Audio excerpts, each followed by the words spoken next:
Come to think of it, I haven't chatted with Sunny in ages. Let's go see what he's up to. Miss March 7th is looking for you everywhere. I don't know the details either, but she told me that if I see you, I should remind you to check your messages. She also said that some things you missed are actually extremely important.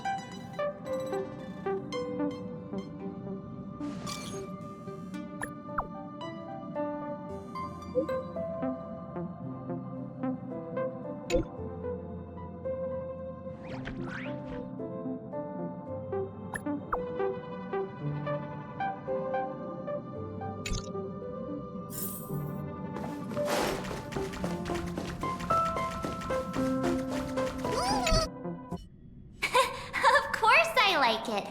Big Sis Dahlia always knows what's on my mind.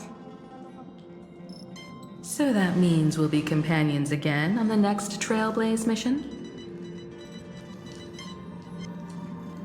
Of course. I deliberately picked up my pace for that. Though, sadly, I still missed out on some things. Indeed. Had you joined the Amphorian expedition, it would have made a lot of things easier. Oh, you're finally here! Big Sis Dahlia has been asking about you non-stop!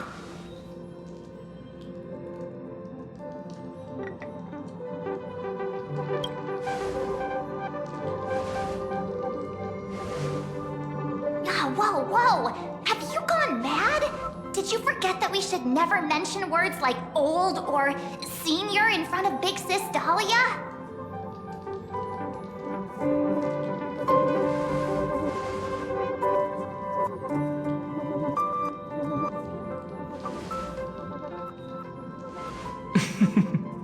She's just been on a roll with these kinds of jokes lately. No worries. It's okay if she forgot. She's always preferred the latest new thing. Maybe she picked up that bad habit from me.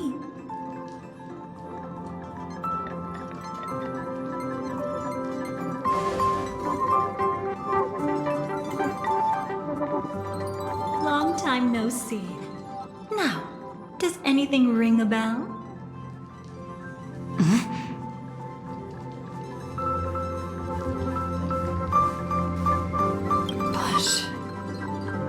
But what?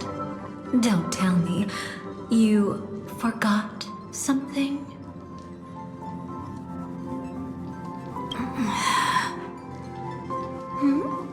What's wrong?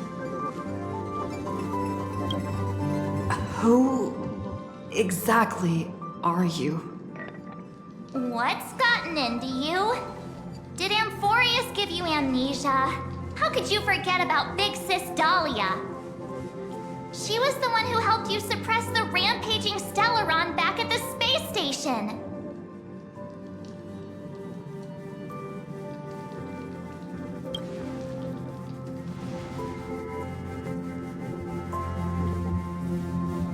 Exactly!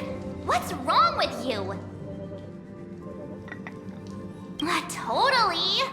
It was Big Sis Dahlia who dealt the final blow to that Lord Ravager the first time we went to the Cienjo. You haven't forgotten something that big, have you? That was why Big Sis Dahlia had to go back to the garden to recover and couldn't join us in Penacony.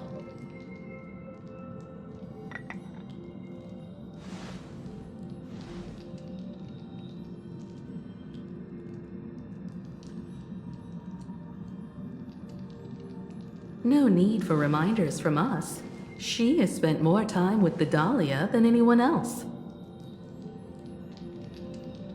Why don't you let her diagnose you? She's the Express's resident expert when it comes to matters regarding memories.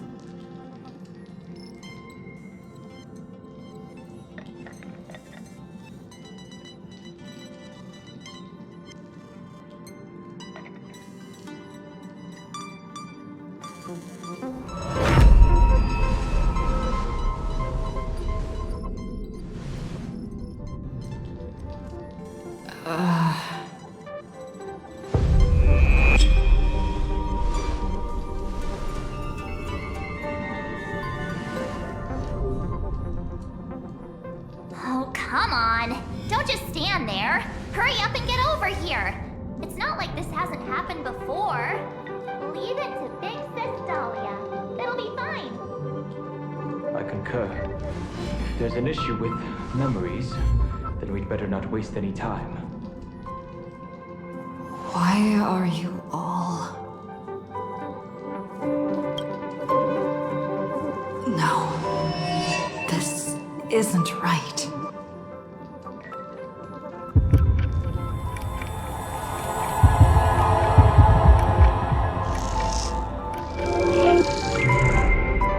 Listen.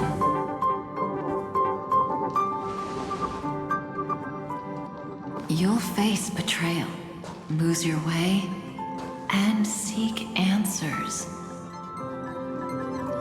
It was a wish of the cosmos that set you in motion. And in the tale where you are the protagonist, the stars themselves will defy the destiny of finality. Hang on.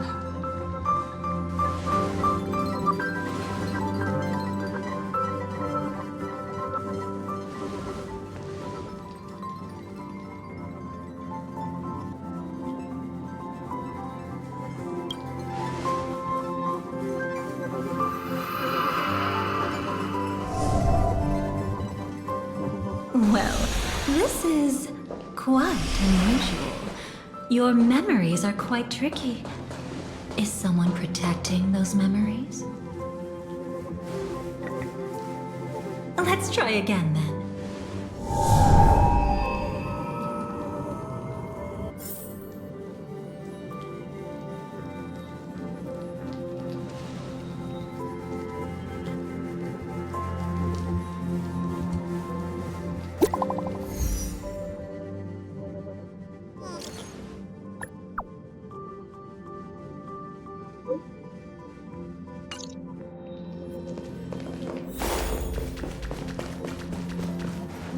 Destiny is much like memory. Since it twists and turns like a maze, even the vastness of the cosmos isn't too great for those fated to meet. Perhaps we'll meet again soon. You're finally here! Lady Black Swan has something urgent, and you almost missed her.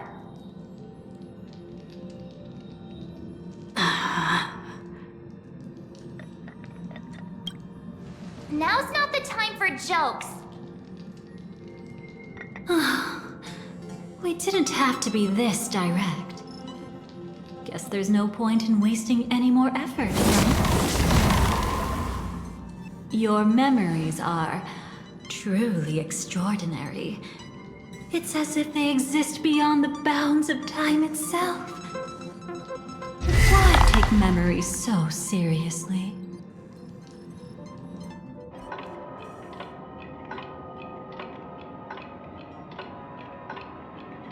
Welcome.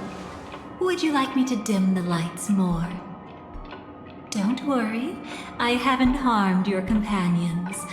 What you've seen stays between us.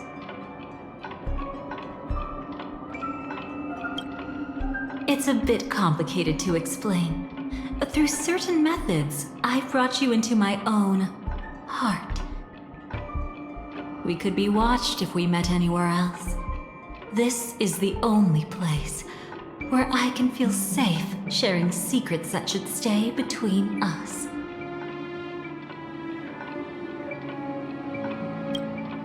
I'd feel a bit hurt if I didn't leave any impression on you at all. My name is Constance, an ordinary memo keeper. If you'd like, you can do what everyone else does and call me the Dahlia for now. Let me apologize. I thought that becoming someone you are familiar with would make things easier, or simpler. Take it easy. That's exactly why I came to find you. All your questions will be answered. Let's start with the first question. Now, slowly turn around.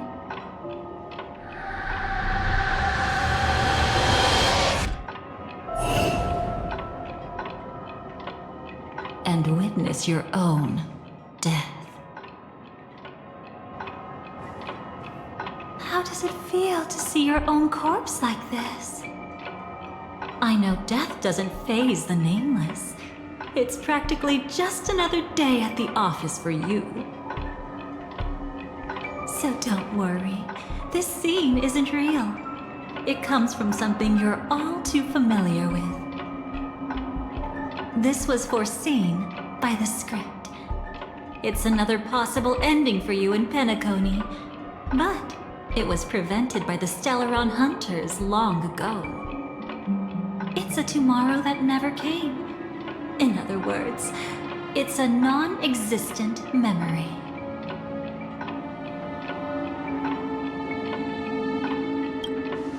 Actually, I'm one of them. That's quite the incredulous look. Like the others, I can't reveal too much. Even if we are hidden in this place, we can't escape from omnipresent destiny. But I trust you won't be surprised by a Stellaron Hunter's sudden visit. After all, that's what our two groups are. The Astral Express travels in pursuit of the light, casting long shadows in its wake. I'm here to tell you only one thing. Your memory of Penacony is incomplete. A part of it has already been stolen.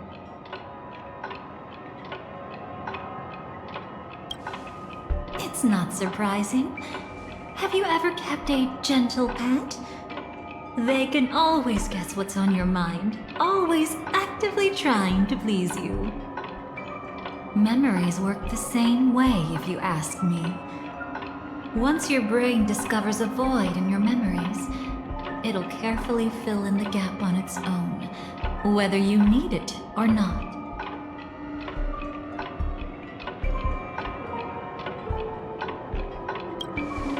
That's hard to say for now, but the gravity of the situation is clear. Someone might have made you forget some critically important information. Either way, I must help you recover everything about the finality. I will keep my promise. I will awaken your memories and save the cosmos's future. Perhaps I can also take this chance to peek into your past, which, if you ask me, should be quite interesting. Don't worry, I won't do anything inappropriate. It's just strictly business.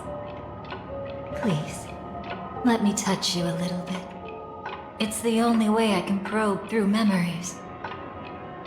You'll need some gentle stimulation to recover your forgotten memories, so brace yourself. Let us now go back to where it all began and see what exactly went wrong. Take it slow. Don't let the memories overwhelm you, and don't worry about getting lost. Remember my voice. Remember the touch you feel at this moment. It will guide you back to me. So, what did you see?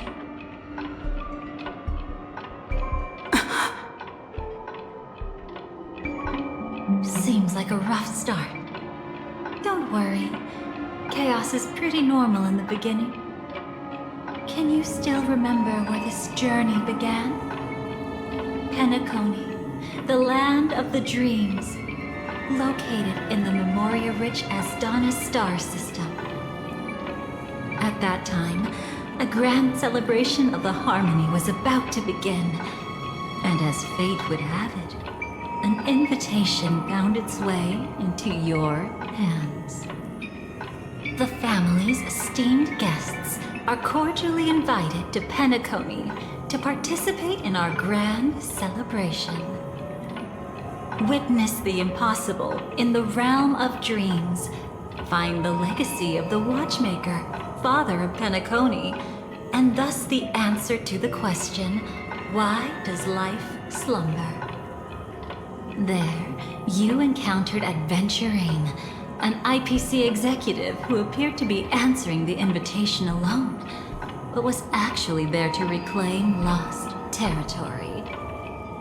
He desperately sought allies, attempting to tip the family's scales with himself alone. And then there was Sunday, the former head of the Oak family, a Pathstrider of the Order who would soon usurp the power of the Harmonious Choir and become your enemy.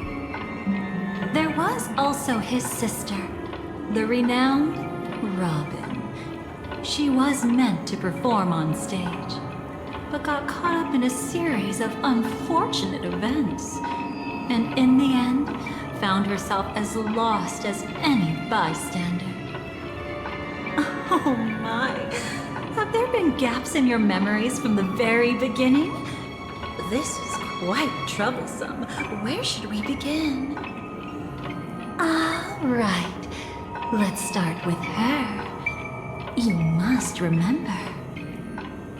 That girl who called herself an artist and was hunted down by the family. Of course, her true identity is no longer a secret. What you see as a first encounter is actually a long-awaited reunion for her. Let's begin our story here. Think of that girl who could neither enter dreams nor wished to wake. Why did she slumber with you? Is this what dreams are? I can't see anything. Can't hear anything. Nothing exists except darkness. I don't understand.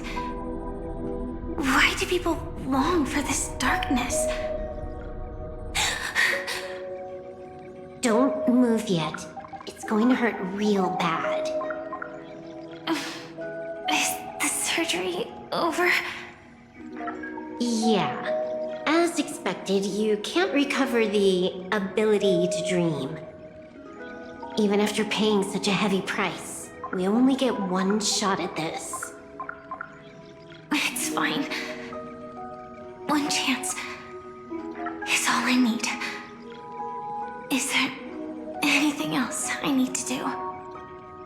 Just don't die. Take a breather. Once the calibration is done, I'll let you officially enter the dream. And then I'll be able to enter that land of dreams. Don't get your hopes up. It's just a nickname.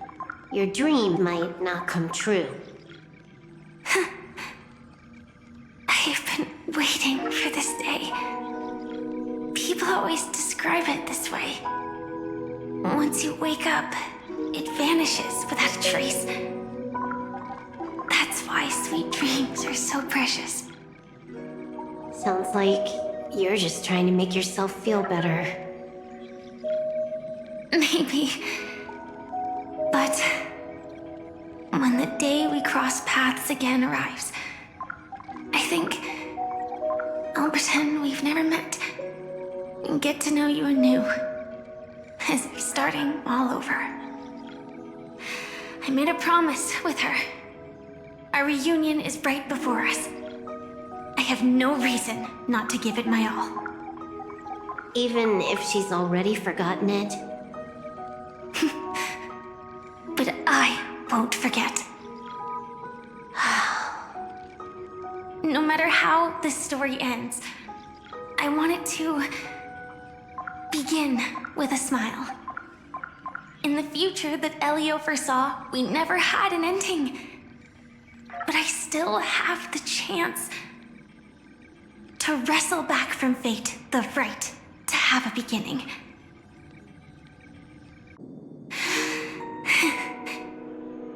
Thinking hard over there? Just spacing out for a while. This is my first time dreaming, so it still feels a little odd. Everything here seems just like the real world. It's mind-blowing to think that actually still lying in a life support pod. Are you sure? Never mind. Hurry up. The Astral Express has arrived. How is the situation? Can we avoid the family surveillance? ID's already taken care of, but there's a snag. Let's walk and talk. Head to the room I prepped.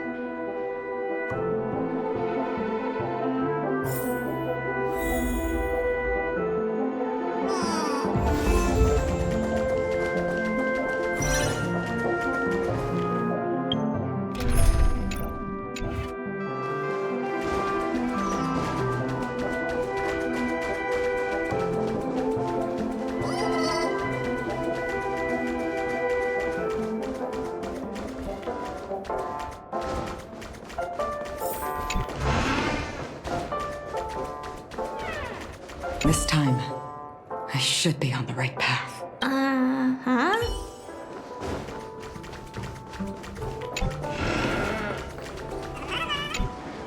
So, what's the problem?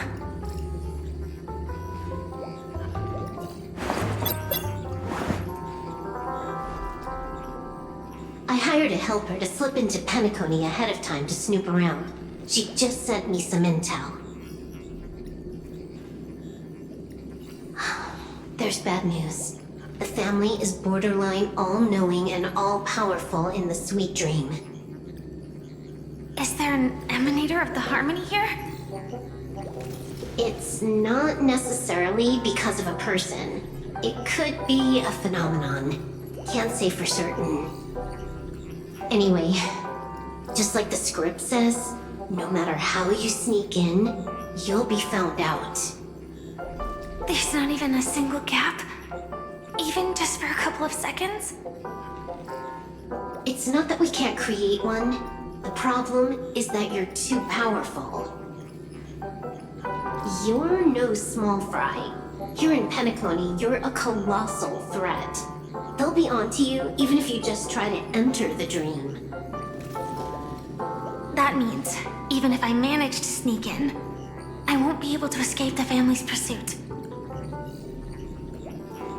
Exactly.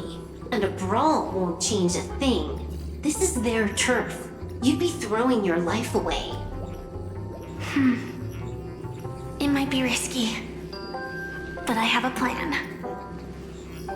The family still hasn't figured out who Stellaron Hunter Sam really is, right? At least not this branch family. Then, let's use that to our advantage. I'll activate Firefly Type 4 and attack the Reverie Hotel. I studied their defenses on the way here. Their basic security won't be able to keep me in check.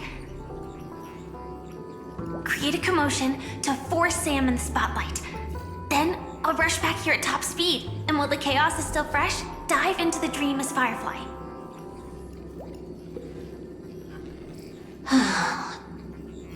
Too risky. It's not worth it to expose our trump card Sam just for an uncertain gamble. But we're already here. Might as well give it a shot. Let me extrapolate the route and calculate the security response time.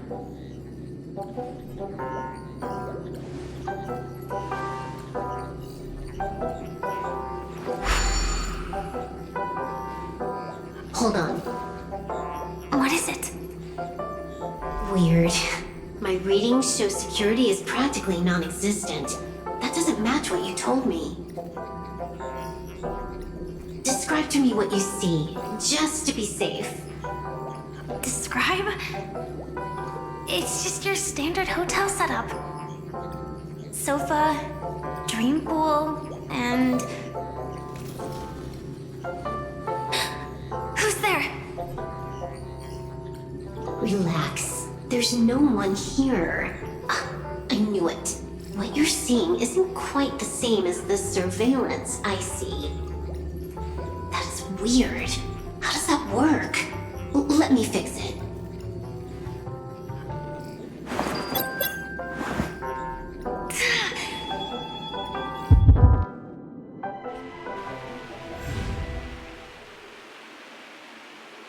I told you. Dreams are never as simple as they seem. How about now? This place is... You haven't gone anywhere. You've been here the whole time, saying weird stuff. This is my first time dreaming, so it still feels a little odd. Everything here seems just like the real world.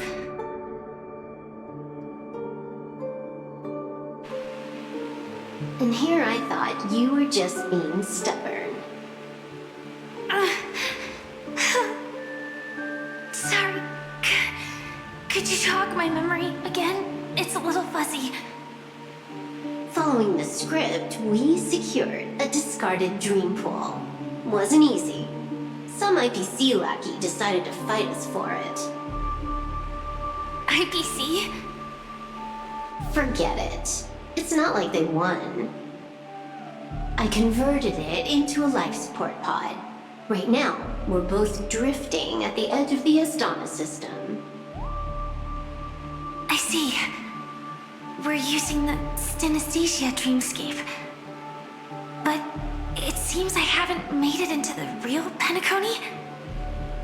This scenery doesn't exactly scream sweet dream anyway. It's probably some kind of buffer zone or something. What you saw just now was probably a mirage. Right.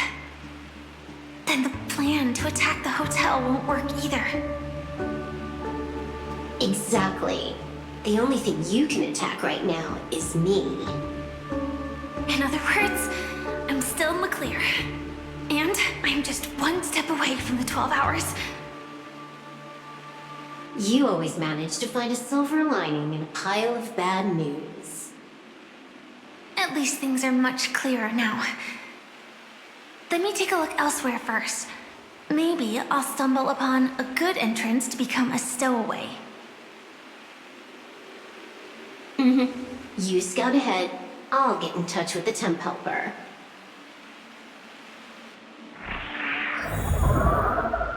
Silverwolf, did you hear something? I didn't notice anything. Strange disturbances in the memory zone are nothing unusual. They say many memories of the past will replay over and over again.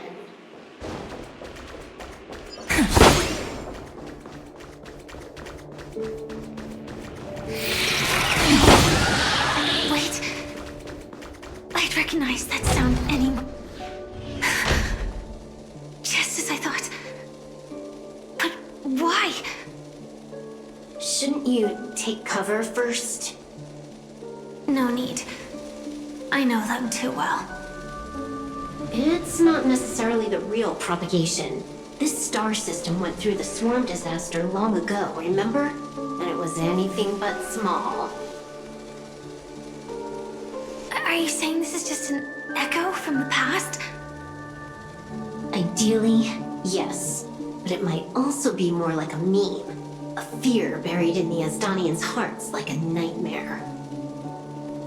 So this dreamscape really isn't under the family's control. Maybe you're right. Let's keep searching down this path. As for what they really are... Let me try it out. Then we'll know.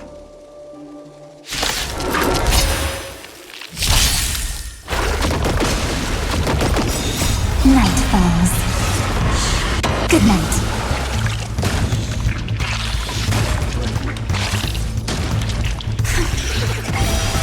Way too weak. Nothing like the real life.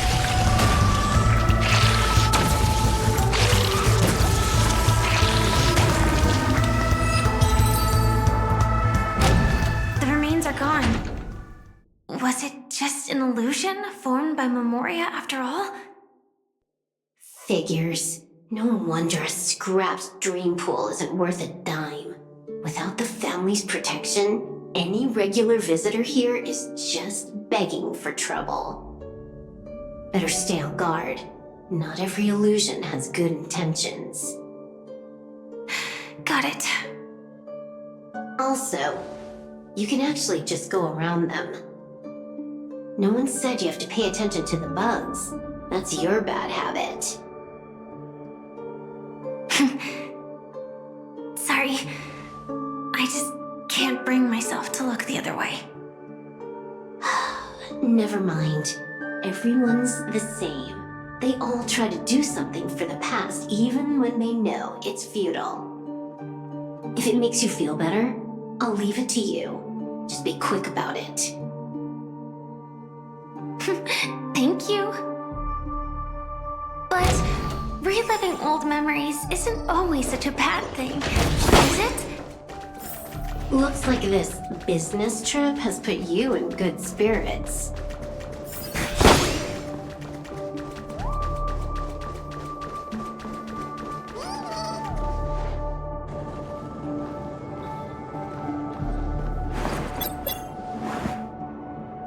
Oh, got a response from our helper. Head to the main lobby. She'll send someone to meet you. But watch your back. That one's a masked fool. Who knows what they might... Hello? The signal's gone. Here we go again. Huh? The mech won't start. Why? Huh? They didn't attack me. Are they running away?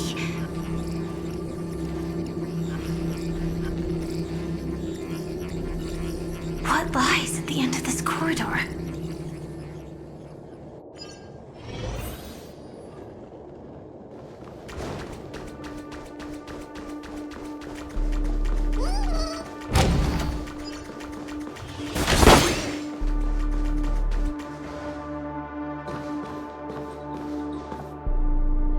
Debris everywhere. But weren't they just illusions? Could it be that there's someone else here besides me? The true Sting died from a high heat reaction. And the scar. How can this be? I know it all too well.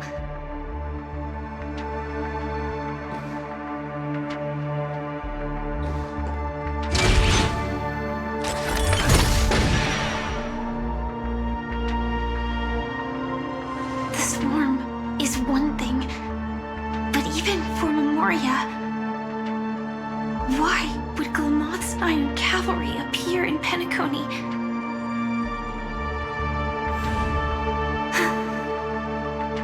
I hope we can see the stars on the next battlefield. Will we see each other again? Then we should be able to find each other.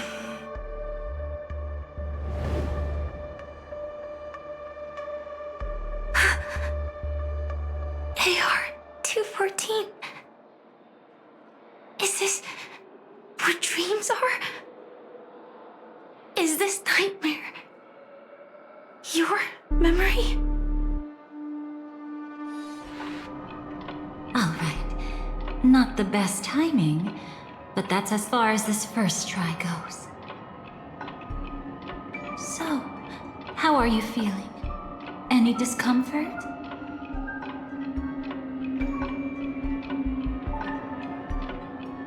By now, you should know that memories are both precious and dangerous. I must be extremely careful in allowing all the details of the past to come to the surface. If too many memories come flooding back at once, it would be too much for you to bear.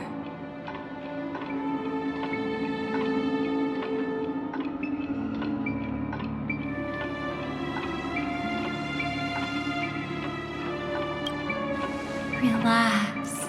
The dust is being swept aside, speck by speck. Look.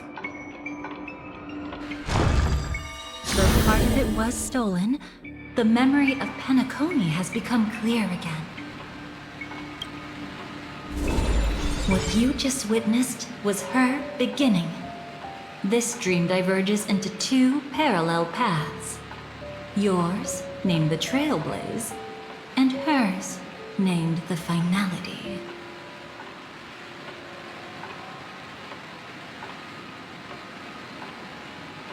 These two paths will eventually intersect. And to reach that moment, we must find more contradictions in the memories.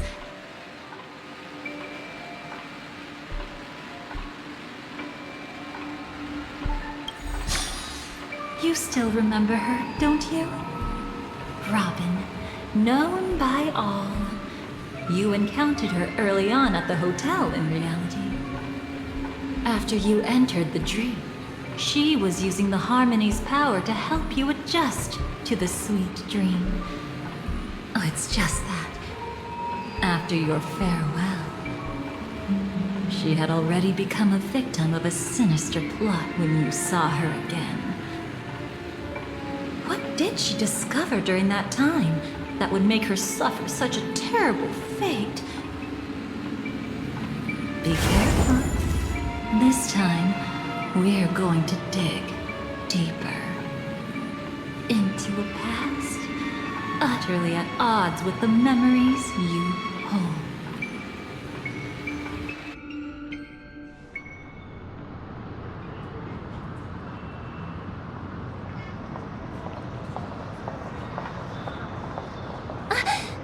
Are you all right?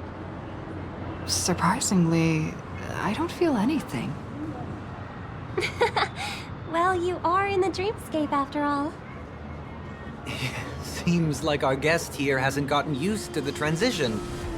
Fret not. Feeling a sense of weightlessness is normal for new visitors. Robin, please guide our friend in getting more comfortable with the new environment.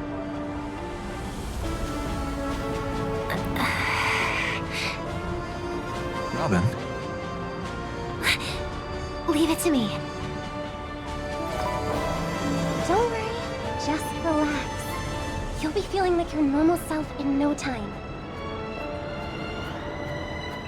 Even so, tuning is still beyond me. Don't worry.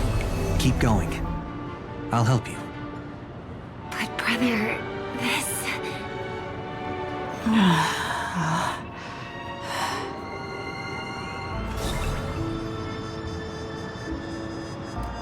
What did you do to me?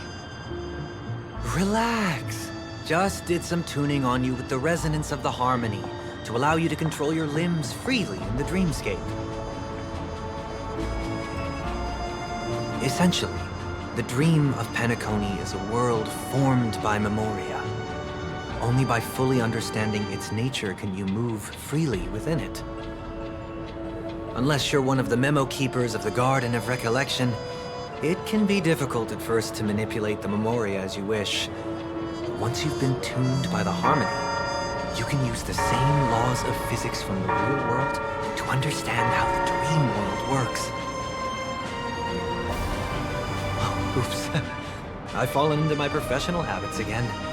I just can't seem to shake off this urge to be a know-it-all.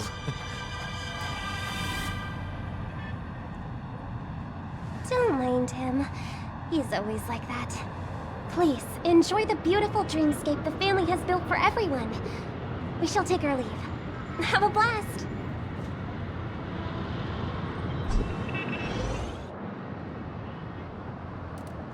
Sorry, brother. I'm the one who should apologize. I knew you weren't feeling well, yet I made such an unreasonable request. I should have known. Losing your voice was just the tip of the iceberg. The real problem lies with the harmony, doesn't it? Just as I thought. You figured it out too. Your letter. I've kept it with me all this time. Don't worry. This is crucial. I'll uncover the truth before the festival begins. Let me help you shoulder some of the burden. Did something happen in Penacony? The Charmony Festival is approaching, and with all sorts of guests mingling, Mr. Gopherwood must focus entirely on the preparations, leaving no attention for other matters. This creates an opening for some people to exploit. If there really is a traitor in the family, now would be the perfect time to make their move. I heard the trainmaster has fallen ill. Since I came back, I haven't seen him even once. There was an accident not long ago. He's gravely ill, and I'm afraid he won't be able to appear in his humanoid form for a while. That's why we need to help him even more. Leave the investigation to me. You don't have to worry about anything else. Just focus on the stage. But... No buts.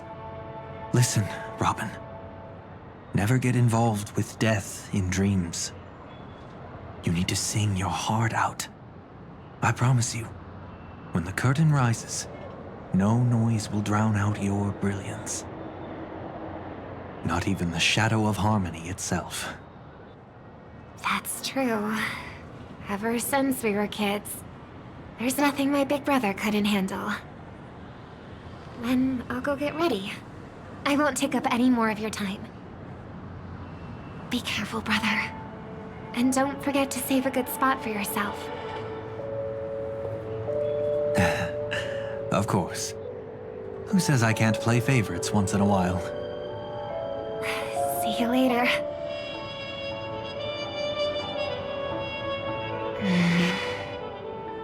Big brother, you're always hiding your true feelings like this.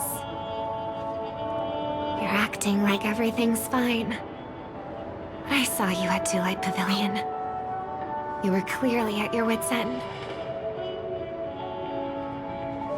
When I wrote that letter, I could still barely manage to tune. Later, things just kept getting worse. My intuition tells me that something must be wrong with the dreamscape. In my current state, I'm wondering if I can even sense any anomalies. I'll do my best. Let's hope this is just a false alarm.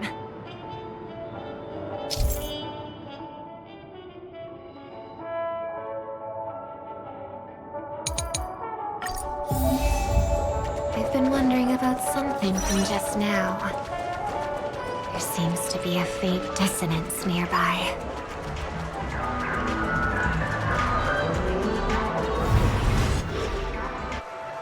Is that her?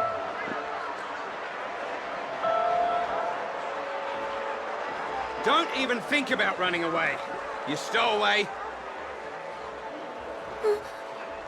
Sorry for bothering you. Please, I need your help. What's wrong? I'll help you. I can't possibly ignore a beautiful lady in trouble. Hey, look! She has an accomplice. Ha! Good work! Now we can nab them both in one go. Stowaway? Seems it wasn't a coincidence. The Bloodhound picked up that strange noise too, just like I did.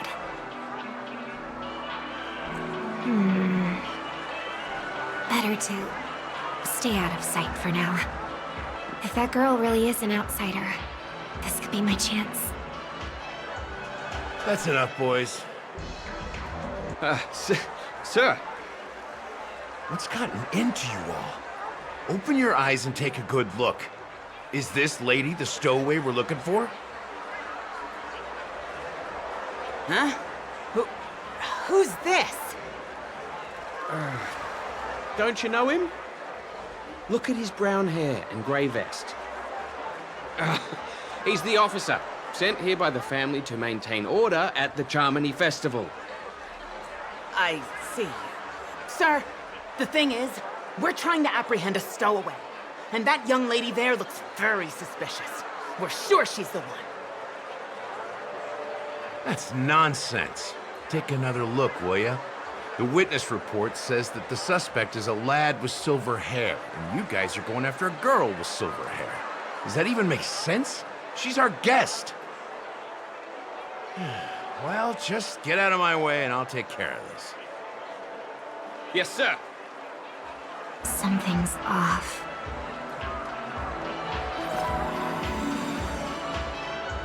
He's not lying. But why? An officer from the Bloodhound family shouldn't fail to sense something is amiss. Don't worry.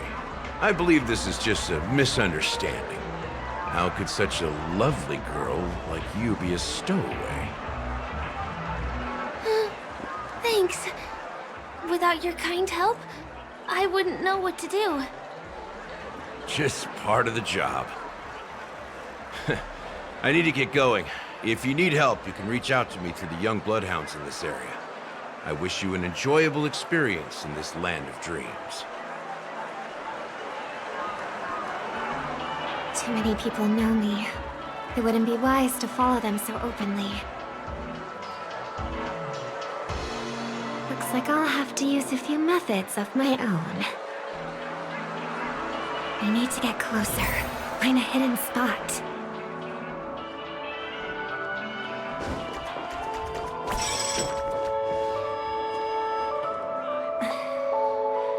I hope I still have the strength to do this.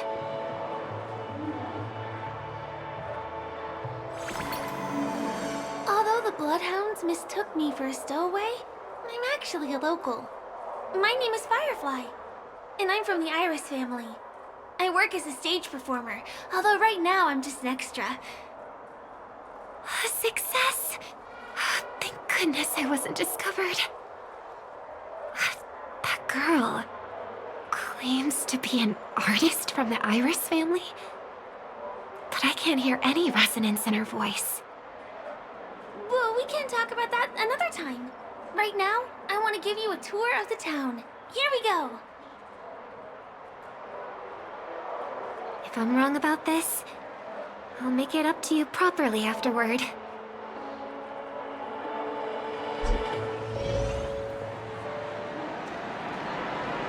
Since this is your first time here, I say we start with the easiest games. The Dreamy Rose and Lucky Wheel are pretty straightforward. Just here to play games? I guess I was worried for nothing. Sorry, Trailblazer and Miss Firefly. Maybe this was just a beautiful encounter. Nothing more. I should leave the dreamscape and see the sights beyond it. Maybe things will be better in the real world. Running out of time? Huh? They split up? Everyone who needs to be here is here.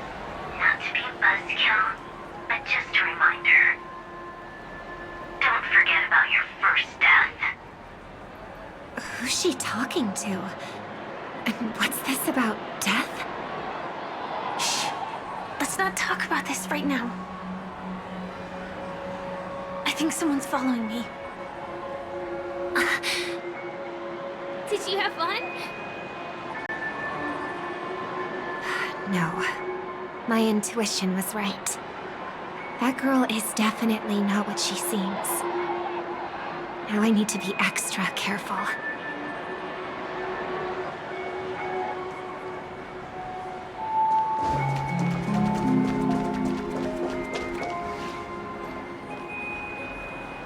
He's coming our way. Hey, well, if it isn't my most loyal customer, the Trailblazer girl.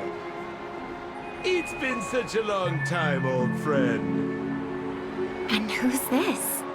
A companion? I feel like things are getting more and more chaotic. Long time no see, superstar. There's someone else. Oh! Lady Chevelin?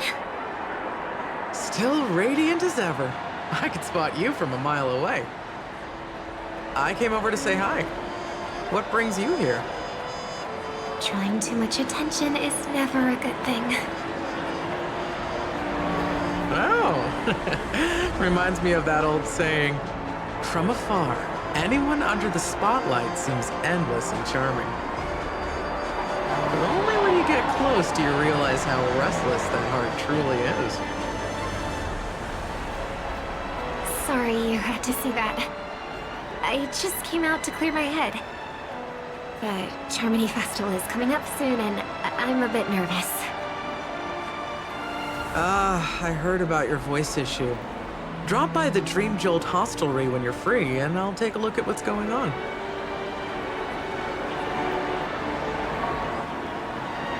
Thanks. I never thought even after all this time, I'd still be troubling you, Lady Siobhan. You must be pretty nervous if you're being this formal with me. Looks like my analysis is spot on. Follow me, you two. Let me give you a taste of the adult world. I'm afraid I'll have to take my leave. I'll come visit you properly. It's just that, right now... You need some alone time, I get it. It's a date then. Catch you later, superstar. It's a deal. Right. It is the Charmony Festival, after all. As people say, you'll be performing for the Harmony. Remember? Before one of your tours, I asked you a question. It's been quite a while since then. I wonder if you found your answer. Robin, what do you sing for?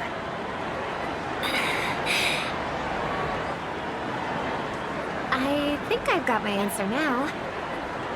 But instead of words, I'd rather answer with a song. That would be more convincing, no? That's actually more convincing than a straight answer. Looking forward to your performance.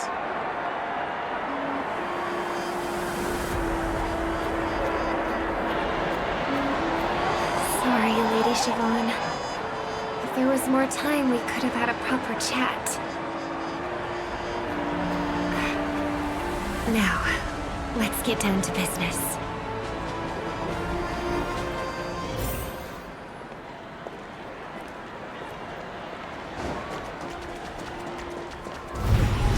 The distance.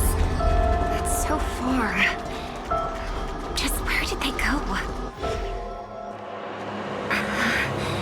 The static's gone.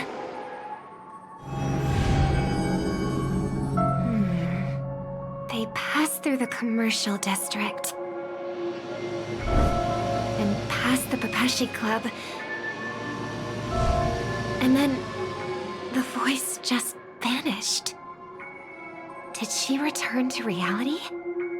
That can't be right. There's no entrance or exit there.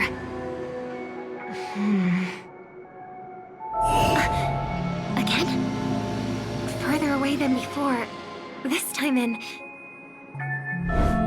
Dream's Edge.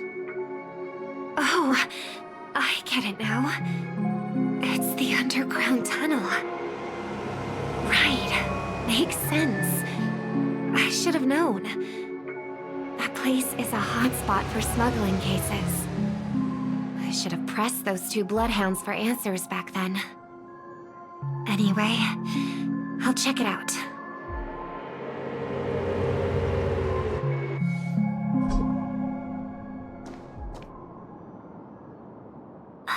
Can't navigate any further from here. Is it because the dreamscape construction isn't complete yet? The family never stops weaving their sweet dreams. And Penacony has always maintained good relationships with the outside world. Why would someone choose this moment, of all times, to plot something sinister?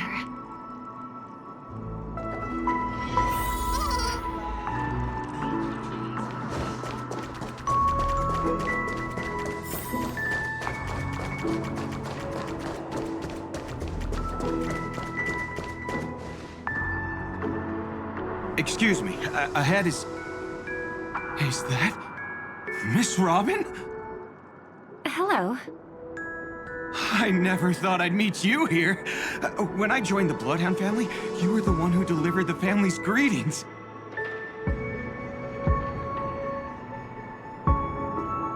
You probably don't remember me. No, that's too rude of me to say. I'm not worthy. Of course I remember you, Mr. Loka. This is unbelievable. I don't spend a lot of time in Penacony, and have even fewer chances to help out the Harmony. If I'm willing to go, I always make sure to get to know everyone beforehand. After all, family greetings can't be mere pleasantries. They must be heartfelt blessings for each and every family member. Miss Robin, you're absolutely dazzling. By the way, what brings you to Dream's Edge? Do you have anything you need from us? Pardon me, but have you seen two tourists? They both have gray hair, and one of them is a young lady wearing a hair clip. You're looking for someone? I don't really recall seeing them, but I can keep an eye out for you if you like. Oh, well... Don't bother. Ah. Mr. Sunday, what are you doing here? I heard someone's up to no good, so I came to check things out myself. Huh? Just kidding. Don't be so tense. Robin hasn't been home for a while, so I brought her here specifically to look around and reminisce about her childhood days. As for those two mentioned earlier, they were guests we met. They left some items behind, which I've already returned. There's no need to ask anyone else about it. Understood. There's a construction site ahead, so we won't go any further. Goodbye.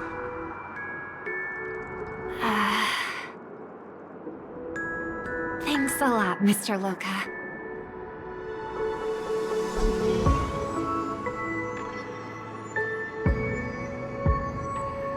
I couldn't speak freely earlier.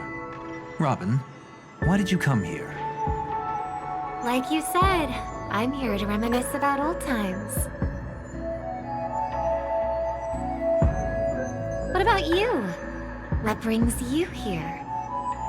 Tracking down criminals is my duty. And you, my dear sister, you've always been this stubborn. And in times like these, I wish you never had this trait. You're still investigating on your own, ignoring what I said? Yeah. I can't stop thinking of death, so I followed some people all the way here. After all, I witnessed that horrific scene at the Dewlight Pavilion with my own eyes. I can't let you bear this burden alone.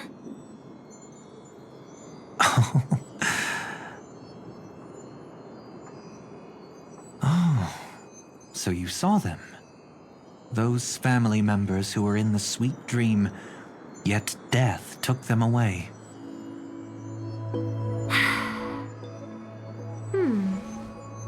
I only saw documents strewn on the tabletop. If my brother had even an ounce of energy left, he would never have tolerated such a disorganized sight. Just like now, if it weren't for getting the truth out of you. I absolutely won't tolerate your arrogant and disrespectful facade.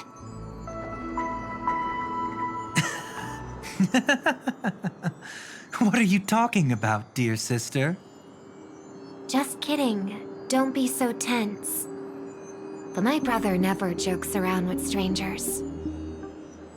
I watched as he smoothed away the sharp corners of himself, bit by bit, hiding them in the deepest corners of his heart. Stop insulting my elder brother. Otherwise, you won't just be dealing with the family. You'll be dealing with me, too.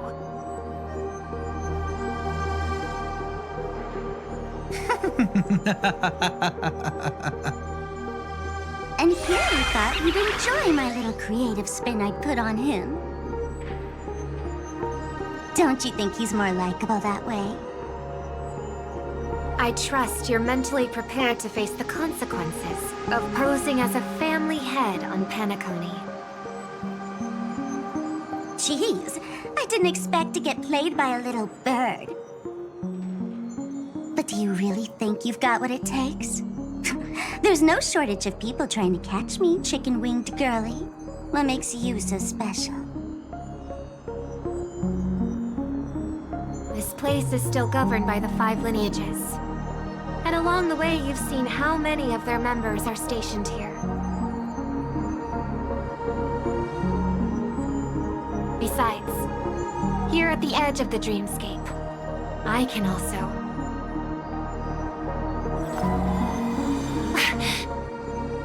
What do you mean, can?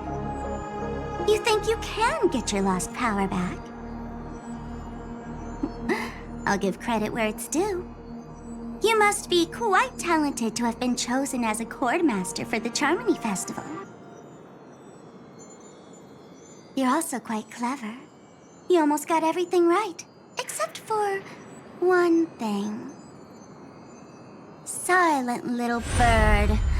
Have you considered that maybe your sweet dreams never changed at all? They just stopped welcoming you because you grew up. Like a mask. Once you wear it for too long, you can never take it off again.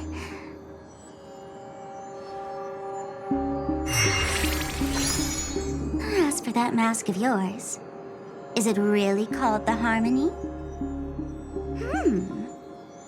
The Twin of the Order?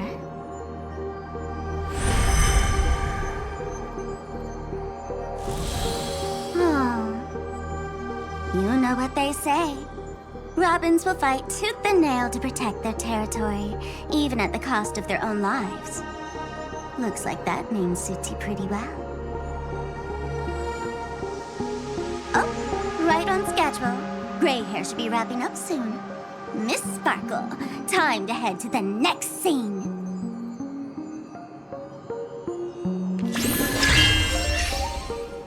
Let's roll! Oh my! I thought I could fool your eyes at the edge of the dreamscape. But I guess there's no hiding from you on your home turf. What?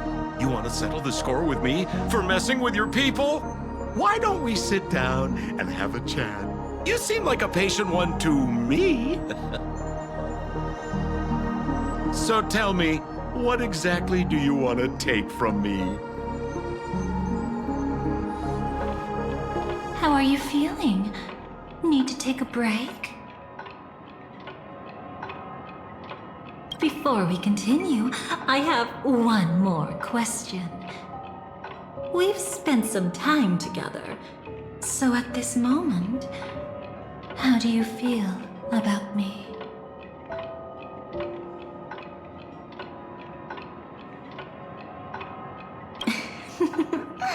How delightful.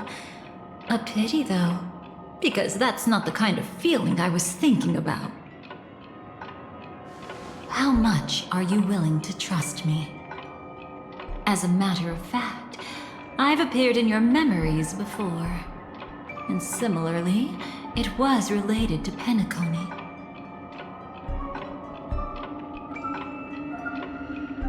By my measure, it's not bad at all. But talk is cheap, so let's keep going. When the time comes, if you still can't trust me, I'll give you plenty of time. I can take whatever criticism comes my way. Let's follow that train of thought and delve deeper. Even I don't know about your experiences in Dream's Edge. When I asked Firefly about it, she declined to give an answer. but judging from her expression, I believe it must have been a beautiful and unforgettable time that belonged to just the two of you. And Sparkle wasn't just here for fun. She's in cahoots with the Stellaron Hunters. She disguised herself as someone from your past, using every means possible to hint at the truth of the dreamscape. In the end, she simply sent you both deep into the dreamscape. What a kind-hearted fool she was. Thanks to her, you and Firefly managed to uncover a piece of Watchmaker Mikhail's past. And the dangers that lurk within. A memory zone mean something unto death. At least back then, you mistakenly thought it was dangerous. With the help of a, let's say, graceful memo keeper lady, you managed to escape from there. But in the rush, you and Firefly got separated. And her experiences afterward might differ from what you remember. I was there at that time, too. See you next time. Hurry.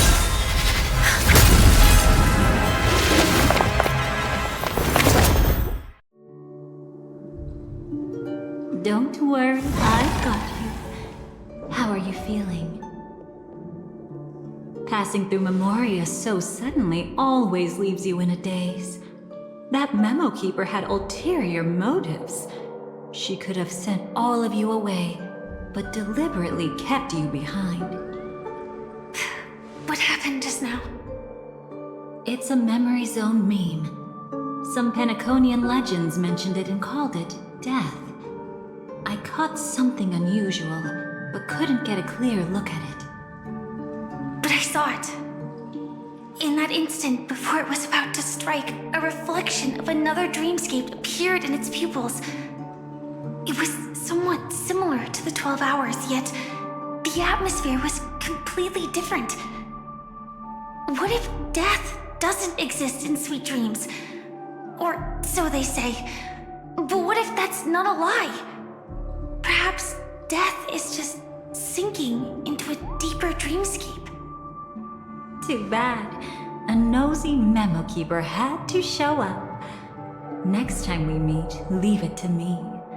I'll give her an experience she won't soon forget. Every time you say that, it's always you who seems to be having fun. This time, try not to go overboard. It's not necessarily a bad thing. If I really do meet my end, I won't have a chance to tell them the truth anyway.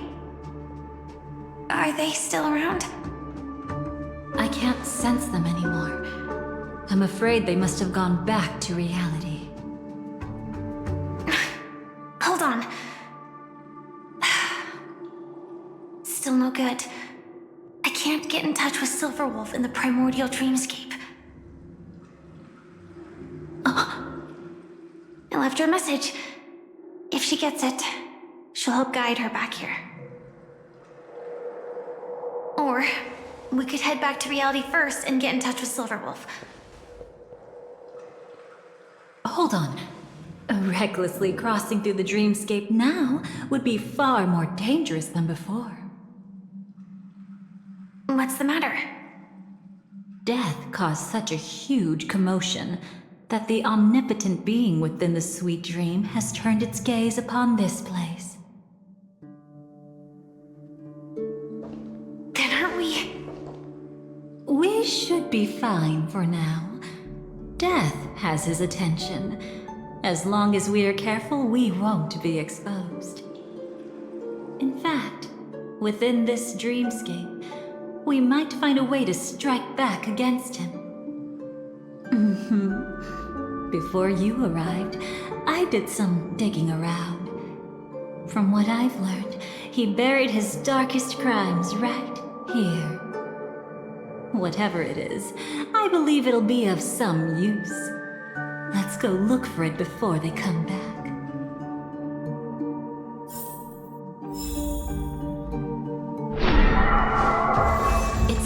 memory zone mean? Be careful. What's that? Firefly, let's... From the traces nearby, it was Death's doing. But did they really die? No, your conjecture is right. It's just that these birds weren't welcome in another dreamscape. You've seen them before? Yes, but that's what makes this so intriguing. The outcome of the battle was the complete opposite of what I expected. That reminds me, there's something important I still haven't asked you yet. Would you like to die together with me? Today? Not really. I just love catching you off guard like that. It's adorable. Then, take a few steps back. I have a few conjectures. There might be some risk. If anything happens, don't worry about me.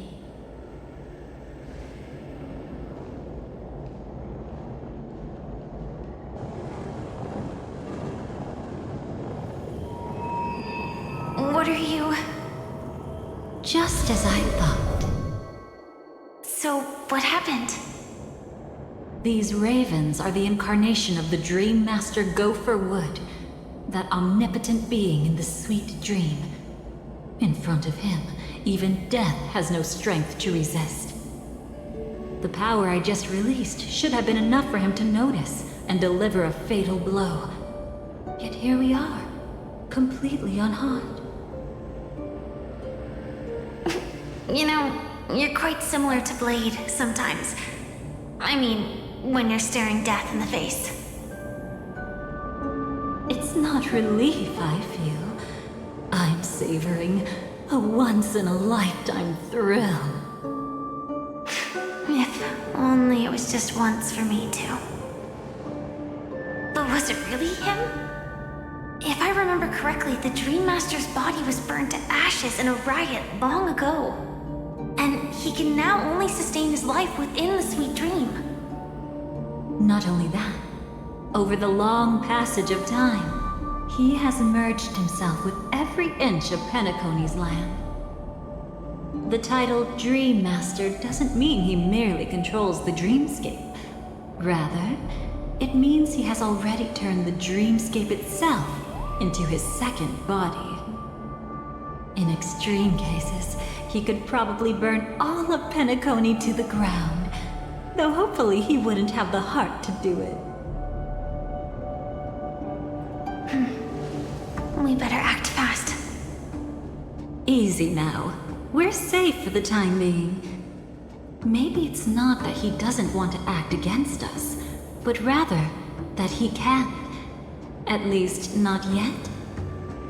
Lately, Gopher Wood has been claiming to be ill, never appearing in the 12 hours. Yet just recently, he buried his darkest crime deep within the dreamscape. So, you're saying that burying this crime took a heavy toll on him, leaving a flaw in his supposed omniscience and omnipotence? That does sound plausible. Could it have something to do with the Watchmaker's legacy? I don't think so. After all, that secret was branded as the darkest. And perhaps the legacy is not one alone. Only by seeing it for ourselves can we know.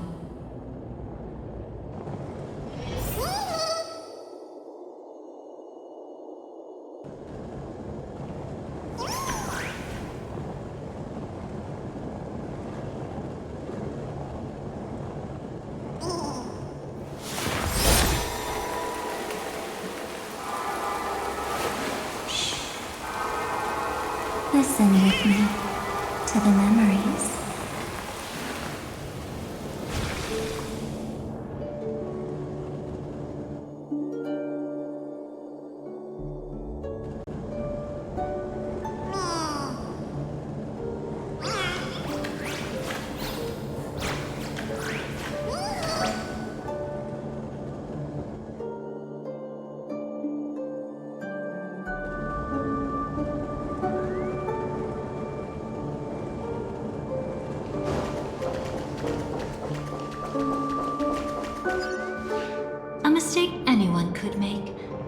setting up layer upon layer of security around a secret only ends up exposing its flaws. Why don't we give it a shot and build up some experience dealing with memes? There won't be any new experiences. I'll activate Firefly Type 4 and end this quickly. What a pity. I would have much preferred to see you in a pinch, so you'd have to rely on me all the more.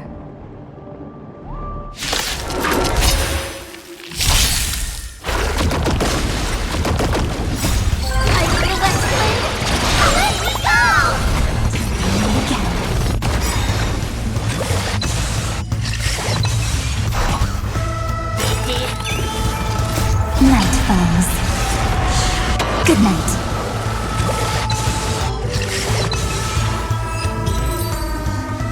When it comes to this, you're the expert. Yet I've always imagined that Is this it? An entrance? It only looks like an entrance. That crack doesn't lead anywhere. It's a lock of memories. And the key is a light cone carrying specific memories. Clearly, Gopher Wood had help from a memo keeper. And since that light cone isn't in our hands, I fear we'll be returning empty-handed. Is there really no other way? We could try our luck. Perhaps the memo keeper helping Gopher Wood shares the same habits as me. I'll take a look, but don't get your hopes up.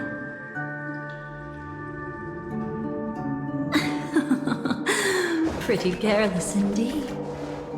Looks like we're in luck. We found one of their contingencies.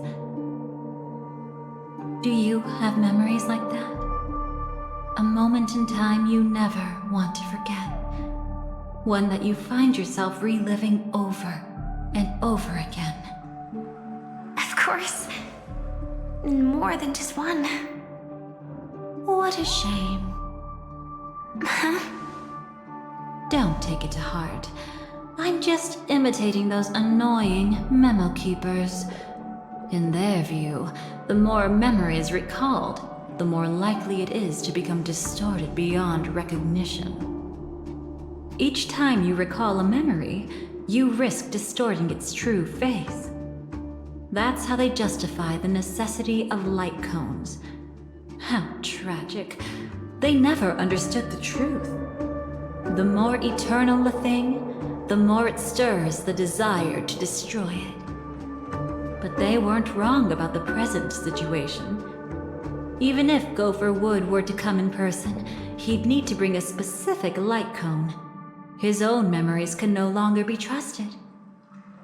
That's exactly why we have a contingency plan right in front of us. But I haven't seen anything since just now. Oh, sorry.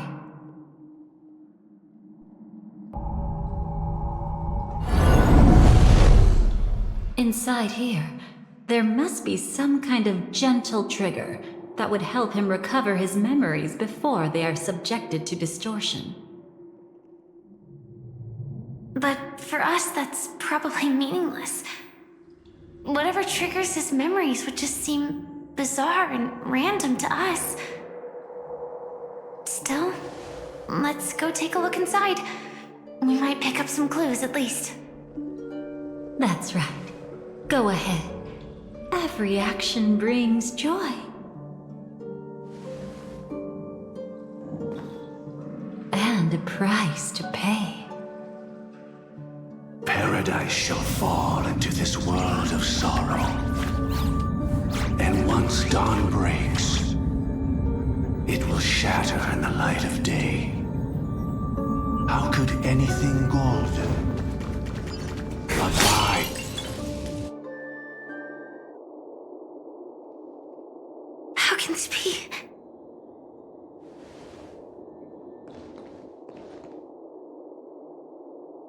AR 214. Is that really you? You don't have to force yourself.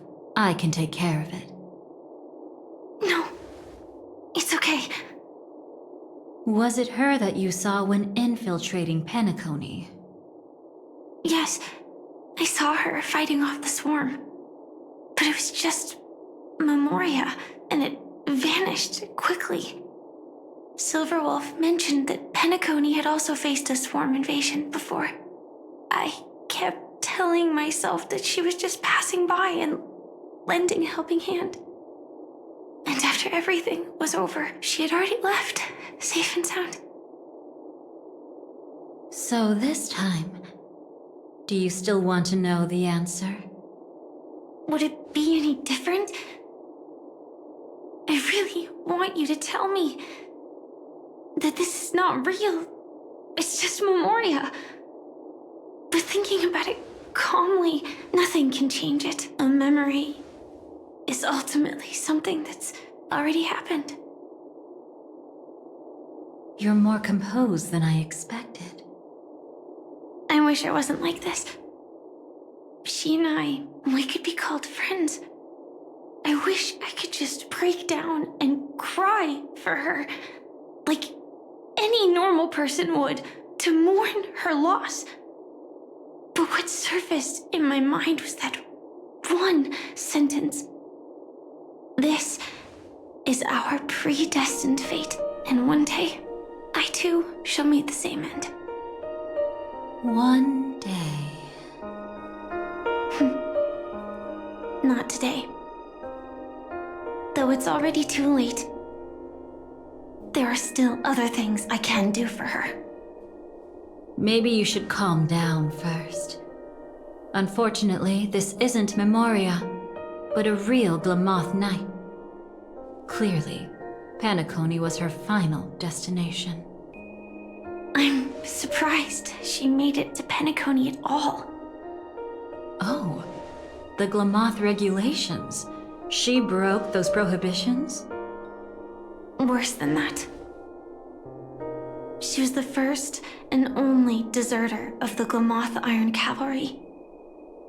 The Empire hadn't fallen yet, but she didn't want to accept a fate of dying in battle.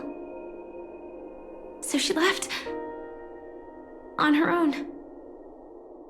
She said she wanted to choose how she would die. We had a brief farewell, but I didn't stop her. I couldn't. Leaving the Glamoth Empire itself would quickly drain her life away.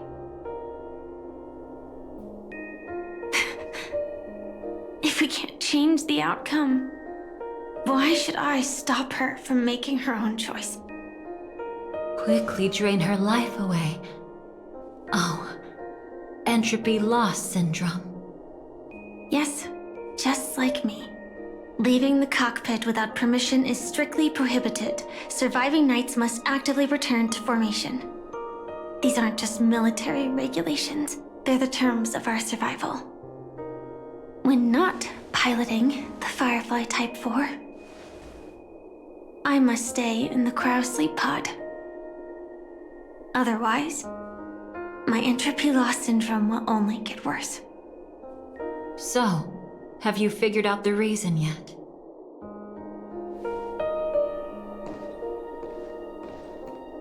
When she and Kafka found me, I had just finished my duties as a Glamoth Knight. My final battle as a Glamoth Knight. The Empire fell, and all restrictions vanished. For the first time, green flames ignited upon my body. And for the first time, I touched the true path power that the Glamoth Knights wield. That's when I realized entropy loss syndrome is a death called living. The propagation? That's the true source of the Glamoth Iron Cavalry's power? Yes, I've seen it happen. When the Swarm King dies, the Swarm completely loses its vitality and falls into silence. Just like Glamoth's Iron Cavalry, they weren't given a sense of self. The moment they stray from the hive, they're already dead. The same goes for entropy loss syndrome.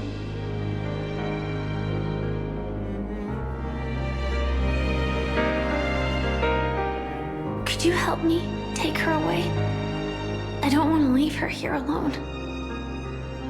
After all this is over, I want to give her a proper burial, just like any normal person.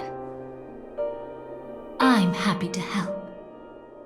She wanted to escape her fate, but in the end, she died fighting against the swarm in Penacony.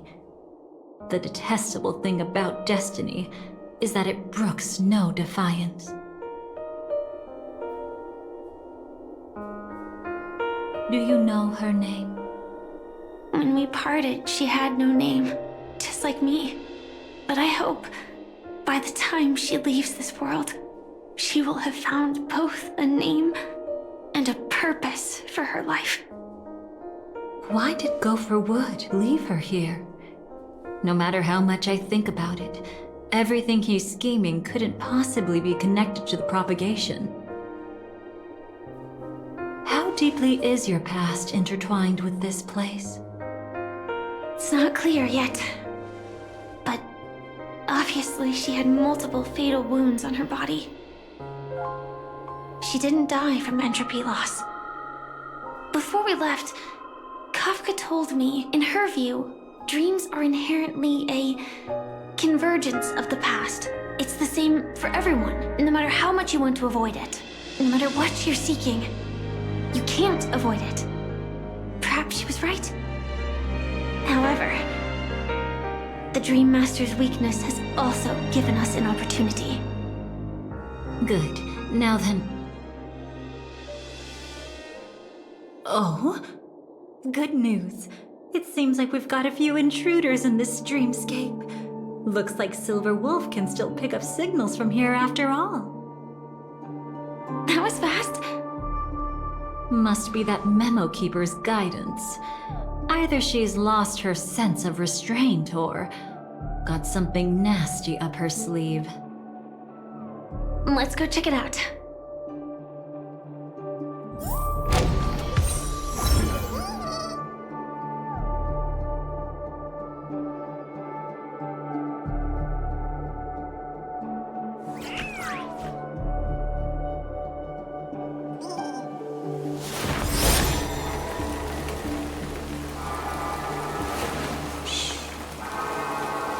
Listen with me to the memories.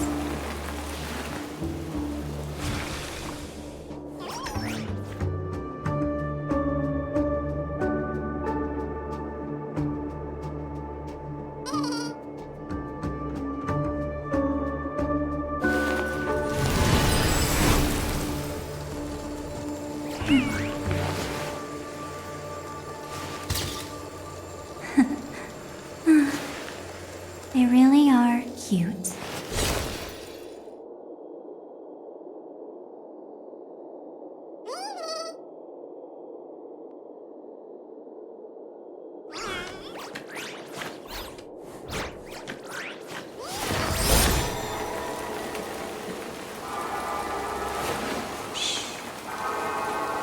Listen with me to the memories.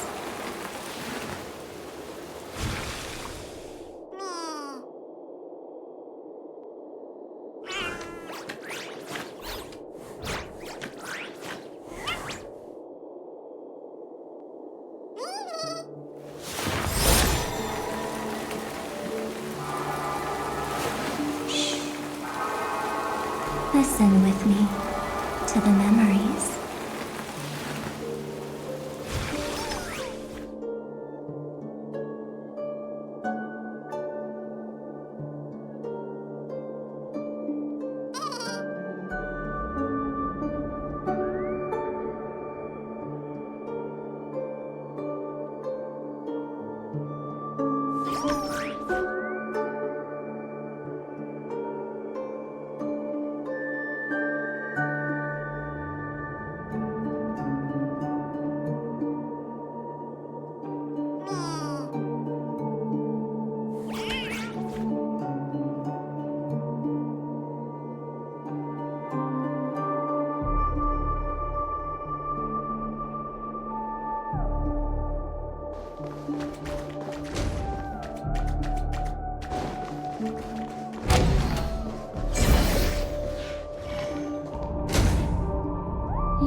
aren't hiding anything, are you?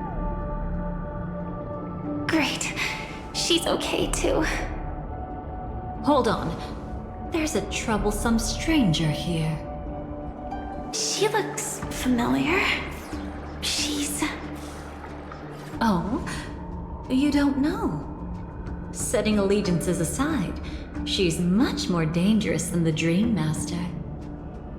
When facing an emanator who walks in the nihility, we must always tread carefully, no matter when or where. An emanator of the nihility.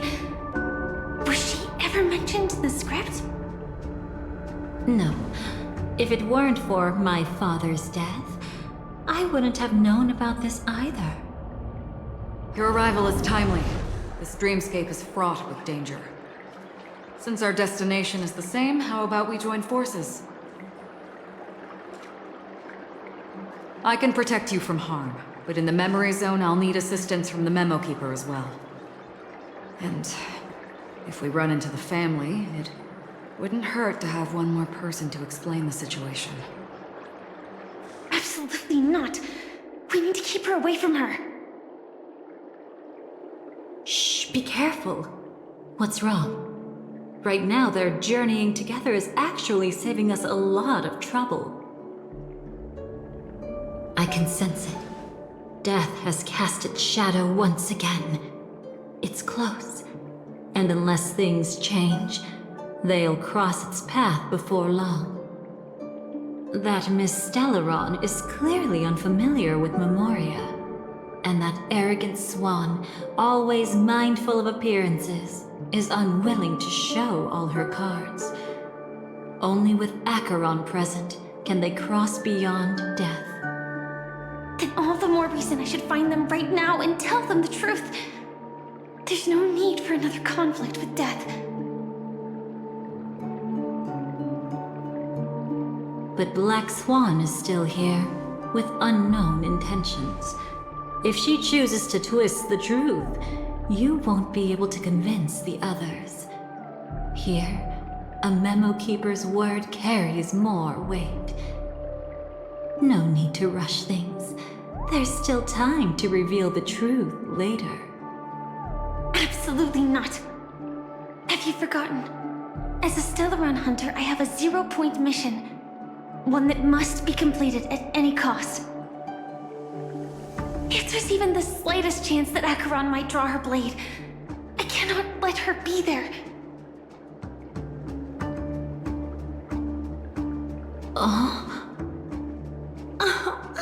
I thought you wouldn't care. Haven't you had enough of sacrificing yourself for duty? My dream was destined to shatter from the start. But for them, it's still not time to wake up. Can I ask you for one more thing? There might be a way to have the best of both worlds, but I need to find death before them. That's not hard. It's still lingering in this domain, but... a win-win solution? I don't know for sure, but it's worth a shot. Maybe it's not always hostile. And even if it is, once I activate Firefly Type 4, I can quickly subdue it.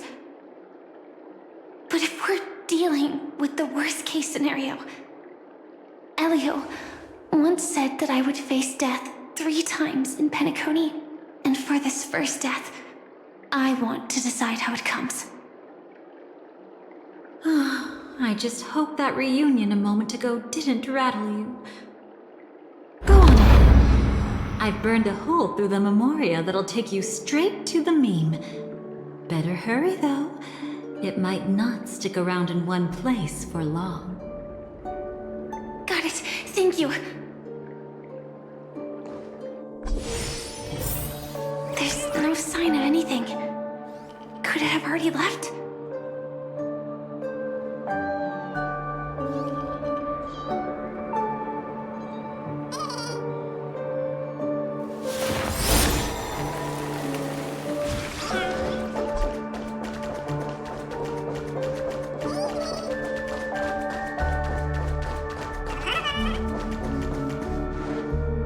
nothing strange here either. Wait, it's right here. I need to end this quickly. Watch out! A dangerous presence lurks nearby. Already? There's no time. Then I'll... It's fine, it's fine. At least I get to choose how to die. That alone is great. Besides, this is just a dream. So it won't hurt that much. This is just my first death. I still have plenty of time to fulfill the promise we made together.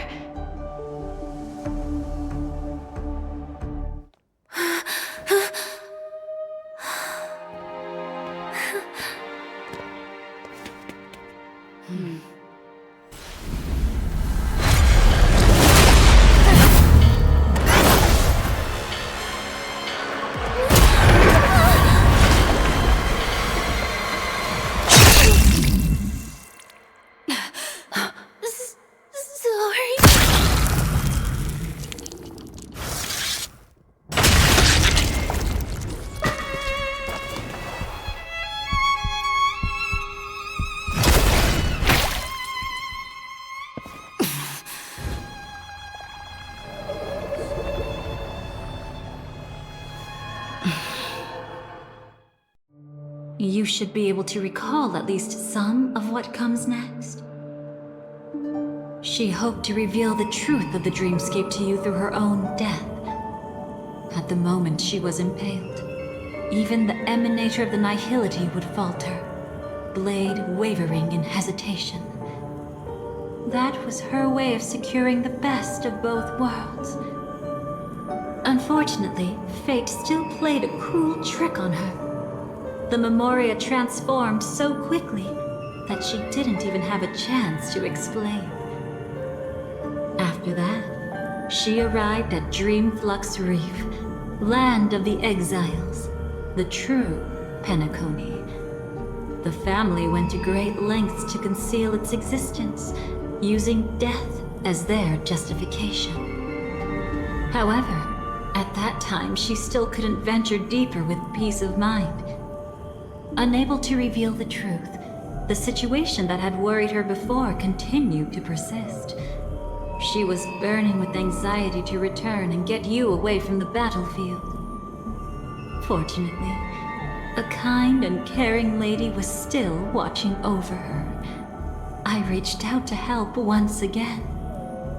Her worst fears didn't materialize. Death retreated on its own, allowing you all to escape unscathed. After that, guided by Black Swan, you tried to uncover the truth behind Firefly's death.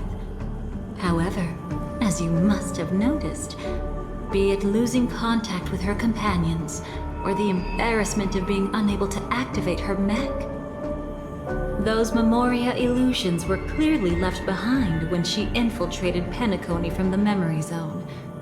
But that hardly matters. Because of Black Swan's blunder, Firefly gained the precious time she needed. When she appeared before you again, she was already using a different identity. That encounter stirred the whirlpool of destiny, causing many paths to converge. And after you left... Do you still dream, Hunter? Of those slain by your hand? I still see them in my dreams. Hold it. Your time hasn't come yet. My time? I've seen many clever disguises that can conceal appearances, but they can never cover up who a person really is. And you're no different. You had no desire to kill the Trailblazer. You only did what you did to drive me and the Memo Keeper away, but... why? Did Destiny's slave make you do it? You know, Elio. I thought this is just the kind of thing that'd get written into your script. My Script has always been brief. Other than that, anything beyond that is unnecessary. Now it's my turn to ask. Who exactly are you? Why ask when you already know the answer? I tend to forget things. Which is why, rather than memories, I'm accustomed to using my emotions to capture what I normally wouldn't otherwise. So, I know who is inside that cold armor. Therefore, I can sense it. You know who I am. You know this blade, and the meaning that lies behind it. How about it? Ready to take off that armor and sit down for a talk? It's not yet time. You should know so much, lost self-annihilator. Like I said, my memory isn't great, so you needn't worry. What's next then? The Trailblazer's been taken by Black Swan. Will you go look for her? No need for that. No harm in telling you. On Penacony, Elio only gave me one instruction. Allow the Astral Express to pursue the Grand Legacy. The Astral Express is not your enemy. If your goal is the Watchmaker's legacy, then go look into the family. Not only are they covering up the existence of death, but they're burying the past and the truth about the dreamscape. Already on it.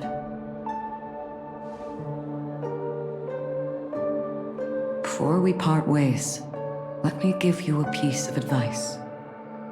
No matter which path you and I walk, death is the inevitable finale.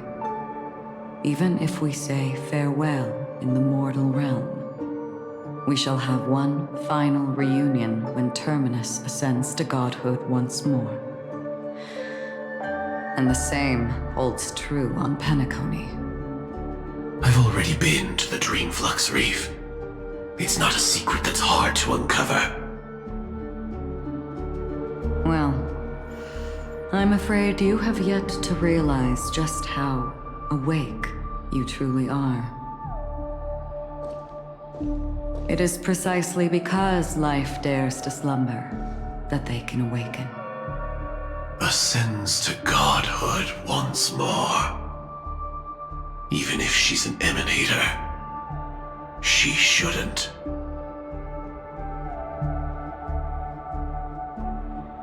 After today, Japella's name will disappear from cosmic history, and the Everflame Mansion will take its place. In the not-too-distant future, you'll receive an invitation. That's your next stop. Land of the Dreams, Penacony. I hope you find whatever you seek there. Be it answers or salvation. Thanks. I hope. Huh? A phone call? At a time like this? You can turn him down. You know what I mean. But Elio said I'm the perfect candidate. Candidate? So Elio finally came to a conclusion. Yes. He said he saw the fourth fate clearly. There won't be any more surprises. He also chose me as the last survivor. Just like her. Which path is it? The Nihility. After it engulfs everything, I must be the last survivor. Giving my all to turn the tide. How ruthless. However, it's a bit different from the other three. Before that, I have other matters that need my attention. If possible, I must prevent her from being tainted by the power of Nihility. Even the slightest trace of it. After all, everything she carries is not only heavier, but also more precious. If possible is a bit vague. I suppose, if it comes to that, even if I have to die for it, I cannot run away. In the future that Elio foresaw, we never had an ending. But I still have a chance to wrestle back from fate the right to have a beginning.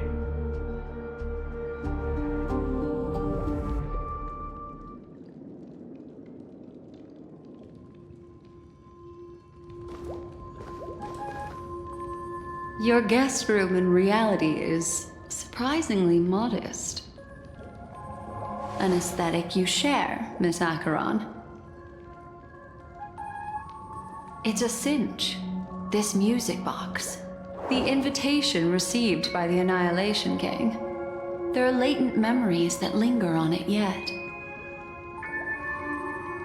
You see, memories of you are not yours alone. They travel in other people, other things. I know much, and I can predict even more. With some help, the dead can be made to speak. The Annihilation Gang, that band of desperados who all disappeared after meeting you. What exactly happened to them?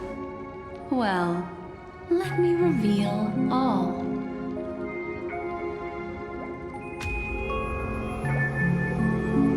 Gradation 12. Dreamscape 12. Father, I dedicate this to you. Well done, Dubra. Wherever they go, shall be met by annihilation. There it is.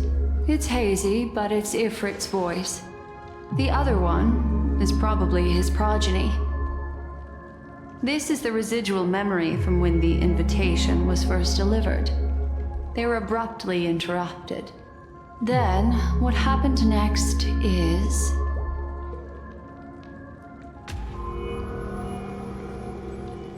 They sought refuge in a land of sleep, merely wishing for undisturbed rest away from the storms.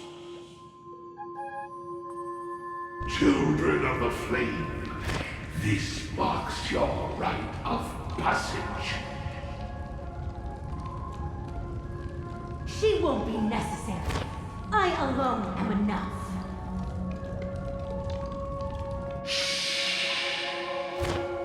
When have those on the path of destruction feared death? The Everflame Mansion has set out on a journey. Those poor people, they have no idea what lies in wait ahead of them. Memory recovery is going well, but slowly. She'll be here soon, and time is short. There's nobody else here, so there's no need to be delicate. In fact, I think I'd better go all out.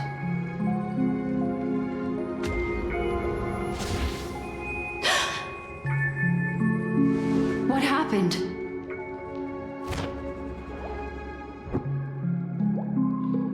The memory after that is blank. How is that possible?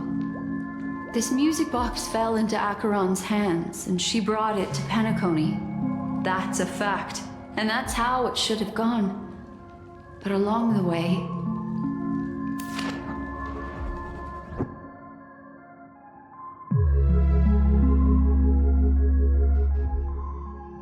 it's like it's been erased. Who's done this?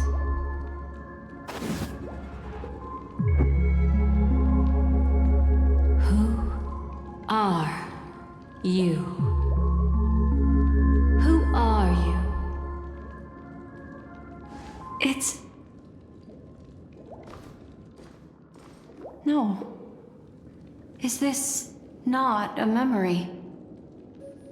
Oh, a memo keeper.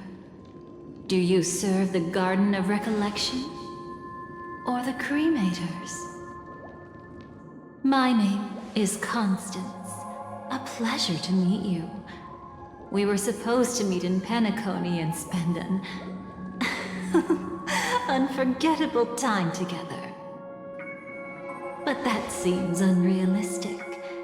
Dolly is not welcome on the banquet star, and I don't need a coming-of-age ceremony. And you, I know what you're looking for. Want her secret? I can give it to you. And then, you can enjoy the banquet for me. I wish you unforgettable memories. Cut the mystical act. I'm absolutely certain you're not thousands of miles away. In that primordial memory zone, my acuity was blocked at every turn. I thought it was because of the family, but it turns out there was a colleague present. What brings you here? My, how aggressive. Are you backed into a corner? Or have you figured something out? What could bring Constance of the Everflame Mansion here? That's your fatal flaw, mysterious cremator. The Annihilation Gang has always operated in plain sight, with no secrets among its members. And Duke Inferno has never had an offspring named Constance. Oh? Are you so sure? What if I'm just too capricious and can't help but betray anyone? That's impossible. The Antimatter Legion has been after her this whole time. Aren't you the same? The Garden of Recollection launched 14 pursuits trying to erase me. And in that final one, I died right in front of you, didn't I? It really is you.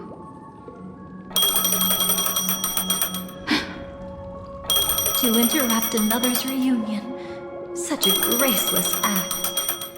But by all means. After this, we'll have ourselves a nice long talk about your ingratitude, my dear cellmate.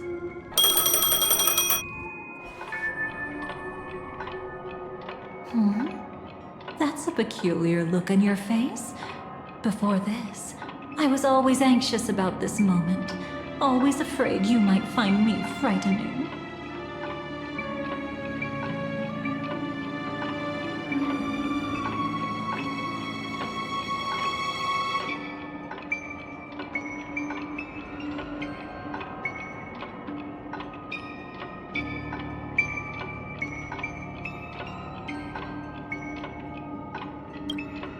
Now, let's turn our gaze to where the threads of destiny intertwine. Soon after, you finally learn Black Swan's intentions. She made a deal with the IPC to bring you before Aventurine. In order to reclaim Penacony, the IPC had been seeking temporary allies. As a show of initial sincerity, he revealed his discovery to you. The crime scene of Robin's death that was staged by the Fool. From that moment on, Aventurine embarked upon his great gamble.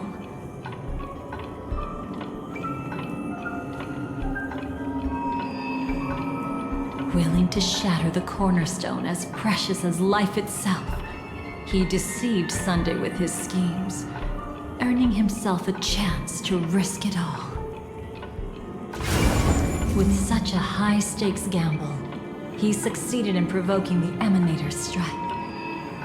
The family's carefully guarded secret was exposed, and you, caught in the eye of the storm, were pulled into the chaos.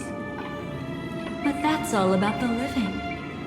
In the same moment, what became of those within the world of the dead? Miss Robin arrived at Dreamflux Reef ahead of you. But what awaited her wasn't the uncertainty of a gamble, but rather a destined life and a destined death.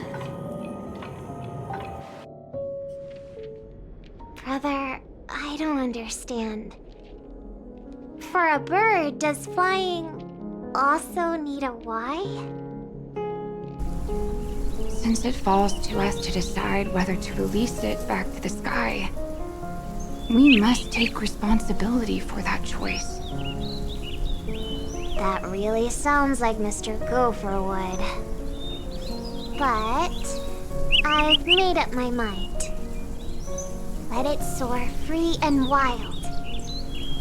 If I had feathers and wings like it does, I definitely want to fly. Even if just to try it once. Besides, Big Brother will help it, right? But It's truly reassuring to hear such words before parting. Come someday. Your little sister will be walking ahead of you now. Mr. Gopherwood, how did you... The gods bestowed upon us heavenly fire, and with it divine tribulations. Let them be, for we are all mortals, born to love and to suffer. Today, more than one little bird will embark on their long journey.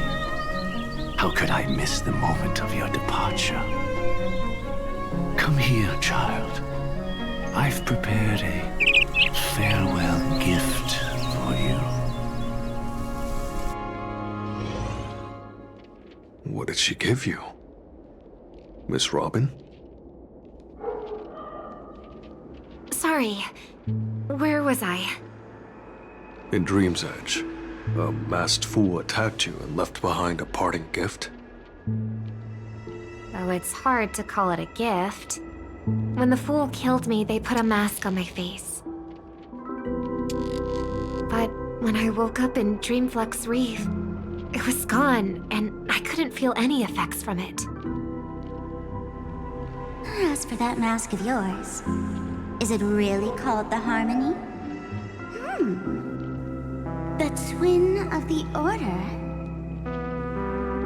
She might be hinting at something, but I still can't figure out what she means. Speaking of which, how is that anomaly of yours doing now? I'm gradually getting better. There's no denying that Dreamflux Reef also spreads the Harmony, and it hasn't been affected by the family's traitor. As for my loss of voice, I still need to keep investigating. Perhaps I've been wearing a mask all along, without even realizing it. If you need any help, just say the word. Thanks for your help. I'm starting to get familiar with this place. But Dreamflux Reef is so isolated. Is there any way to know what's happening outside? I want to check on my brother's situation. That's easy. Just head to where all the action is. Want me to show you the way? I'll take a walk around by myself. Thanks, Mr. Micah.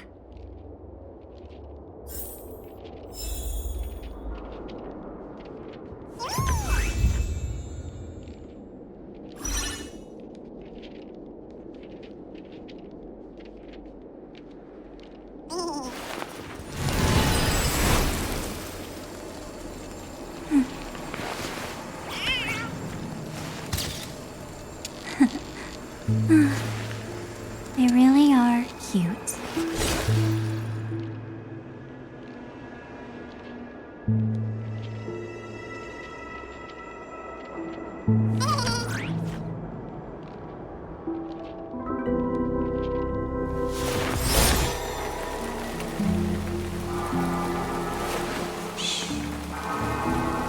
Listen with me to the memories.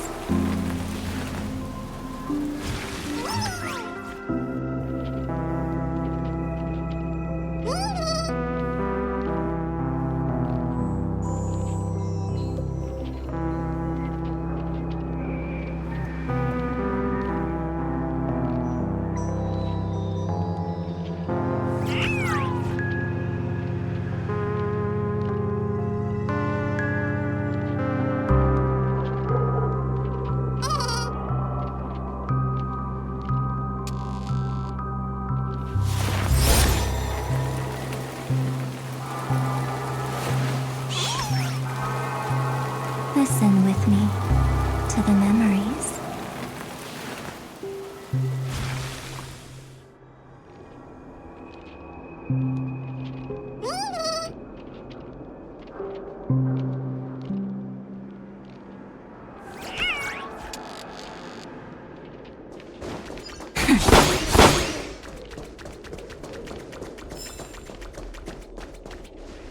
Miss Robin, can you hear me? That voice. Over here.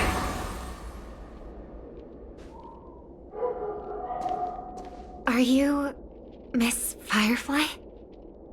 So you did notice me after all. Sorry, but I can't show myself right now. Could we talk somewhere more private? To be honest, I have no reason to trust you. I get it. But I can assure you this isn't a trap. If you really need a reason, there are anomalies in the 12 hours.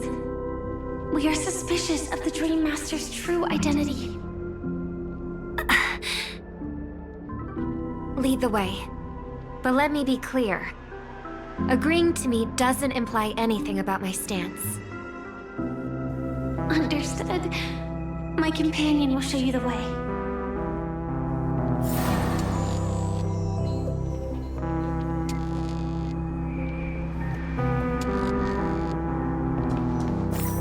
Blue flames.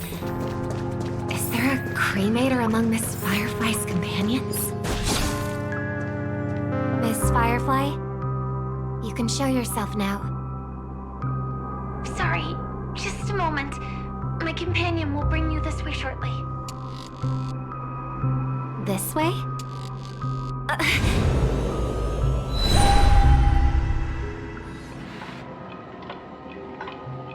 Where is this? As expected of the Harmony's favorite, passing through such dense memoria without even being affected in the slightest. Hello. You may call me the Dahlia for now. This is our cozy new home in the sweet dream, where words may flow more freely. A new home burned out of the sweet dream? If you really wish to have a proper conversation, you shouldn't resort to provocation like this. I apologize. But she's different from other cremators. She has no intention of stealing memories. The same goes for me.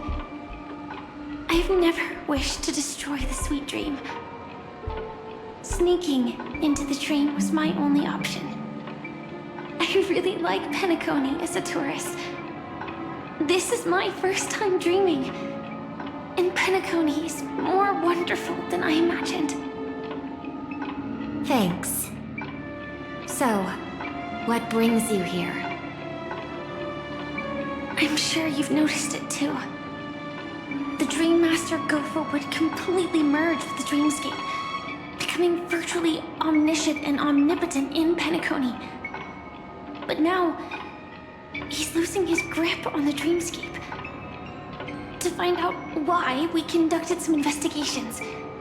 In the primordial dreamscape, we uncovered a crime that he had buried away. We suspect that's why his powers aren't what they used to be. And that's why he's been telling everyone he's under the weather. Crime? I'll show you later. Belonging to his family, you wouldn't believe me unless you saw it with your own eyes. You've indeed uncovered many clues. But before we proceed, I must confirm your true intentions. My purpose is about a reunion, a rescue, and a farewell. Will you believe me? Miss Firefly, that expression and tone of yours just now, I've seen it many times in my audience. expression? That's the look one has when describing what they hold most dear in their heart. So I'll trust you this time. When I first left Penacony, the Dream Master gave me a parting gift. A divine law, so to speak. For a leader of the 5 lineages, that's pretty cheap, isn't it? Since then, I've walked the path of harmony as a Pathstrider, wielding its power.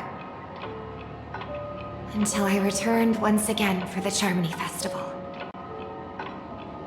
In the 12 hours converged by the Dream Master, I developed symptoms of losing my voice, and the strength of the harmony began to wane. Yet in Dreamflux Reef, I wasn't affected at all. I believe that the path he once pointed to might not have been named the Harmony. That's why I gradually became incompatible with the sweet dream. In the past, the Dream Master would harmonize for me. But when he was too busy to tend to me, I finally noticed something was wrong. So, which path did he choose to walk? It's not clear yet. There aren't many clues about this, but I suspect it's the Order. Thank you, Miss Robin. You've helped us clear up many of our doubts. However, regarding the Dream Master's path, we have different conjectures. What is it? Come with me. It's time to see it with your own eyes.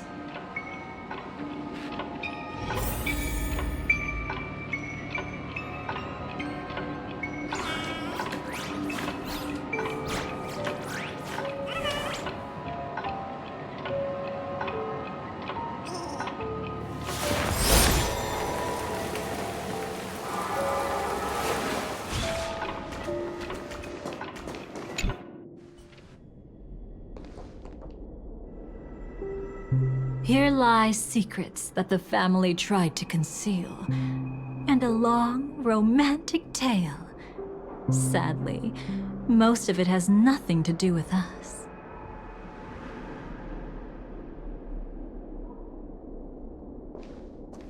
Brooklyn Tiernan. I remember that name. A Galaxy Ranger, worthy of admiration.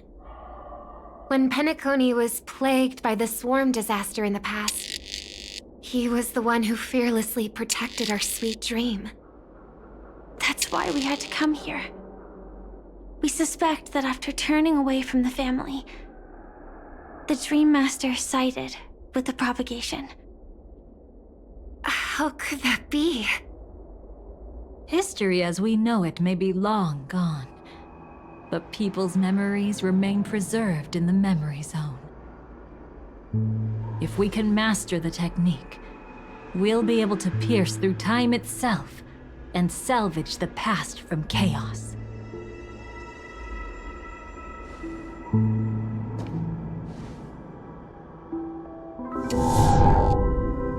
Is this Memoria?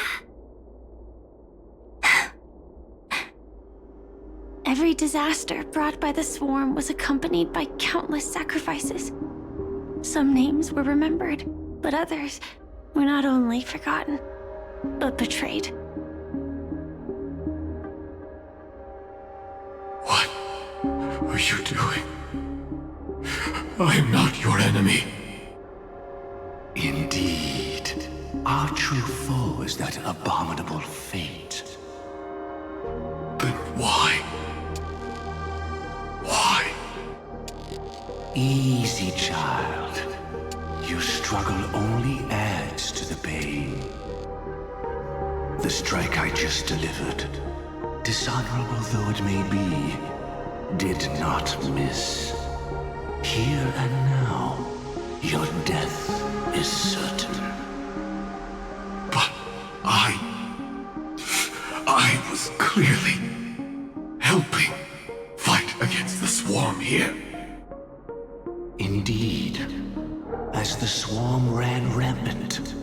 A Glamoth knight passing through joined the battle without asking for anything in return. Truly admirable. But have you ever wondered why, right after that, the infestation only grew worse? Could it be? The Glamoth Knight, born to purge the swarm, turned out to be a pathstrider, walking the path of propagation. The sweet dream has never been tainted by the propagation. You brought it here, and only your death can remove it. How can this be? I can leave and never come back here. I can't die. I don't want to die. That's precisely why I said that strike wasn't honorable. I explored your secrets for the sake of the sweet dream. But striking you down, that came from selfish desires after glimpsing eternity. Paradise shall fall into this world of sorrow, and once dawn breaks, it will shatter in the light of day. How could anything golden abide in glory forever? You shall become my darkest crime, and the beginning of a great undertaking. Your remains shall become the foundation for eternal paradise.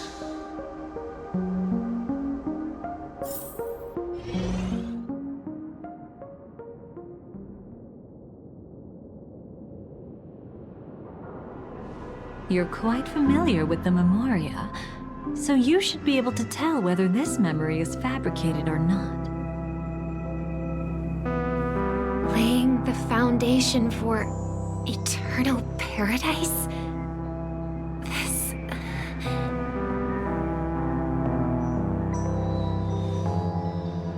At that time, she was trying to escape her own destiny.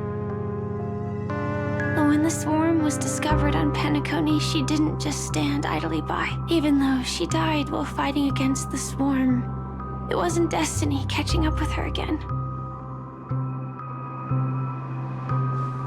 It was her own choice. Because like any ordinary person, she had a conscience and knew compassion. Is she your friend? Yes. And in many moments, looking at her is like seeing myself. I know it won't undo what's been done, but I'm sorry. No matter what purpose the Dream Master has, it doesn't give him the right to sacrifice anyone. I promise you, when all of this is over, regardless of the outcome, I'll tell everyone about her deeds. She deserves to be remembered by the sweet dream. Thank you. But there's one thing I don't understand. Even if the Dream Master is after the power of the propagation, there are plenty of swarms left in the cosmos. Why resort to killing? That's exactly why we came to find you. With the Charmony Festival about to begin, it can't be a mere coincidence that the Dream Master is pushing forward with his various machinations now. And you were chosen to perform for the Harmony.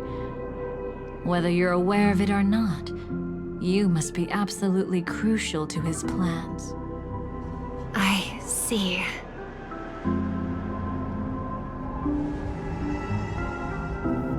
You want me to become the conduit to retrieve the past from the memory zone? What exactly do I need to do? I'll need to temporarily take a piece of your memory. By letting it stir up the memory zone, I can follow the flow of Memoria and burn a path through, retrieving scenes from the past once again. Whether I succeed or not, I'll return your memories to you safe and sound. Let a cremator access my memories? I also think it's too much to ask. If you deem it necessary, you can use tuning to leave a safeguard in our minds, preventing any ulterior motives.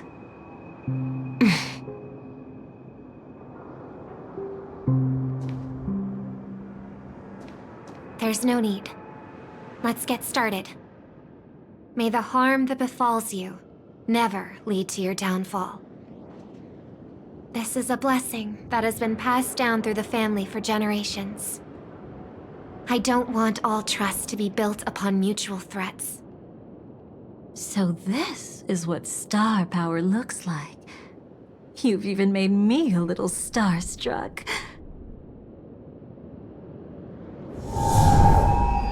All right. Looks like we got lucky. Oh? What's this? A piece of worm-eaten oak? Found something new? This time, I'm afraid we've uncovered quite a disaster. Let's go see it with our own eyes.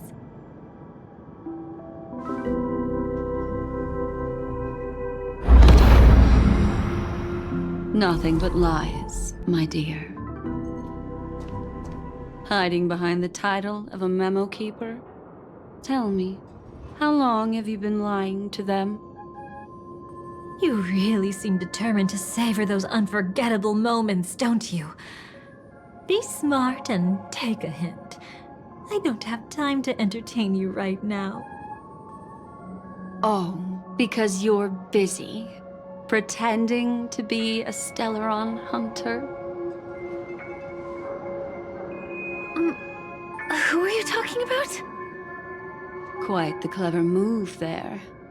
Miss Firefly, if you're willing to take my advice, why not make a trip back to reality? Ask that Silver Wolf lady carefully who your true companions really are. How did you... All right, you. Still can't help sticking your nose into everything, huh?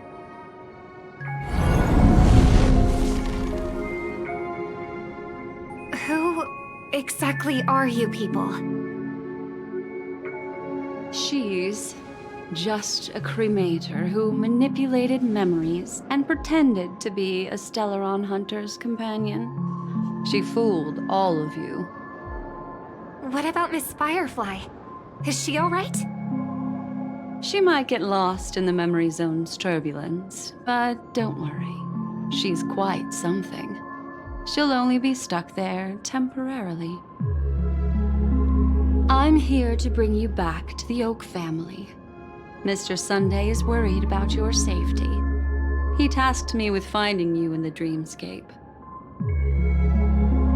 As for this Dahlia, she cannot be trusted.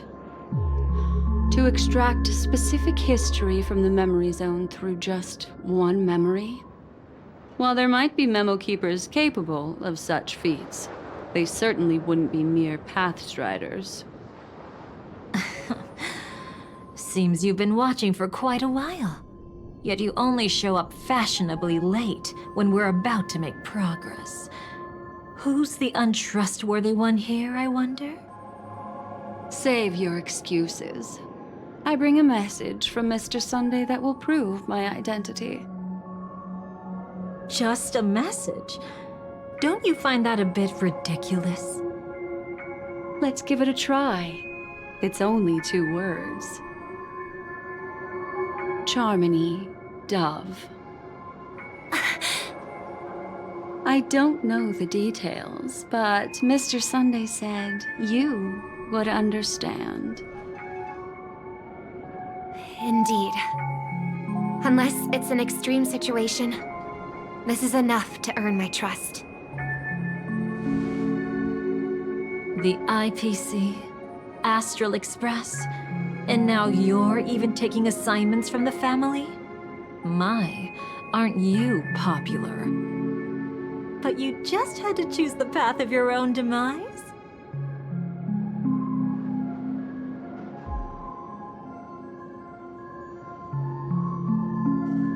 Back then, I not only kept Lady Acheron's secret, but also left you with your life intact. What?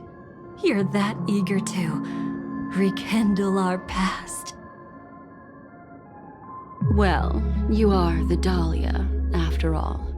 I have to keep an eye on what kind of trouble you're going to stir up next. I've been questioning this for a long time. How could Destiny's slave possibly accept someone like you, whose very nature is betrayal? And what's the deal with the Stellaron Hunter? Let's get somewhere safe first. Then we can talk. She's too dangerous for us to let our guard down. Many thanks.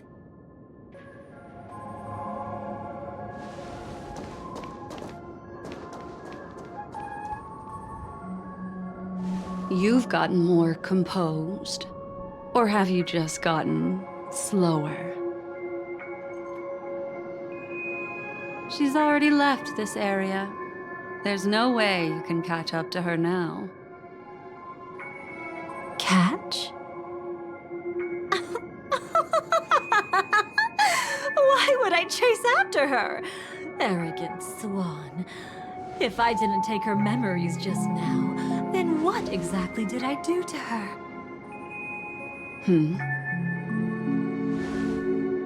I might as well tell you. I planted a spark of the cremator's fire in her memories. It will spread silently, and in an instant, it will burn away all her memories of seeing me. She'll believe she was never here.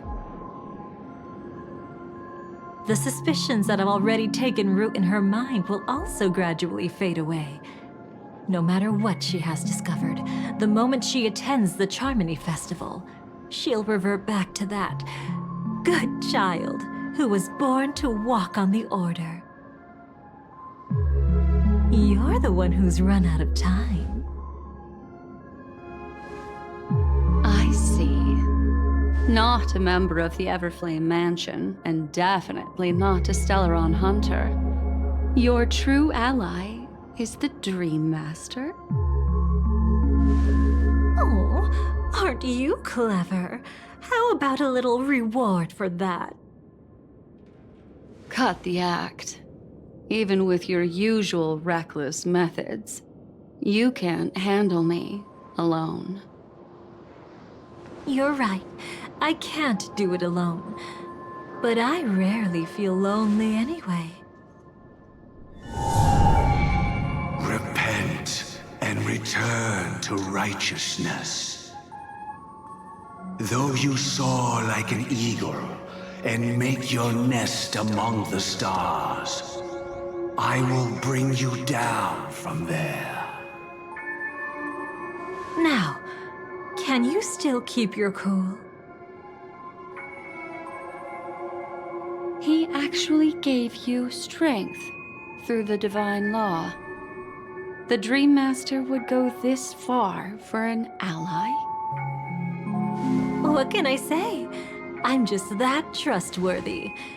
If he hadn't done that, how could my control over Memoria far exceed that of ordinary memo keepers? Let alone allow me to tamper with the Stellaron Hunter's memories. Unfortunately, you lost your composure in your euphoria. In the dreamscape, I might not be your match. But if I want to leave, you can't keep me here. Harsh words. Want to test that theory? It's easy to throw away a flower, but the fragrance lingering on your hands won't fade so easily. I can be quite persistent, you know. Even if we rekindle what once was, I remain unchanged.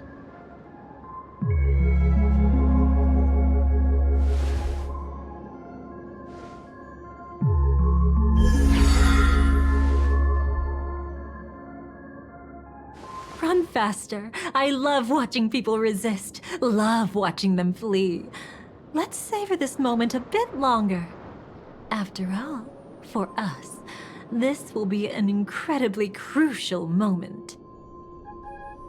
No matter where you run, I will always find you.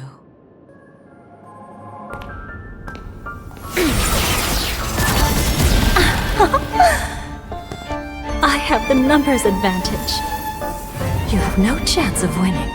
I don't want to use a cremator's tricks. Not that I can't. I knew it. Your ever-shifting morals. Never changed.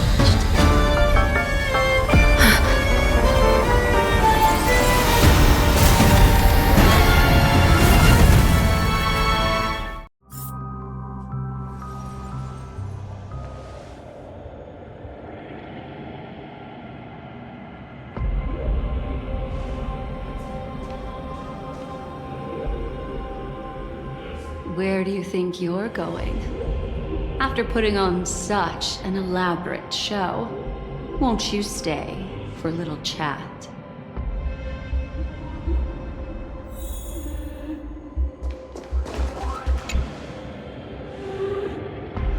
The most trustworthy thing about you is that you're never to be trusted, darling.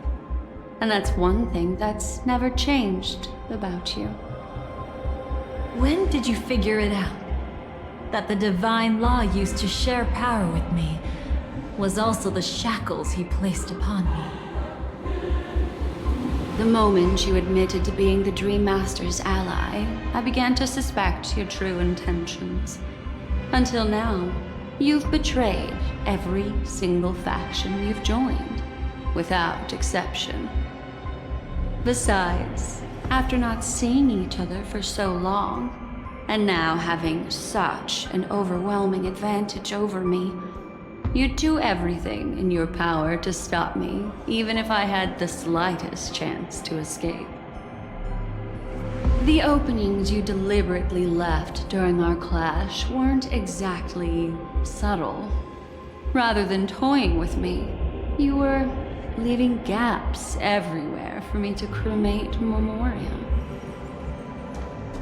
Oh, really? I'd love to drop the act and give you a proper taste of torment.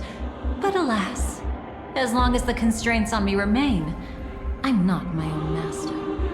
I can't do anything that would harm Gopher Wood, nor can I reveal his secrets.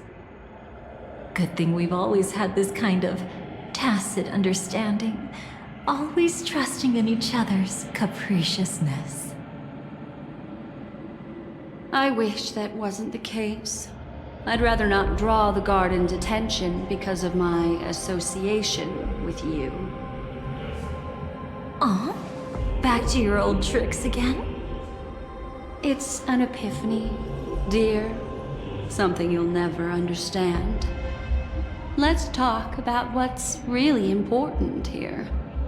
What are you hoping to get from the Dream Master that made you willing to submit to his control? After putting on such an elaborate show, using me to regain your freedom, which kind of memories are you trying to steal from the sweet dream? Why, of course, the destructions. Stop joking around.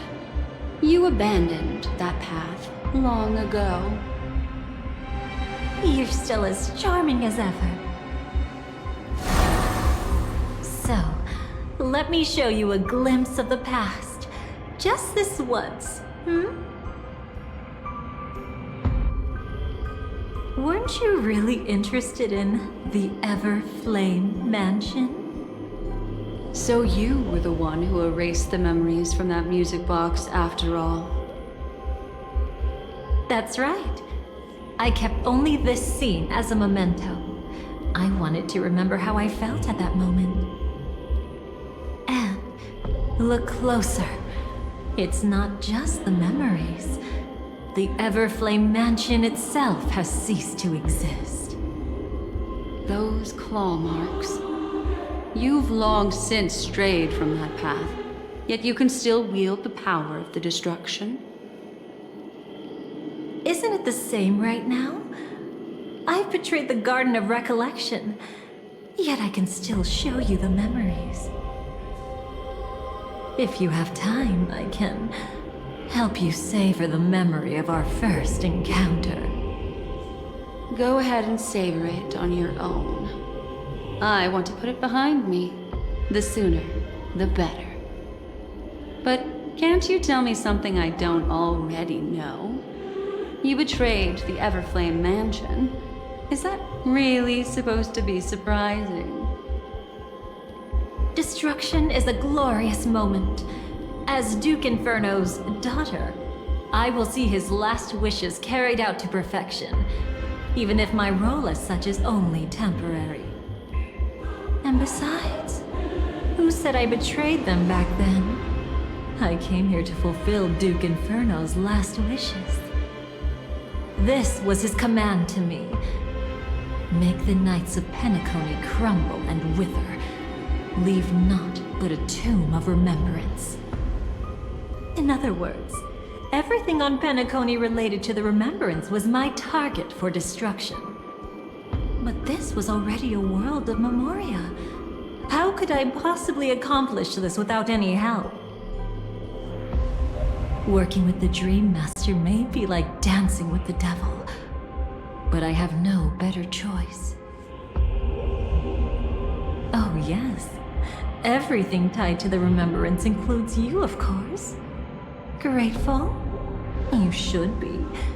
My whim is the only reason you're still alive. I won't be grateful for that. You couldn't have done it anyway. Filial piety has never been one of your strong suits, so drop the act. That's exactly why I'm saying you only think you understand me. Think about it carefully. As a Stellaron hunter, didn't I work my hardest to help Firefly get closer to the truth? As an ally of the Dream Master, I also helped monitor the dreamscape. And when a hunter infiltrated Penacony, I seized the chance to pose as her companion and trapped her in the memory zone. As for Robin, whom he chose as his songstress, I burned away her doubts too, leaving nothing to chance. Like the destruction, betrayal is but a fleeting moment. And before it came, whether with Duke Inferno, Gopher Wood, or Firefly, I wasn't pretending.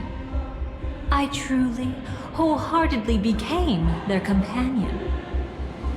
What about Robin? Those sparks that burn through memories. Don't you think that was a bit too much? Oh my! I thought I could fool your eyes at the edge of the dreamscape. But I guess there's no hiding from you on your home turf. What? You want to settle the score with me for messing with your people? Why don't we sit down and have a chat? You seem like a patient one to me. So tell me, what exactly do you want to take from me? Don't worry, I only went with the flow, suppressing her power a little to make it easier for you. I trust you're someone who knows how to return a favor, right? There's this thing called the script. Now that I find quite intriguing. Stellaron Hunter Collaborator.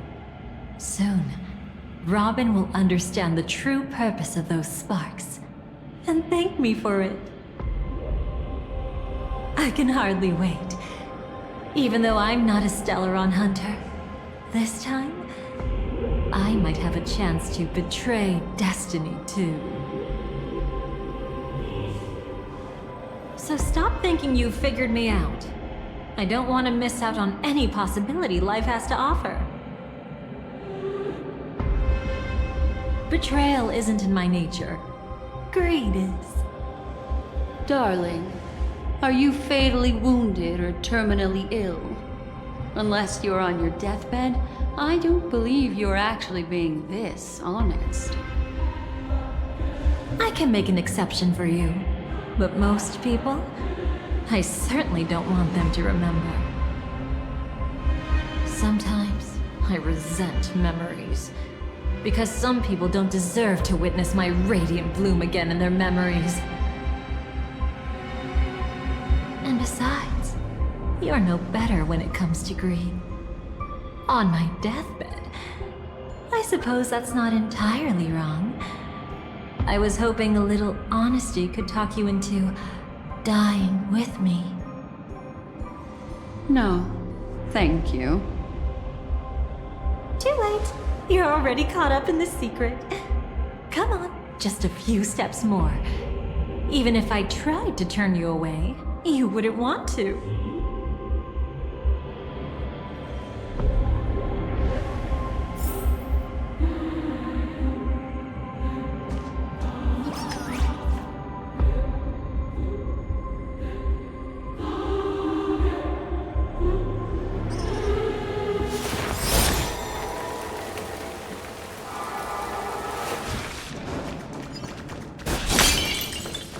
I see now. A piece of worm-eaten oak. You weren't just making that up. Oakwood is prone to insect infestation. Nothing surprising about this. It's him.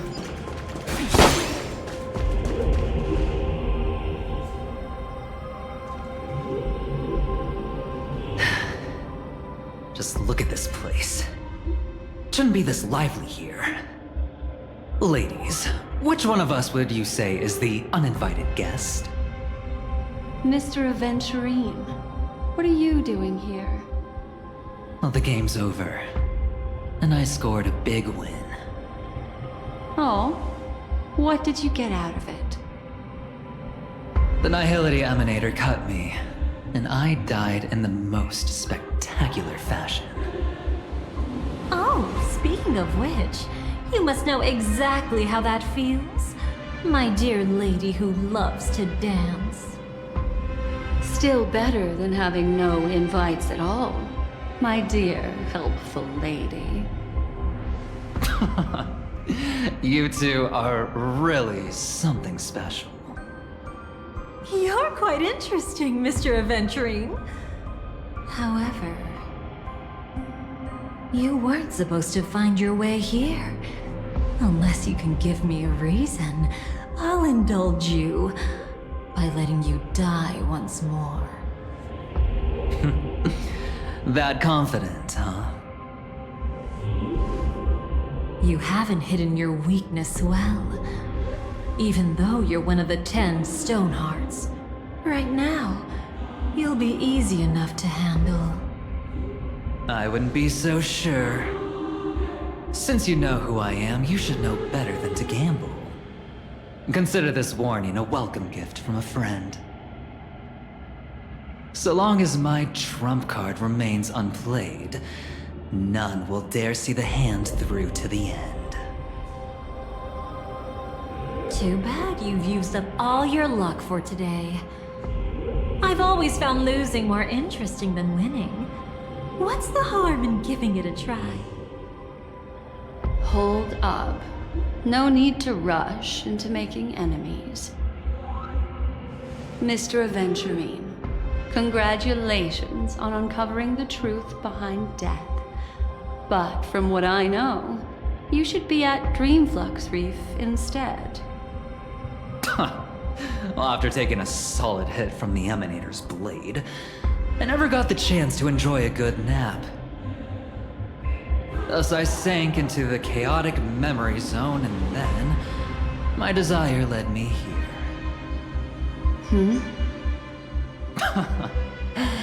As I thought.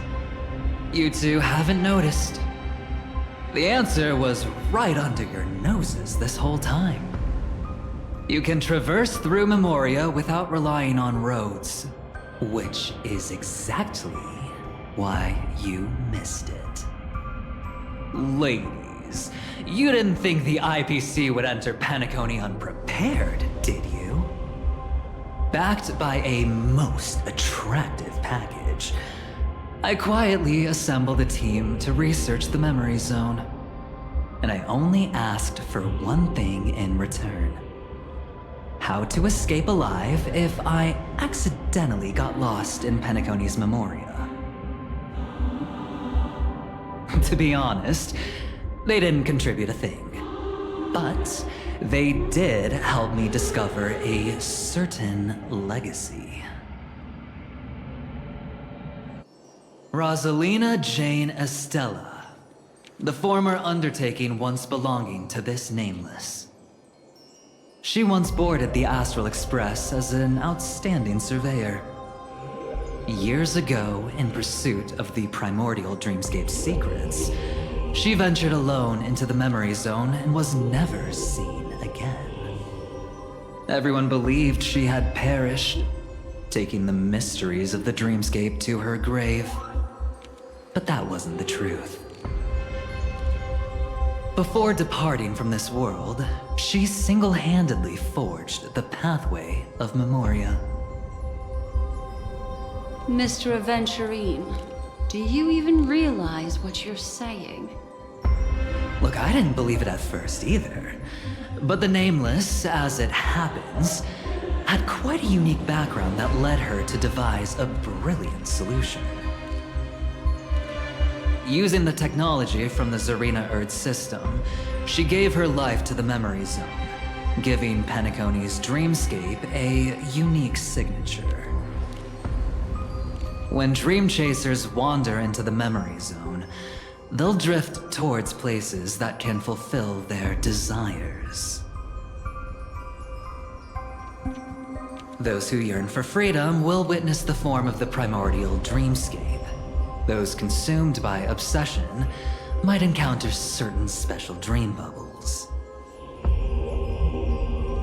And those who are lost and directionless will return to the 12 hours, seeking their path within their own past.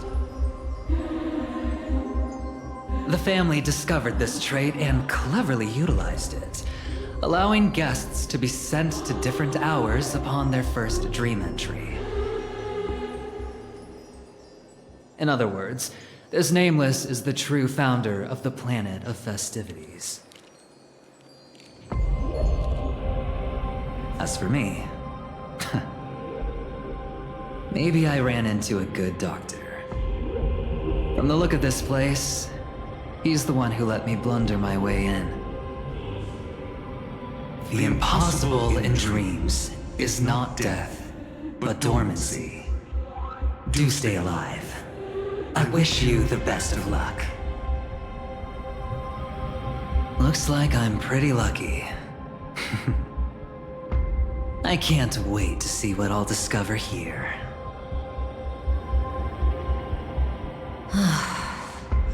It would seem luck favors you still, Mr. Aventurine.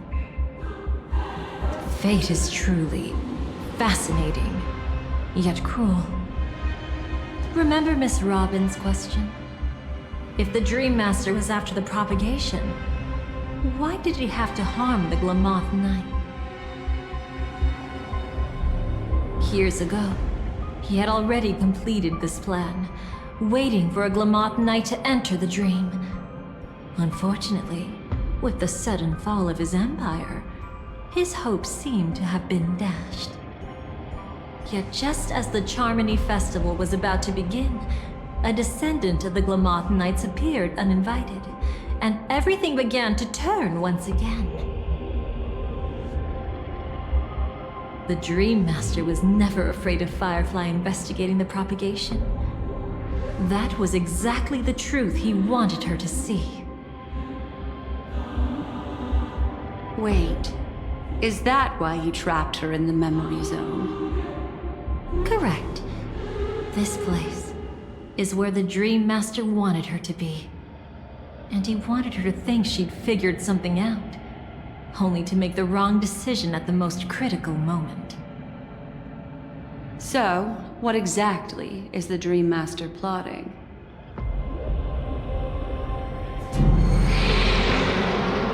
It doesn't matter anymore.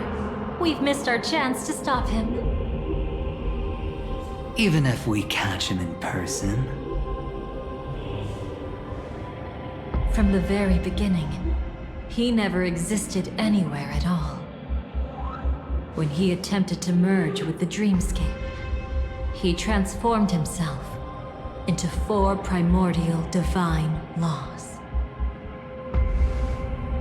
The gods bestowed upon us heavenly fire, and with it, divine tribulations. Let them be, for we are all mortals, born to love and to suffer. The first law. As his parting gift, he bestowed it upon Robin, guiding her onto the harmony. Repent and return to righteousness. Though you soar like an eagle and make your nest among the stars, I will bring you down from there. The second law is the power he bestowed upon me as his collaborator. At the same time, it serves as a constraint to ensure I won't act recklessly. And the third law... Paradise shall fall into this world of sorrow, and once dawn breaks, it will shatter in the light of day. How could anything golden abide in glory forever? I haven't seen it myself either. According to him, it was an all-out attack, like a torrent of fire pouring down from above. And the last one? Nobody knows. After claiming to be ill and withdrawing from public view, even though the constraint remained in place, he never contacted anyone again. Not even me, his collaborator. It's just my theory, but I'm pretty sure I'm right. By then, he had finally completed the last law, and used it to eliminate the one weakness that exists in any plan. The mastermind himself. The moment the plan was set in motion, Gopher Wood died a martyr's death for the just cause he believed in. And the swarm disaster shall reappear again in the sweet dream. The moment has finally come. Resentful from being deceived. Confused by conflicting memories. Your expression right now is so similar to what I had imagined.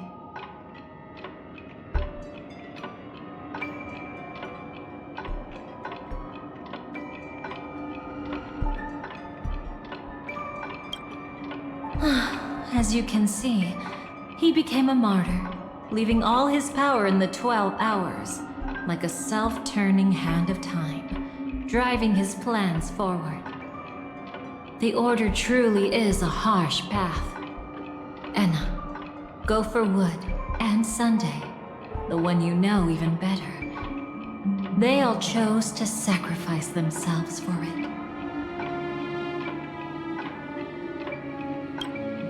Though it wasn't my original intention, I wanted to help her, to keep her from getting caught up in Gopher Wood's schemes and facing such a detestable fate. Alas, I couldn't make it happen. The path your predecessor Rosalina left in the Memoria pushed Firefly towards a new lease on life. Indeed, how could a nameless who walks the path of the Trailblaze leave behind a legacy built on evading destiny?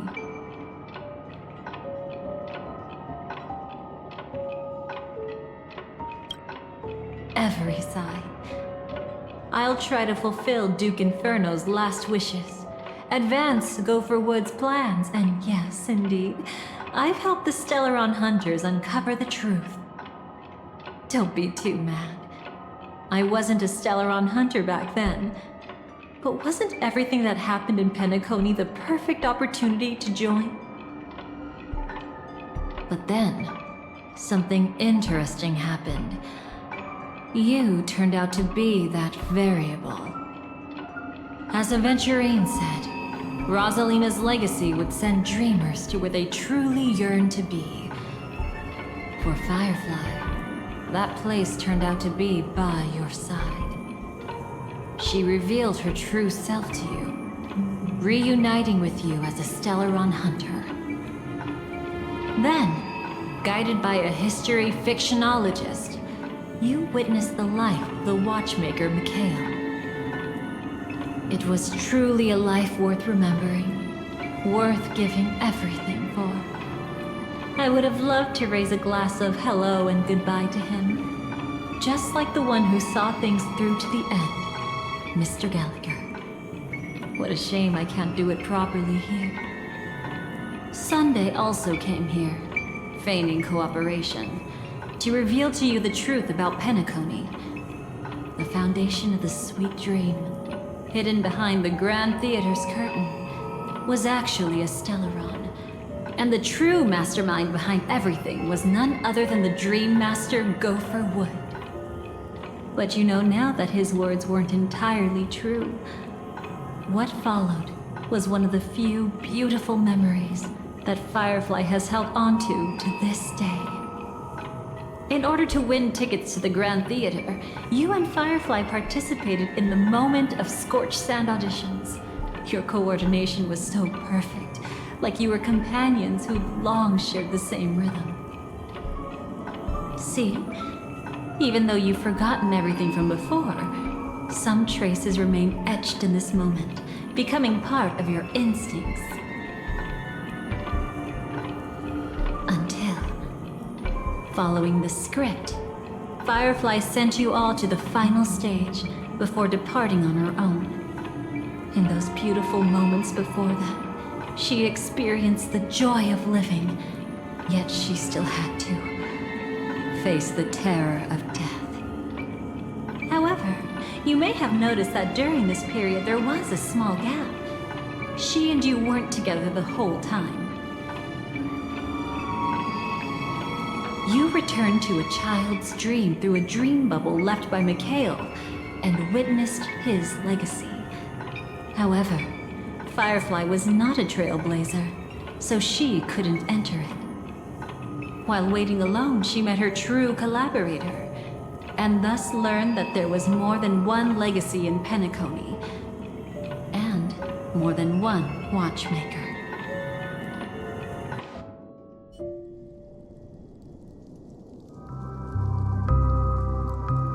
Did they enter that dream bubble? That's right. Unfortunately, you won't be able to follow them in so easily, even if you've traveled together as companions. That old man can be so stubborn sometimes. He'd rather have the Nameless be the ones to witness his legacy. No, I think it's quite romantic. A legacy left in the past will give them the courage to continue walking towards the future. Even if I can't walk alongside them, I'm content in knowing this. Huh. You're quite like the Nameless. Awkward, but admirably so. Maybe we can't walk the same path, but... Passphrase, respond at once. Why does life slumber? Huh? Ignore that. Must be some meme. How did it end up here? Sorry, I want to go check that out real quick. Be right back. Oh, so you're into fluffies too. You've got taste. Better not wander too far though.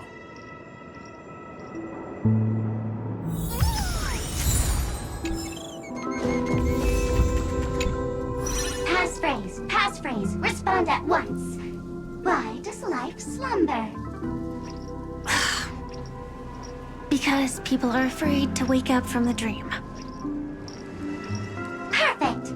Identity confirmed. Welcome, Agent Mech Tycoon. Please proceed to the next rendezvous point. Our people will be waiting for you there.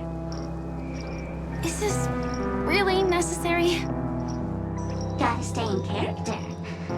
Follow the instructions, Mech Tycoon.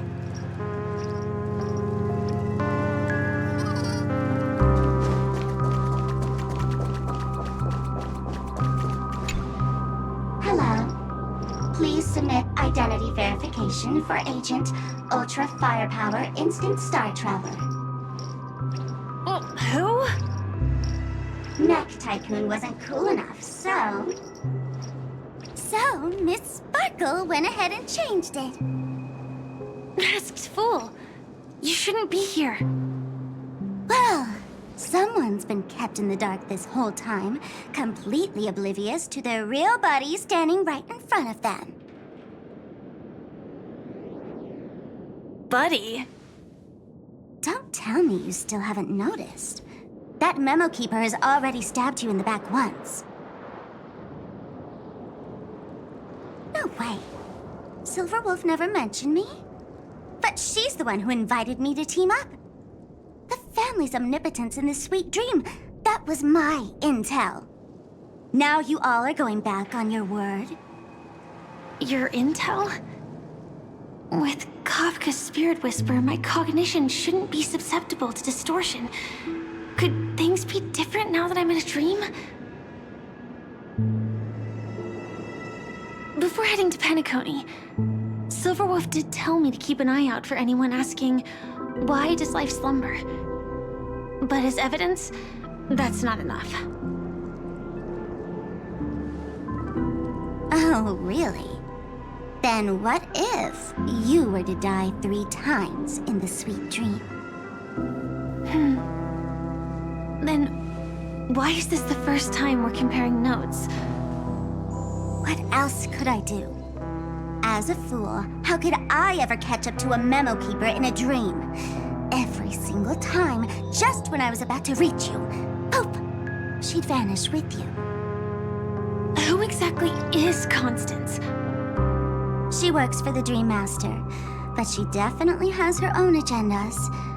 She secretly made a deal with me.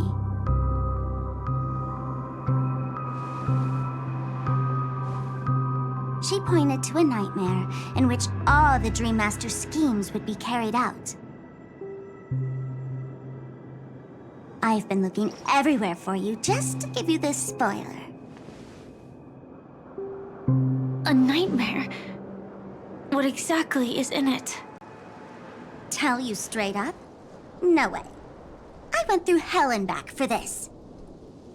Here's the short version. After you've lived through the best of times, soar toward the sky with all your might. You'll hear insects chirping at the oak's crown. That's way too cryptic. I can't trust you. Please, we're working together. I'm not some lackey. Just because someone else fooled you doesn't mean you get to pin it on me. You're back sooner than I thought. Any results? Yes.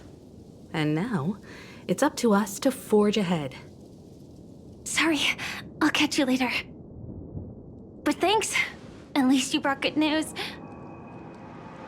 Which part was good news?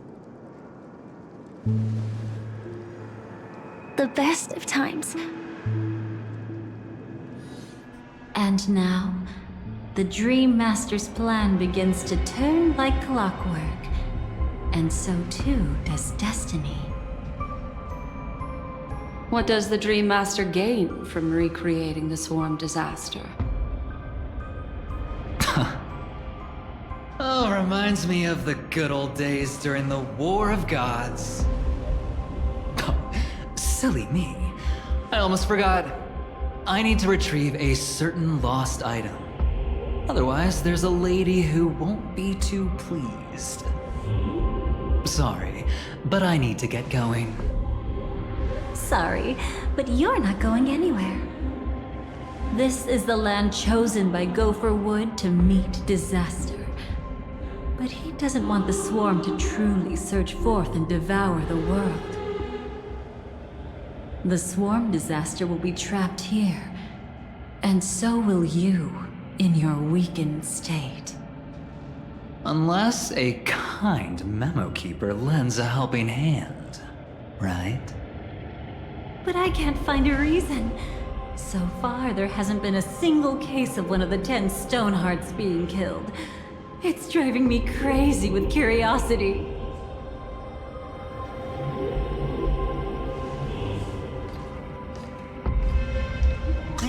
above all, my friends, in the face of the omen of evil, we must stand united more than ever. Allow me to prove our resolve with my spear and pierce through this darkness. Huh? Whose backup is this? Pardon my late introduction. I am Argenti, of the Knights of Beauty, traversing this cosmos to eradicate all that is unsightly in this world. In the name of beauty, the one and only has brought me to this place. Perhaps it is destiny's guidance that led me here. In this dreamscape tainted by the propagation, I shall uphold the name of beauty and clear the path for all of you. Ah, passing knight. You found just the right person. I am an IPC envoy trapped here. Lend me your aid. For Adrilla the Beauty is the most peerless beauty of them all. Someone's a quick learner. Nothing else to say. This is far too much of a coincidence. What else is there to say? Would this Sir Knight even listen to us try to reason with him? That's the fascinating thing about destiny. Some people are just born lucky. Let them be. We should get moving now.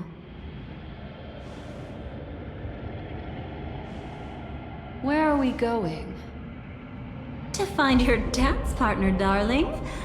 By an unexpected turn of events, the Dream Master's plan is about to come to fruition. And to deal with him, we'll need an emanator to step in.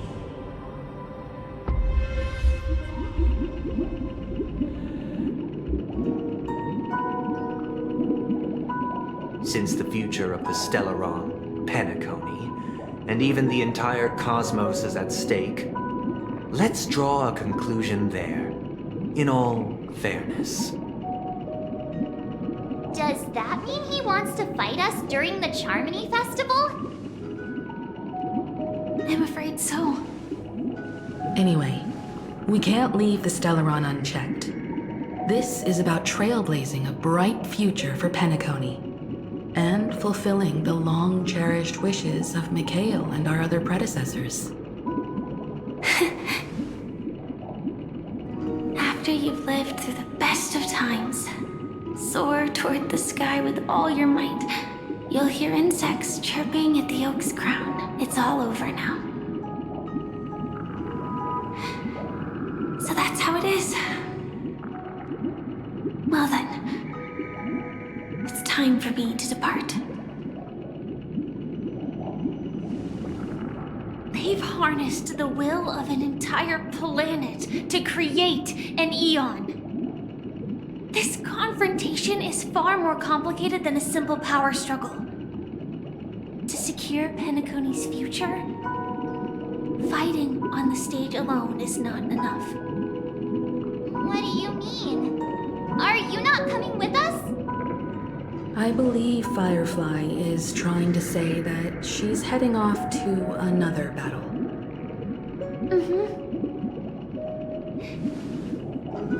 Before I left, the Destiny Slave told me that this journey would bring unforgettable rewards. Even though the script he gave me only had a few lines, I couldn't ignore them. Because one of the lines said, "I'll experience death 3 times in the land of the dreams." 3 times? This can't be serious, right? The first time was a painful death when I was stabbed by the Blade of Dormancy, which led to all subsequent events. The script will always come true, but in a way that will only be revealed when that page is turned. But the death granted to me by the planet of festivities was merciful enough.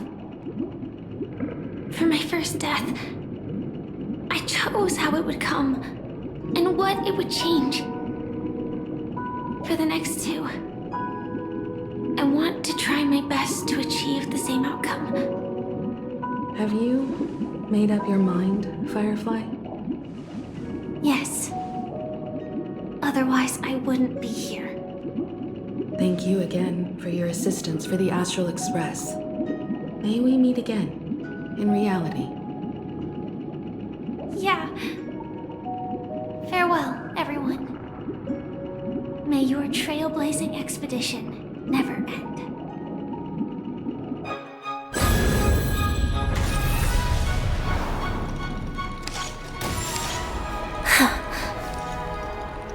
I dreamed of a scorched earth. Everyone, are you ready? A new shoot sprouted from the earth. It bloomed in the morning sun and whispered to me. Like fireflies to a flame, life begets death. May we meet again in reality.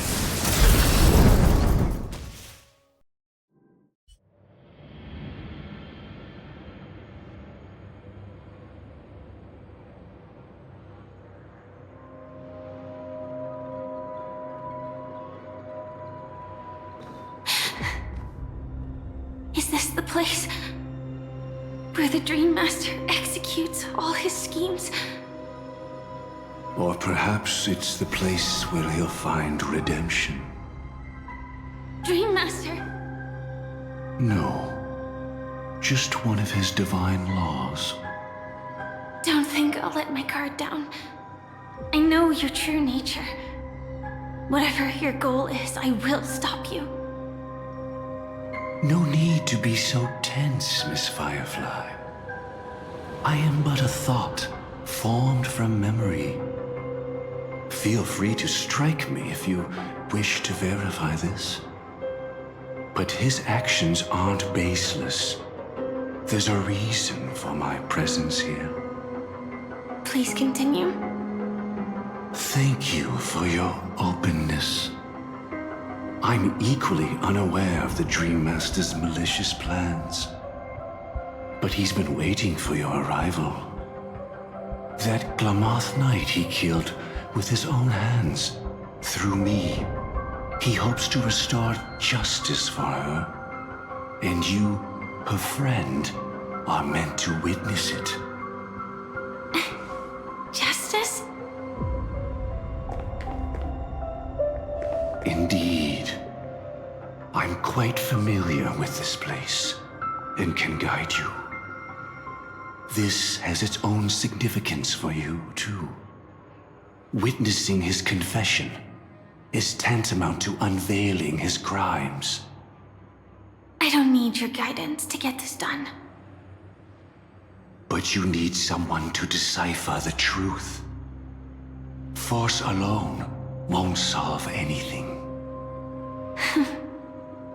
It's not like you'll stop here if I refuse. Lead the way. But I'll be keeping my eye on you. What is this place? Oak Manor. Once part of the Dewlight Pavilion. Before becoming the Dream Master, he used to hold family councils here. But it's been abandoned for years now, sinking into the primordial memory zone.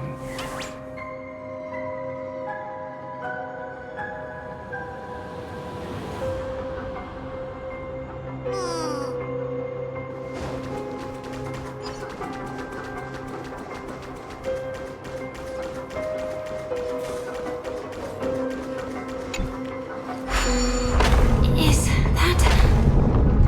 I'm afraid it's pain.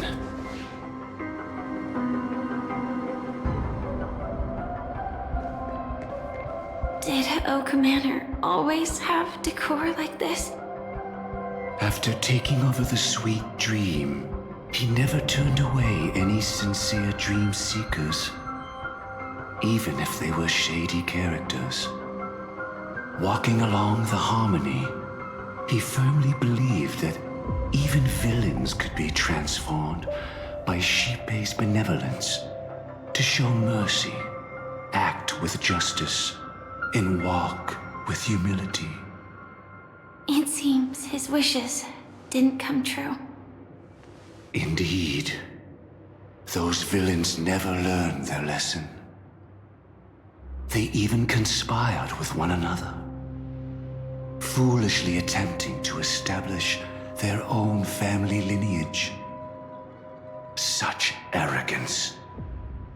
They went as far as sending a messenger across the vast cosmos to seek permission from the main family. In the end, they only brought shame upon themselves. And then there was a revolt. Fortunately, his heart was already aligned with the Oak family, allowing him to survive by sheer luck. Though he could never leave the sweet dream again. Soon after, the manor was decorated this way. Was he trying to warn himself? If your beliefs lead you down a path of plight, why stubbornly cling to them? That's exactly what I'm getting at. At least now, I can understand those feelings. And I think I've come to understand why I exist here. At that moment, Gopher Wood stood at a crossroads, pondering whether the harmony was still the right path. But my fragmented memories have not yet revealed where this would ultimately lead. Since he was about to commit a great evil, perhaps the Dream Master who left behind these laws was hoping I would choose a different path. But it's too late to change anything now. Not necessarily. We might as well keep moving forward. Good intentions are always the final creation of evil deeds, for they know they must be stopped. And his past choices will reveal his schemes to us. In your opinion, which path would the Dream Master choose? Probably the path of force. But Miss Firefly, feel free to do as you please. I have no other thoughts.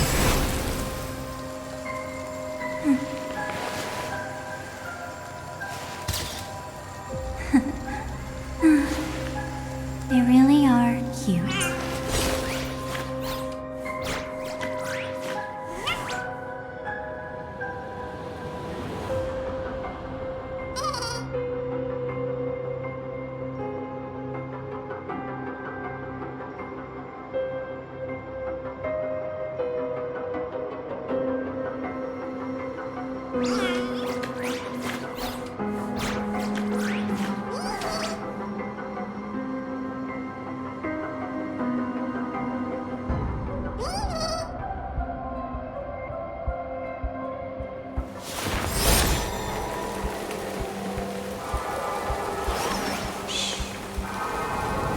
Listen with me to the memories.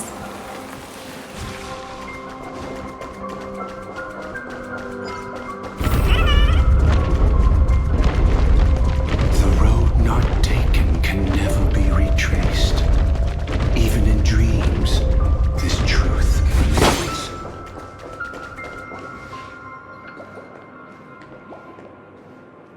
In the end, all paths lead to the same destination. Human will, it seems, truly has very little impact. Is this?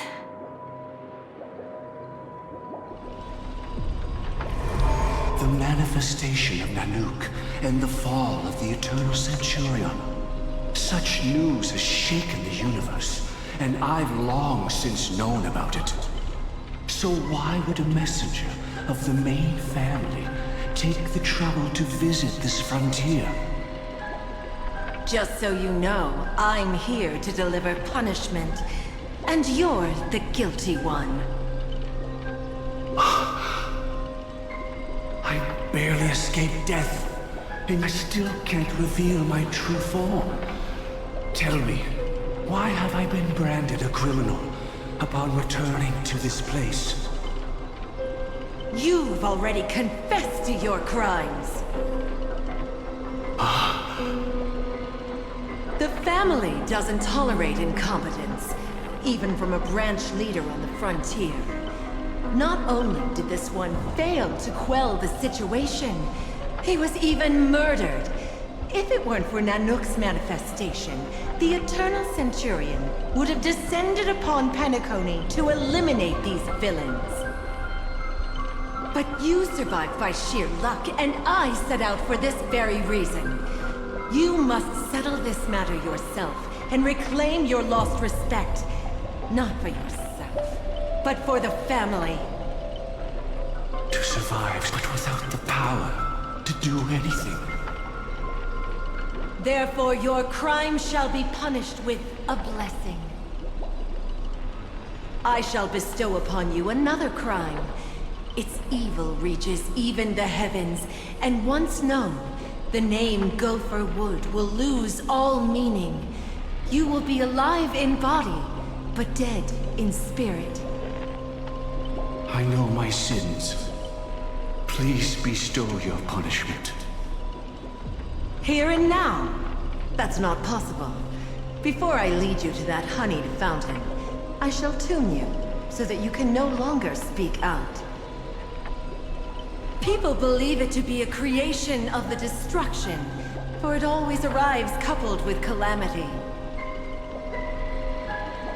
I shall clear the shadows before your eyes, so that you may once again behold that almighty force that giveth and taketh, and worship the mercy bestowed by the triple face.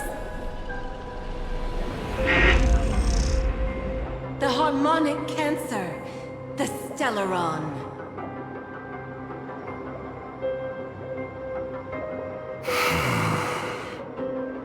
Did the Dream Master already know back then that the Stellaron was actually a creation of the Path of Harmony? Was he forced to manipulate the Stellaron under the family's orders? I'd like to defend him, but calling it forced would be self-deception. He claimed he was powerless, not that Xipe taught us we shouldn't do this. Whatever the family's true face may be, right now, Gopher Wood is no longer a follower of the Harmony. What if you were the one standing there? Perhaps I too would betray the Harmony. But in any case, that would only mean I found the family unworthy of obedience. It doesn't justify the Dream Master's heinous acts. Miss Firefly, have you ever pondered over destiny? I often wonder if we could face our past decisions again, would we really make different choices?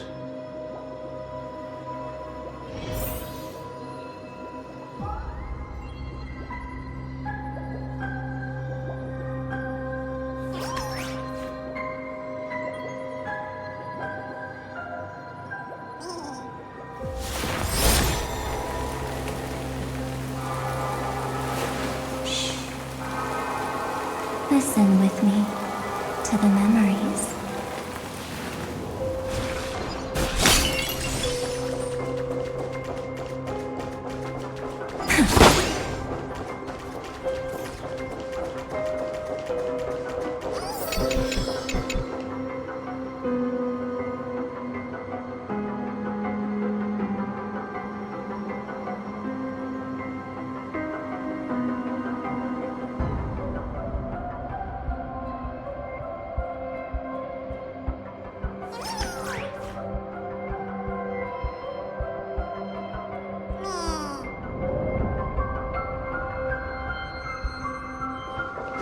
It's in that puppet's hand. Got it.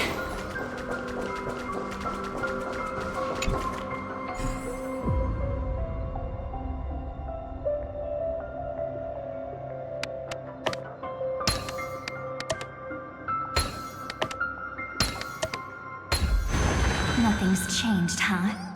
Just like always. Rest in peace now, old friend. Mikhail, was it you who killed him? Is that what you think of the Dream Master? Someone so unforgivably evil. He was once the Dream Master's closest friend, but they ultimately parted ways due to their differences over the sweet dream. Mikhail once gave the Dream Master a wristwatch, and even though it's broken now, he still treasures it to this day. I came for a confession, old friend. I wonder, what did death feel like to you? I died once, yet returned to the mortal realm. If you were as fortunate as I was, would we still walk different paths? In my eyes, you can still hold on to hope precisely because you've never faced inevitable death. Would you blame me? Would you, Mikhail? I tried to unveil Xipe's third face, but I was wrong. It wasn't the propagation. Yet destiny was so merciful, making me realize the propagation was able to continuously evoke people's prayers for the Order through the fear brought by the Swarm. When the Swarm disaster ravaged the universe, that was also when the Order reached its unprecedented peak. But after that, the Great One deliberately ignited a war among gods, leading to their own downfall. They would rather fall than let the Order ascend upon a staircase of falsehoods. They were wrong too. The Great One wished to restore justice to the mortal world. But what people prayed for wasn't justice. It was freedom from fear. Will you forgive me? Will you, Mikhail? I shall commit an act of transgression, mending the errors of the gods. I will restore the missing hand to the celestial clock and show mankind death. I know my sins. They are ever before me. But I shall never repent. Using the propagation to lay the foundation for an eternal paradise. So what he meant was recreate the Swarm disaster using fear to force people to pray for the Order's return? Perhaps that's why your friend was killed. The Dream Master wanted to find out how the Glamoth Iron Cavalry obtained the propagation's power. That's not a power that can be easily controlled.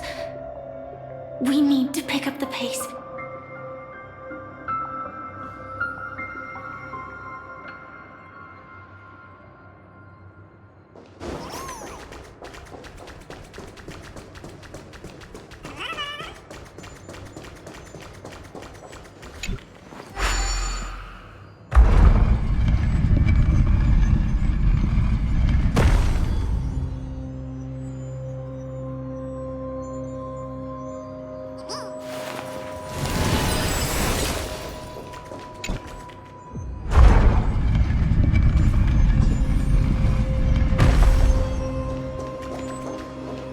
Past this point lies the Grand Hall at the end of Oak Manor.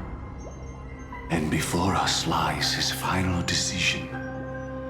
Where to go after turning away from the Harmony. Since he wants you to choose again, which side will you take? Go ahead with whichever path you think is right. I'll take the other one. Don't worry. I can't change anything. Even if I have a sudden awakening, it would only give the Dream Master peace of mind. He deserves absolute punishment and must be brought to heel. So you made a different choice after all. I will stop him.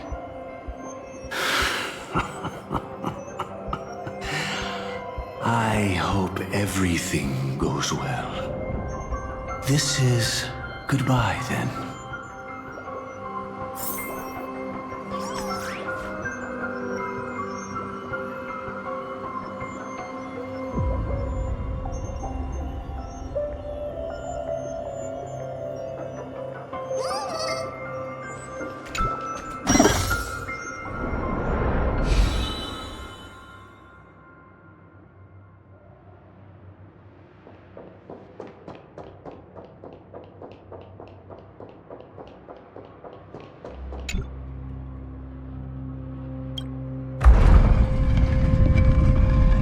Let the propagation rain down heavenly fire once more, heralding the mournful.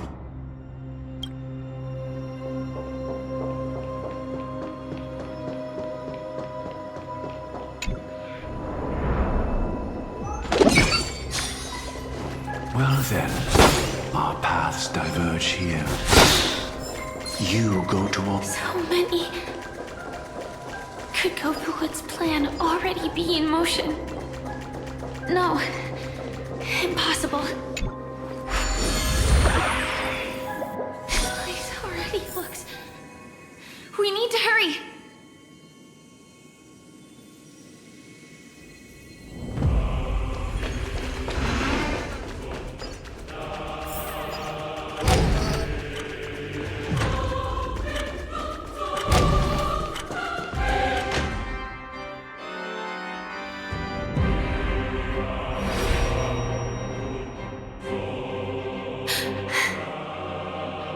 No doubt about it. This is the place. My apologies for keeping you waiting, Lady Firefly.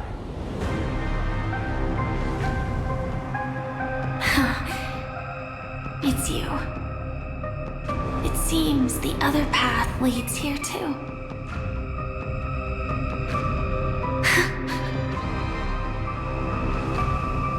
What is this? It's the terror that humanity dares not recall. The swarm disaster's chrysalis of extinction. The Dream Master's devastating strike, like a torrent of fire, lies hidden behind the stained glass, waiting to shatter it and unleash the swarm disaster once again.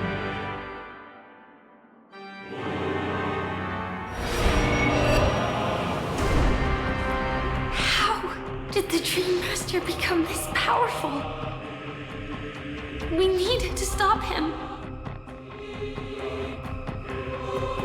Or maybe stop me. As expected. I shall end this matter on his behalf. This thought, together with the power beyond the window, completes a single, true, divine law. Divine law. Everything you saw along the way, none of that was meant for you. It was meant for me. So that I could bring you justice. I don't see any justice in any of this. Lady Firefly, I assume you've pondered over destiny, too. I don't think it can be used as an excuse for anything. Even if the ending is predetermined, can still decide how we get there. That's just self-deception. You've never been able to change the course of events. When we stand at the crossroads of choice, no matter how many times we start over, we'll always make the same decisions. By that moment in time, we've already been shaped by our past, believing that choice to be the only correct path. All the past you've left behind has already determined your future. Your friend tried to escape destiny, only to meet the same end. And now, here you are, no different.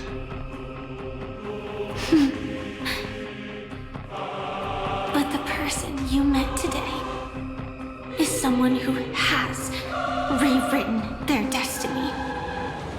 Well then, I'll offer you my sympathy, Hunter.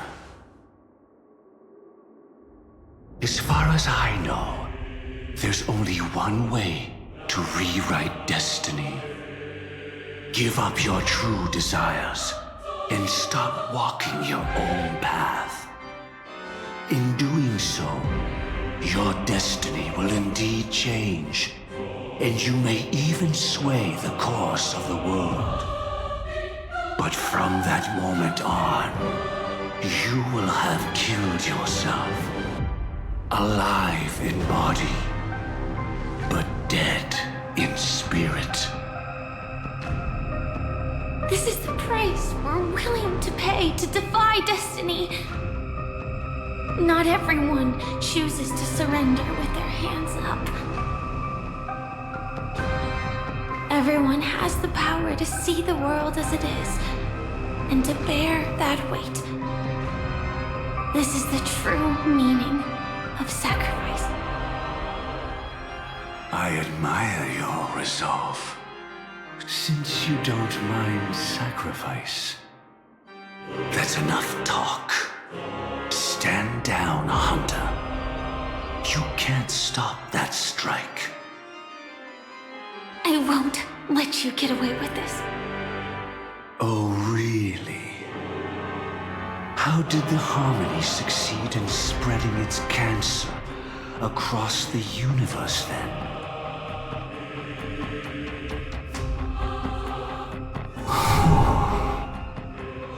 Though she wasn't my true companion, the cremator left me with a spark of her flame. I never trusted you. During our journey together, I planted it on you. And now, I'll let it reignite. It can burn away a thread of thought with ease. Impressive. But do you really think you can get ahead of me? If I can't, I still won't run away. If that strike is inevitable, I'll be the only one who dies in this nightmare. Your courage shines like pure gold. Even so, paradise shall fall into this world of sorrow, and once dawn breaks, it will shatter in the light of day. How could anything golden abide in glory forever? Come forth and present yourself, last heir of the Empire. I permit you to unveil the true face of order. I permit you, with mortal hands, to bring forth the Great One. The Swarm will again devour all things, and fill the hearts of the lost with terror. Someone must cast down rage in their stead.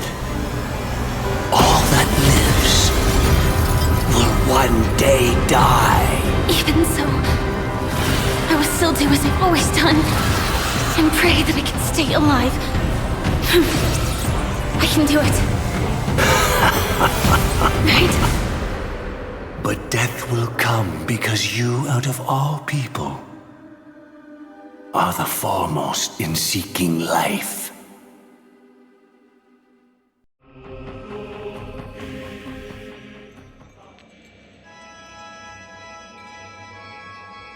Your last confession took me by surprise. Mr. Gopherwood. No. The final divine law.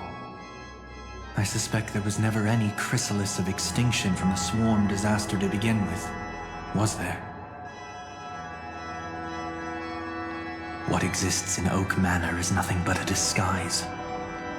The only thing hidden within is a Stellaron. True.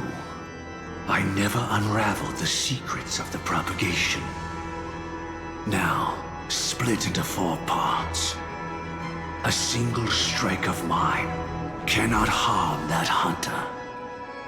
But if a Pathstrider of the same origin as the Swarm were to be deceived by tuning, mistaking what lies before them as certain death, if they were to make a wish to live before the Stellaron, the outcome would twist into a catastrophe that brings death.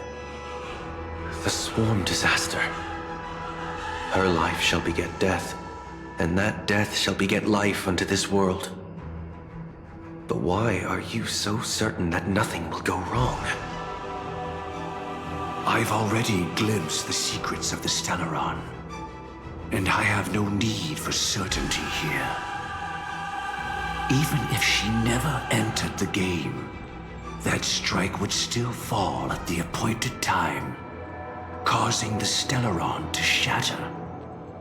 The Dreamers will learn that the power to destroy their own lives comes from the harmony, but that it is ultimately the worst option. You should know that I won't agree with this. Too late, child.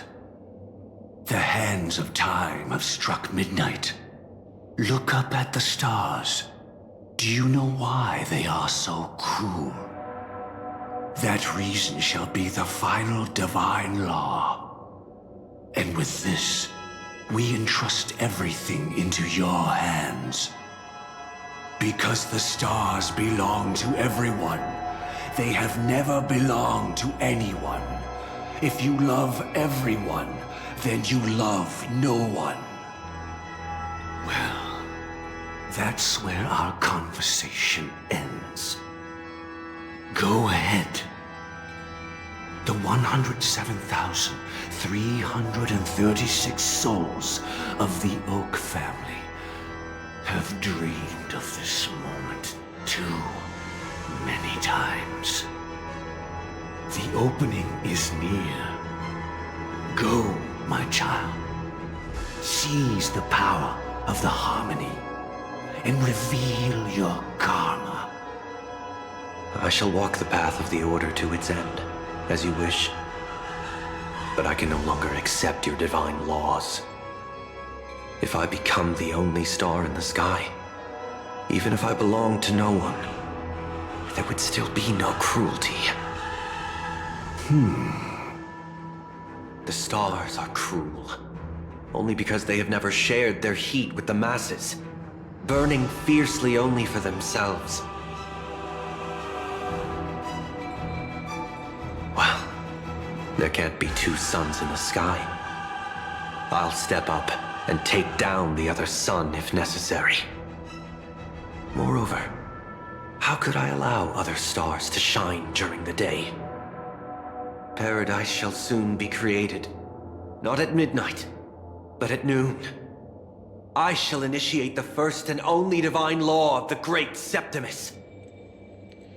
I shall ascend to the heavens, becoming the scorching sun. Bathed in my light, my people shall flourish, while all evil shall be eradicated.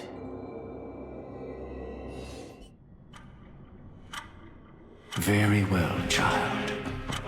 Do what you must. Perhaps I was never without choice. merely too entangled with the fear of losing, never knowing what was possible if I chose to act. I should become a watchmaker too. The harmony I seek has but one note, repeating endlessly, never falling out of tune. Life, too, has its time. We did it. He faded first, causing our power to lose control.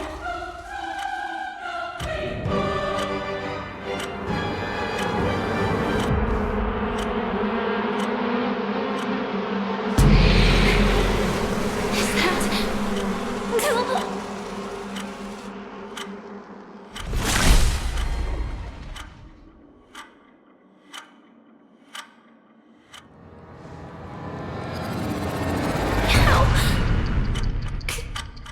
Did you?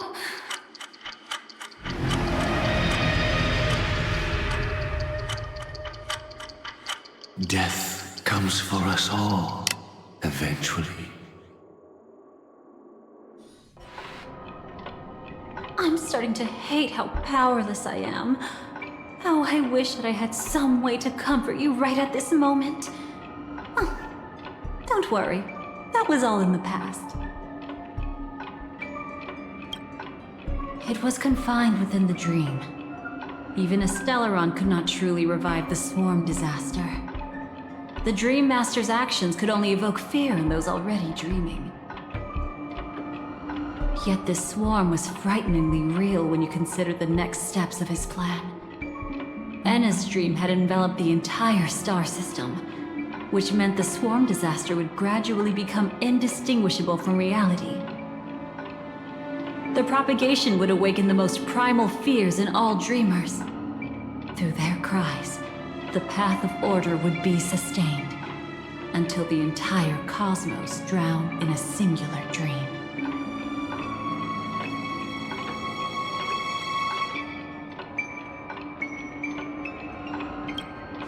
He lured a Glamoth Iron Cavalry to face a Stellaron after years of plotting. Though everything Firefly had learned since entering the dream was true, they were only truths that the Dream Master wanted her to see. And that is often regarded as the highest form of deception.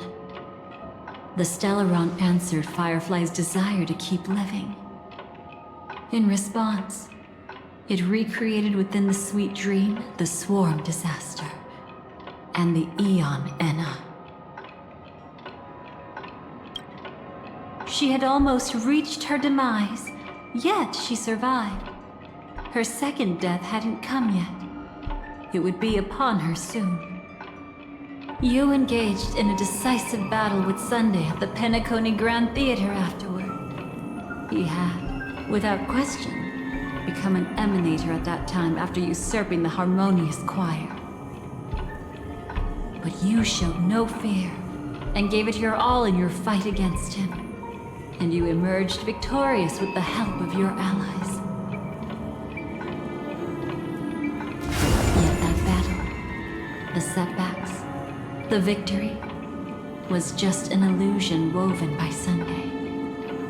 Enna's dream had already enveloped the entire Asdana system. It was impossible for you to beat Sunday at that time. Enna's dream was so terrifying that even memo keepers could not act freely in it.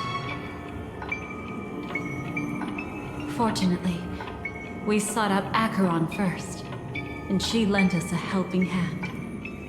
That allowed us to take action and try waking people one by one. Indeed, don't forget that, even within the sweet dream, there were still many people yearning, striving, and pushing forward with all their might. At that moment, you too would face a similar deathmatch. Being woken up by Black Swan was a watershed moment.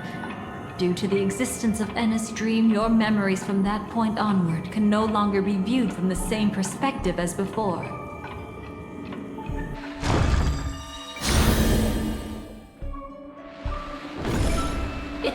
thought they're not real enough.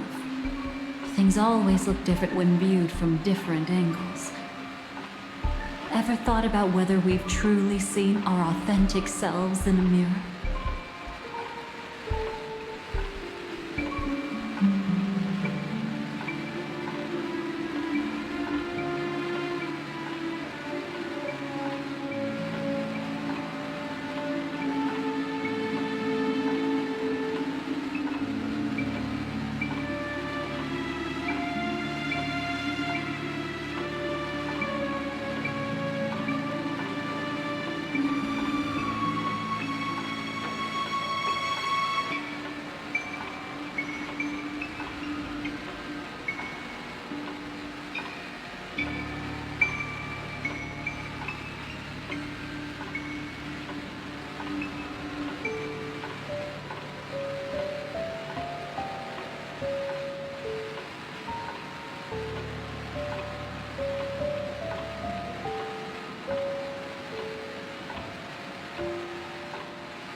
And from that moment forth, I would also no longer be able to help you.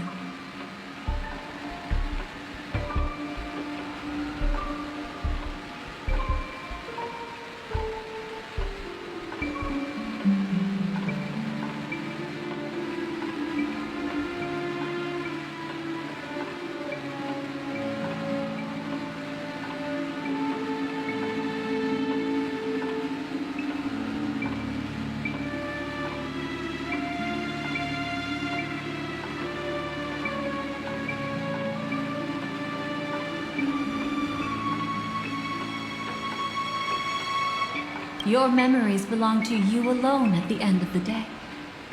Destiny only allows me to intervene this far. However, you must remember this.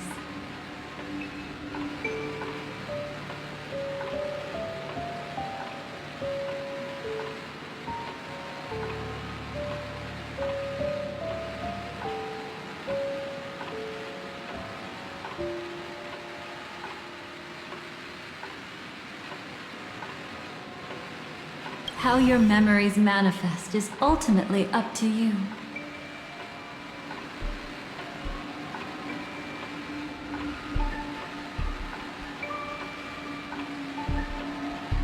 People can't dream of things they've never seen before. They're afraid to wake up because the sweet dream is woven from their own past.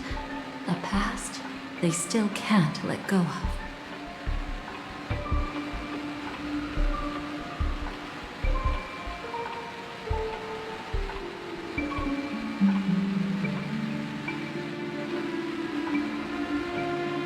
It's just like your actions at this very moment. Only by embracing the past can you find the strength to walk towards the future.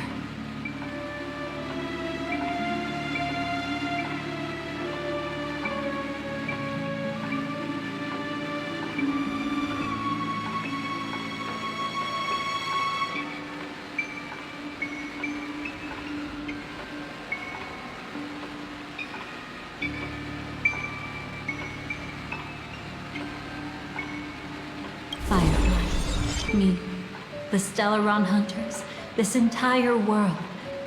We're all waiting for you to reach that moment.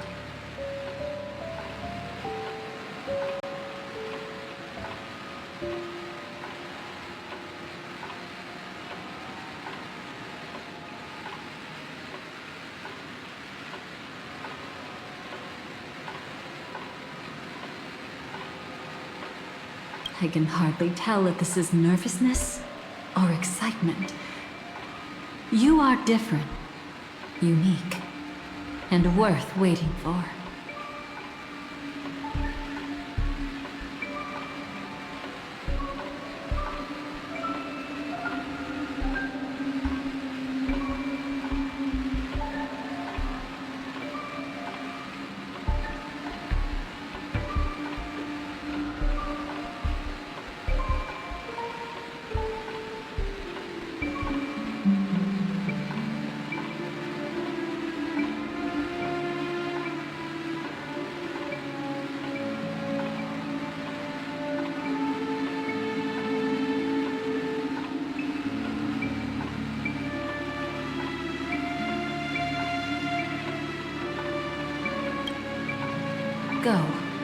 and write a prelude to memories once more.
Within the ashes of time, you must reignite destiny.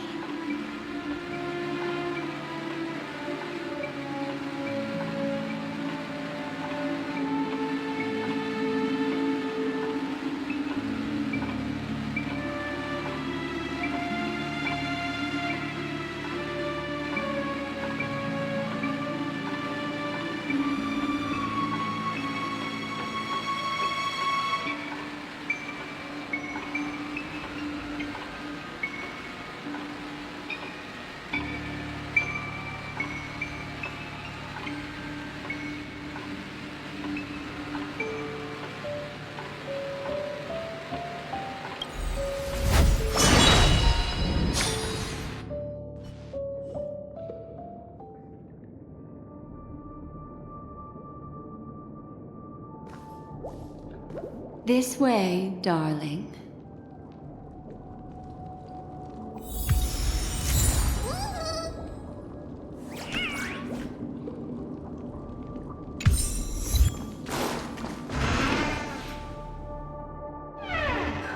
Not another one. Thank you so much, Black Swan.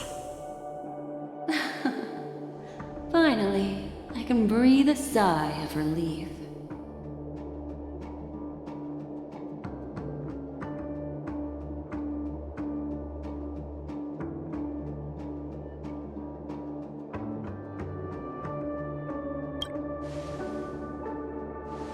I understand you must be confused, and we'll do our best to shed light on the situation. However, before that, it's essential to know that this place is the rift between dream and reality. A place reserved only for those who have awakened from Enna's dream.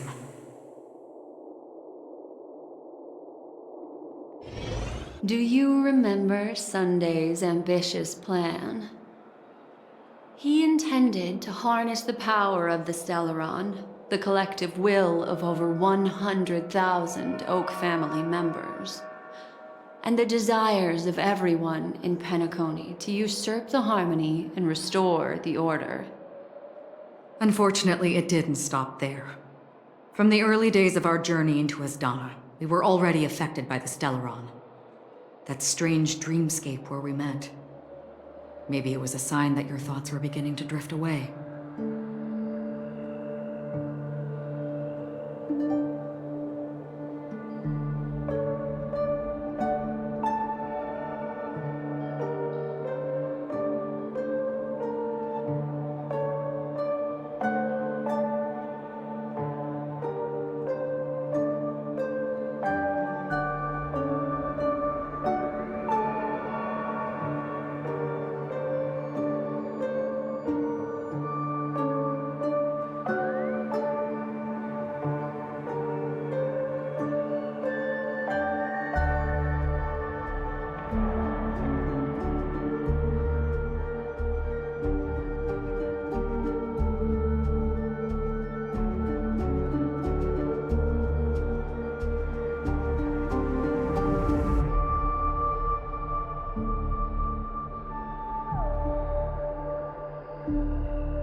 I don't think the goal of the Order was to put everyone into a deep sleep.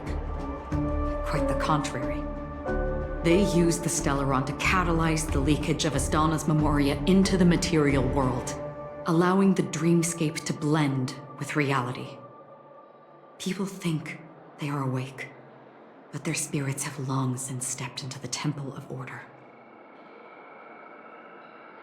This is what makes Anna's dream so powerful. In this paradise governed by the Order, everyone indulges in their delightful dreams and lives happily ever after. I believe what you experienced in the sweet dream, except for that flaw, was real. Only in this way could you reach the destination, lifting the crisis in Penacony and embarking on your next trailblazing expedition. If it wasn't for Acheron's plan, we might have been trapped in this dream forever. Well, I'm not as fortunate as she is. Even if I'm a memo keeper, I was still influenced by the power of the Order and fell into hallucinations. However, thanks to your memories, now we still have a chance to turn the tide. We still have a chance, though. To make it happen. Please, Black Swan, guide us to those with a strong will. The truth of the dreamscape runs deeper.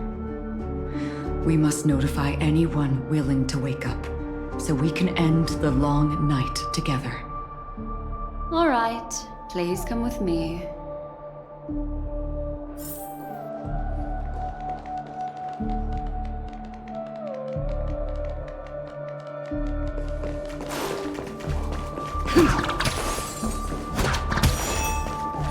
Stay calm.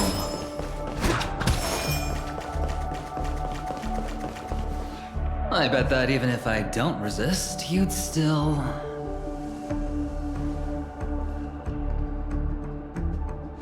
Time to get down to business, cowboy. You okay?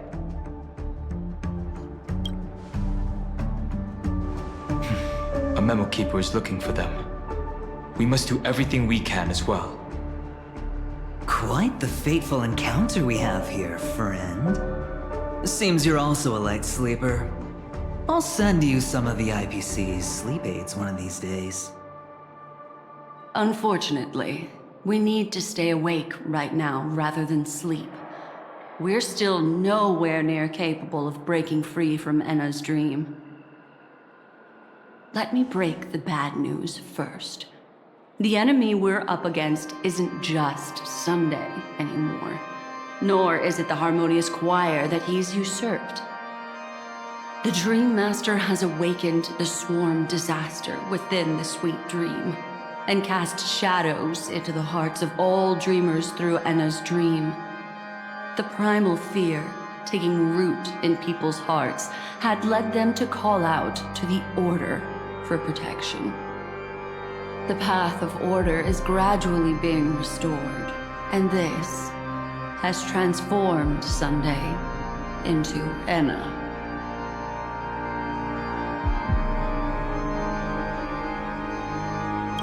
Specifically, he's just one step away from becoming an Eon. The IPC starships converged here at an opportune moment, and the power of the preservation seeped into the sweet dream to prevent him from completely ascending. However, that is only temporary. With the IPC around, the cosmos doesn't need a second order. But it doesn't make much of a difference for us. Sunday's true form has broken free from the dreamscape, becoming as vast as an eon. The Asdana system is no more than a plaything in the palm of his hand. Indeed. Forget about stopping him. We can't even manage to face him again.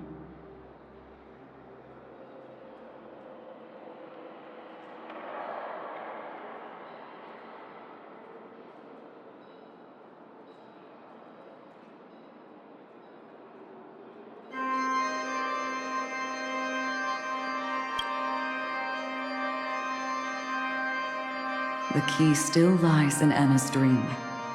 Fair and sweet dreams.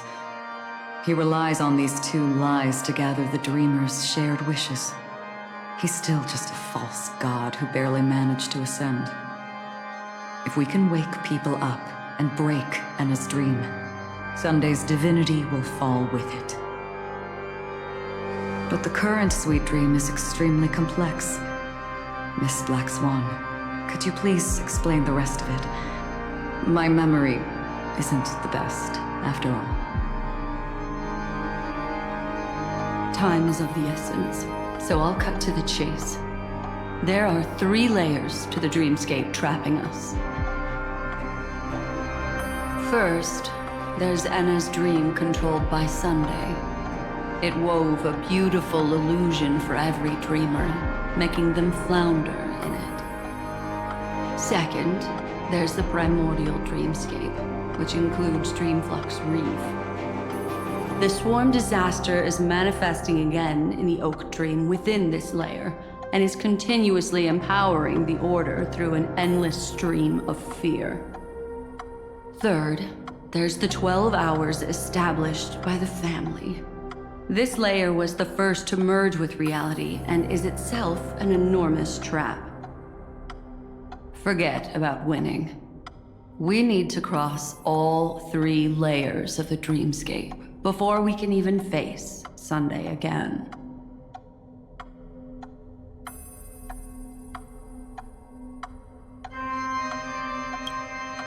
Unfortunately, we're still in the first layer, which is Enna's dream.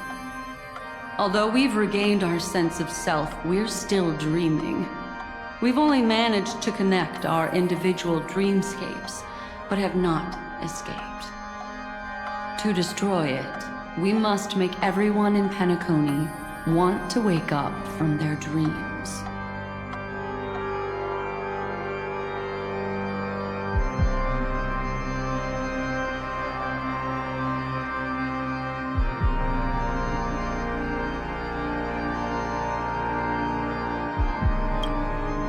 Humans yearning for sweet illusions borders on obsession, leading them to subconsciously resist the harsh reality. Therefore, I carefully selected a moment where she was completely unguarded, guiding her to uncover the truth herself to make her regain her consciousness. However, to wake up everyone in Penacony and get them to share the same determination, that would be nearly impossible. But we can't just stay here and do nothing. This is the first step of our plan. With the assistance from the Garden of Recollection, those who possess a strong will, like you, will gradually awaken from the dream. These free wills are the discord that will sway Anna's dream. However, awakening a mere handful of individuals is insignificant compared to the vast number of people immersed in the dream.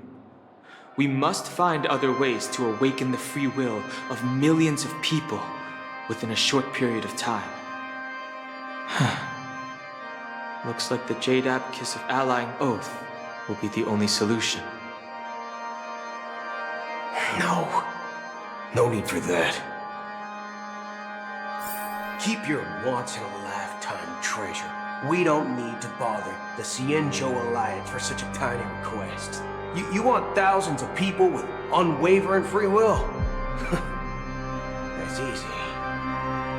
Let's leave it to us Galaxy Rangers. Do you know what it is, Acheron? It's the relic I returned to you. Exactly. Its owner must have told you that it's meaningless to anyone other than a Galaxy Ranger, and that it can only fulfill its purpose when returned to its rightful owner. Because it's a burial artifact, worthy only of a hero who has served the Galaxy Rangers with honor. When its light illuminates the universe, it means the fall of a hero. And in the direction it falls, countless meteors will streak across the sky. Those meteors are Galaxy Rangers, coming from all corners of the cosmos, driven by a shared purpose, without questioning the cause or counting the cost, because we abide by a bottom line. The shooting stars of the hunt only descend on the longest night, and with them comes the dawn. We've stayed silent for far too long. Now, it's time to remind all the cowards, oppressors, and villains of the universe of our presence.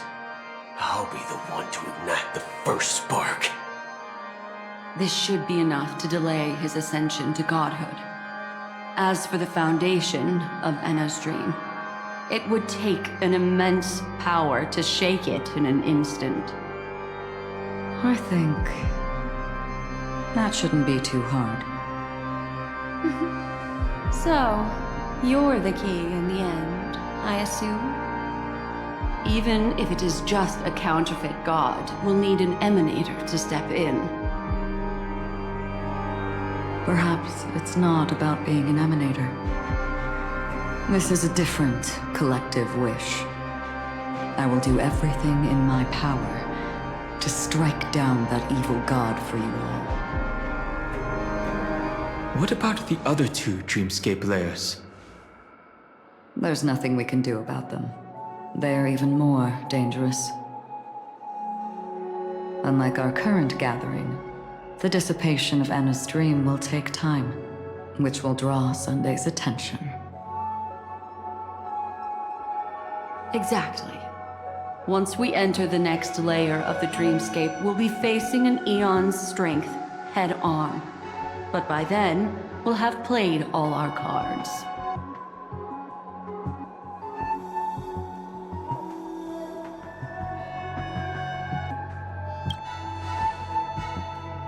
Enna's dream is no ordinary matter. Even with Constance and me giving it our all, we can only reach the few of you here. It's impossible to find more help. As for beyond the sweet dream, our only hope lies in intervention from other eons. But that would be tantamount to igniting a cosmic war among gods. The Order is one of Xipe's aspects. Yet the Harmony stands idle at this moment as Enna is being reborn, without any further intervention. There must be some deeper reason behind this. But time is of the essence. We must take our fate into our own hands. In other words, those who only want to survive by playing it safe will die, while those who dare to face death head-on will live. I like that. Just these few people? Oh well, that'll do. Quiet down. You're just a kid yourself. It's not just Penacony. The entire Asdana system is done for. A Stellaron hunter?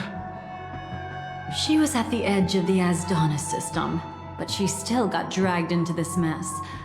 Just finding her nearly wiped me out. Quite a bold investment strategy.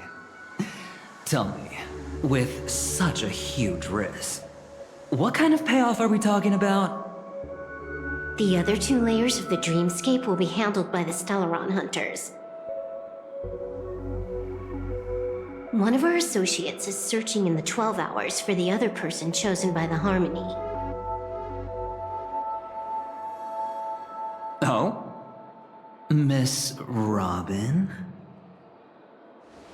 She broke free from Enna's dream through her own strength, and left behind a song for those in slumber.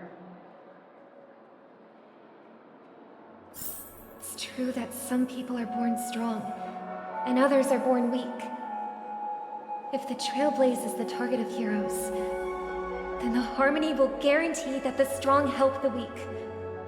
Only the people of Penacony themselves can be the saviors of their homeland. Their path of happiness should be forged by themselves. I may not be a nameless. I'm willing to instill courage in all those who need it. This includes my brother as well. Enna's dream is too cruel for him and everyone else. I see. So, we were able to wake up thanks to Miss Robin's help. But The flaws rooted in human nature can't be eradicated overnight. Do you believe that these efforts alone are enough to convince everyone to choose the right path? I agree with you, Black Swan. That's why the most critical aspect of this plan is not to convince everyone to choose the right path, but to inspire them to save themselves. They'll stir up something big to help break you free from the 12 hours. As for the primordial dreamscape, Sam is standing by, just waiting for you to break free from Enna's dream.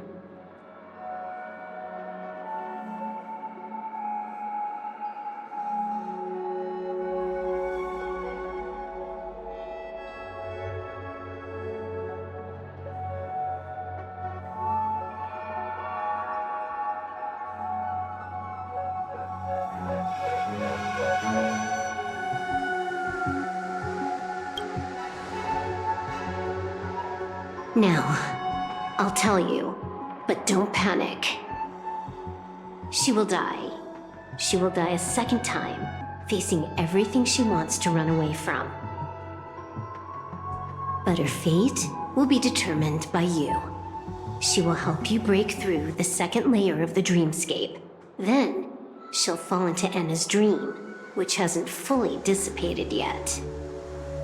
If you defeat Sunday and wake her from that dream, then her second death, too, will become nothing but an illusion. But if you fail, the dreamscape will ultimately merge completely with reality, and her death will become a fact.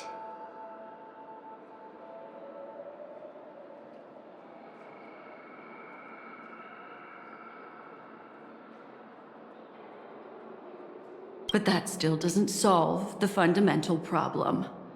What about Sunday? He could wipe out all our efforts with no more than a glance the moment we cross the 3 dreamscape layers. Oh, Miss Memo Keeper. It's time for a game of recall. I once said something to you lot back in the Oak Dream.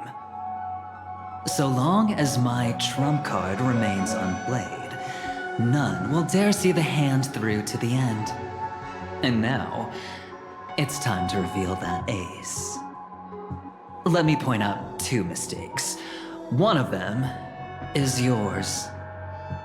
Having personally been to the heartland of the Dream Master's plans, wouldn't I have already found a way to inform the IPC? The fleet's deployment was never meant for a direct confrontation. It was to seed the preservation's heart into the dream. The other mistake was Sunday's, and it was a fatal one. He should never have confiscated my cornerstone. He should have kicked me out right from the start. That's how every gamble with me goes. The moment you sat down at my table, you've already lost. A jade-colored light still sleeps deep within the dreamscape, and it does not require the presence of its owner to unleash its powers. So what? Even the power of the 10 stone hearts can't rattle an existence already approaching eonhood. That's why I said the cosmos no longer needs a second order. The Dream Master's plan is indeed flawless. However, when faced with the terror of the swarm disaster, how is calling for the preservation any different from calling for the order? The release of the Cornerstone's powers will absorb the Dreamer's desires and offer them the preservation's promise instead, guiding them to cry out these words. All for the Amber Lord. Is this the IPC's real goal? To completely take back Penacony on a conceptual path level? What, you think I'm also trampling over others' beliefs? Sorry, but that's exactly what the IPC believes in. Don't question your own ruthlessness. All that matters is profit. The new swarm disaster will end the same way as it ended before. The hammer strike will echo throughout Asdana, seizing the Order's powers on the level of paths to launch our counterattack, leaving Sunday powerless to interfere with your actions. But a new Amber Era will not arrive because of that. Today's hammer strike is not the wrath of an eon, but humanity's battle cry of defiance. I'll hold my breath and listen for that moment. Once our plan succeeds, we can strip Sunday of his godhood, but we'll be too drained to join the battle afterward. So...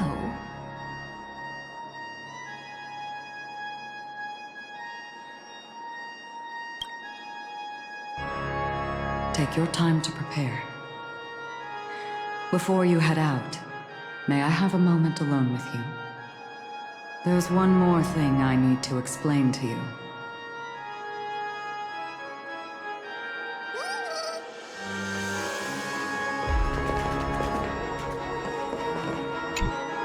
This grand festival is drawing to its close. This is the starting point for the ultimate stage of our journey, just as it marked the beginning of all the stories in Penacony. Are you ready?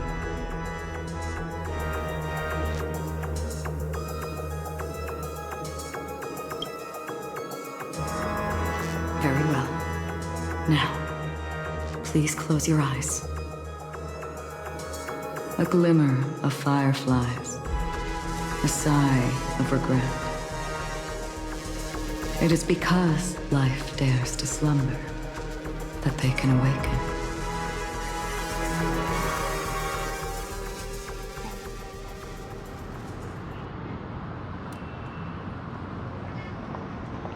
Am I awake? Sorry, Robin. It's just you. I did not wish for you to know this. It's a pity that things have turned out this way. Within the foundation of law, humanity establishes civilization, and through harmony, we obtain order.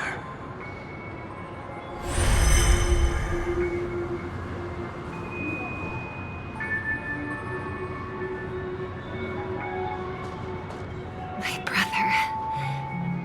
Did you still bring the Order's sweet dream into our paradise? Ow! You're still trying to play the family card at this hour? Your brother doesn't exist anymore. As of now, you'd better call them Anna. Impressive. You really woke up on your own. Let me reiterate. If you've had your fill, it'd be wise to leave before it's too late. The music of the Harmony doesn't tolerate discord. Ow! Then I'll reiterate as well.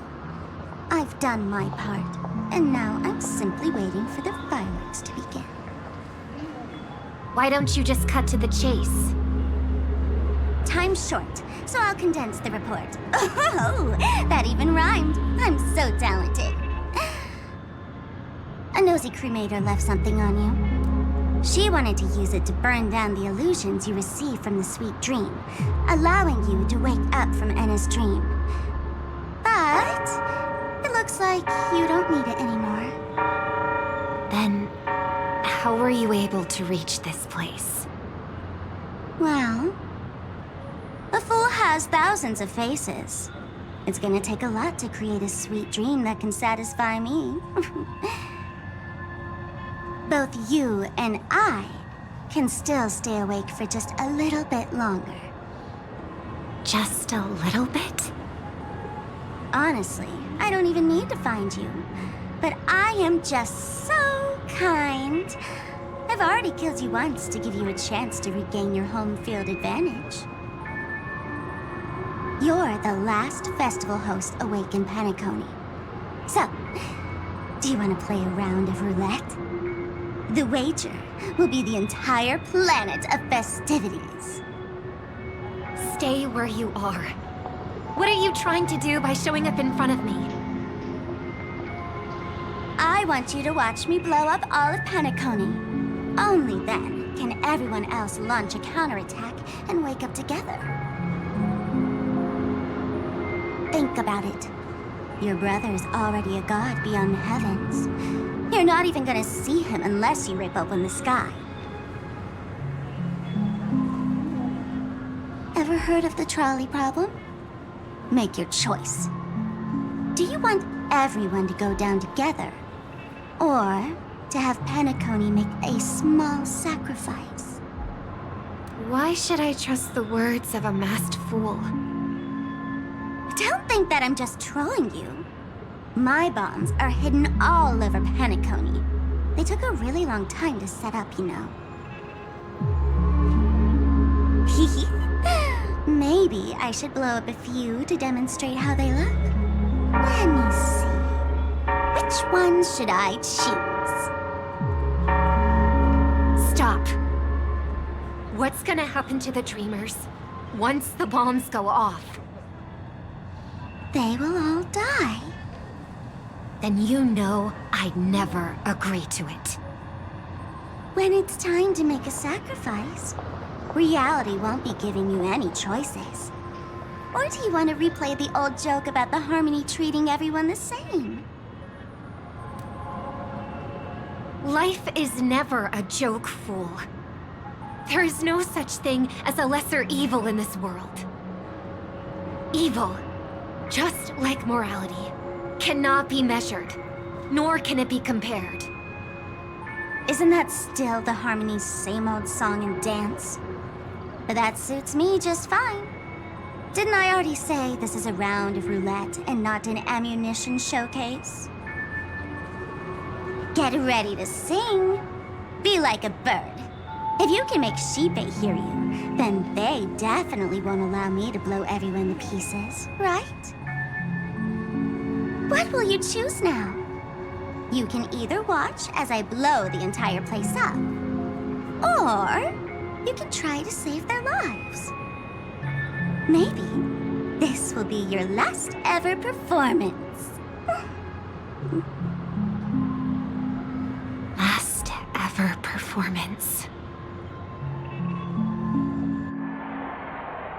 You feeling nervous? I know the feeling. You should feel nervous when going up on such a big stage for the first time.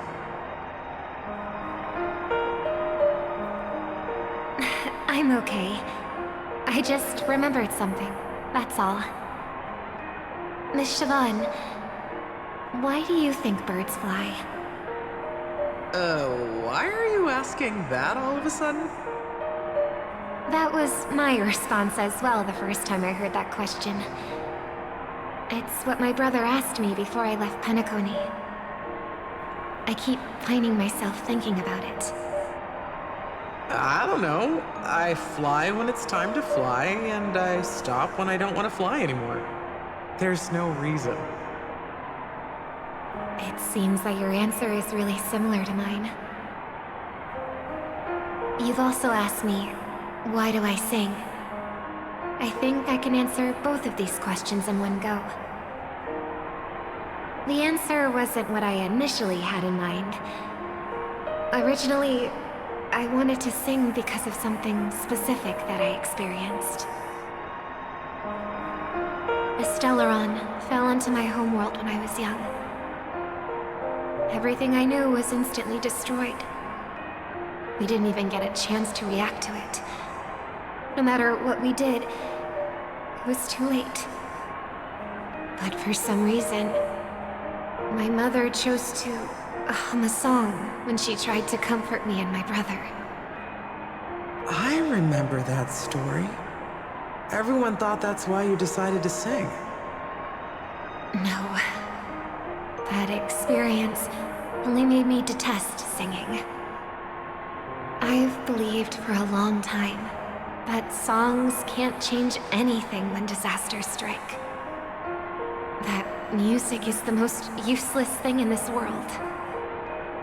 I might be extraordinarily talented in singing, and I might feel super happy whenever I sing. But Its futility had always made me depressed. Then what changed? I grew up, and I realized that my brother would sometimes hum the same tune as my mother did. And I thought maybe he missed her, but I was too embarrassed to point that out. I tried to comfort him instead. However, his answer to me made me realize what I should be singing for. Obviously, he didn't give me an answer directly, but it got me to think. Maybe some things don't need a reason or meaning at all.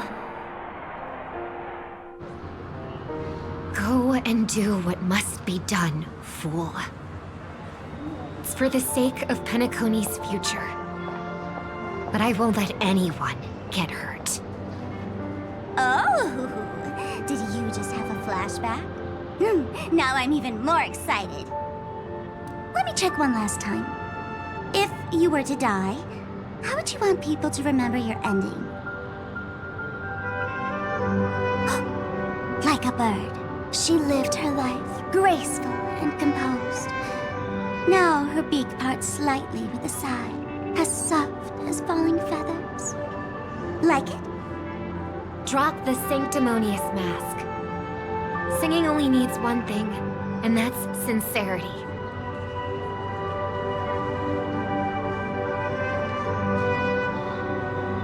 My brother. Birds born with wings need no reason to soar into the sky. And those forced to fall back to Earth don't need anyone's condescending sympathy.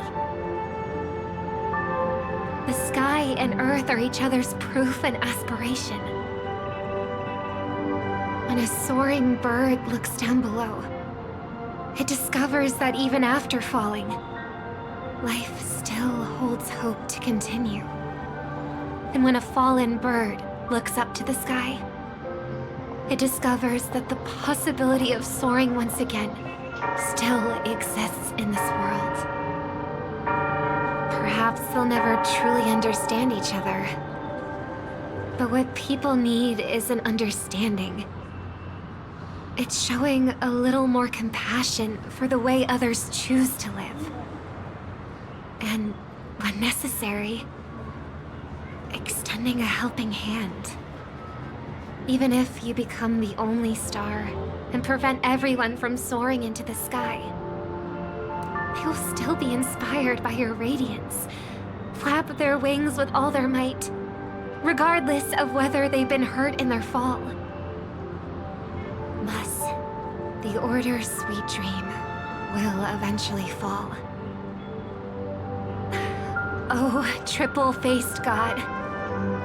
If I manage to step onto the path of harmony, then please extend your hand and shelter those who believe in you.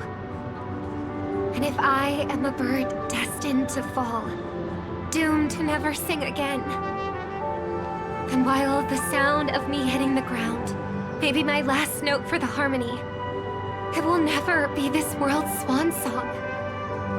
In the name of the sweet dream, the Charmony Festival now begins!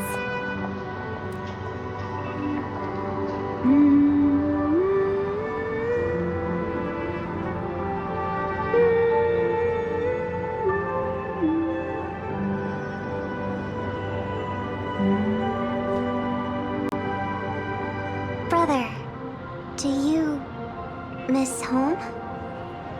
Even if I do, it's too late. But you're singing the song Mom used to sing. Because even if it's too late, we still have the choice to sing whatever we can.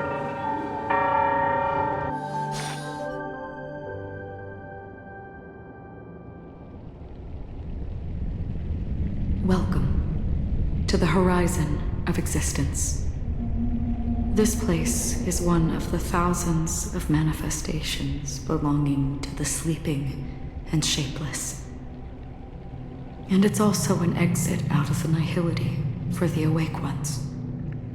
Let's bid our final farewells here. Remember your name. I'll be waiting for you at the end.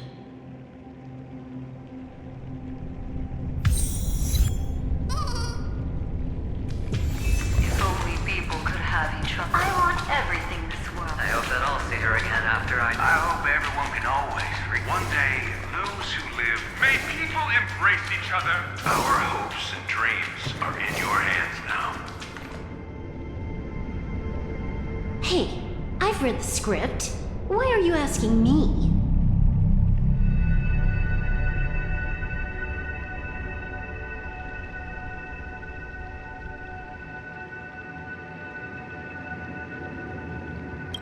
As long as you're not afraid to fall asleep, you'll definitely wake up.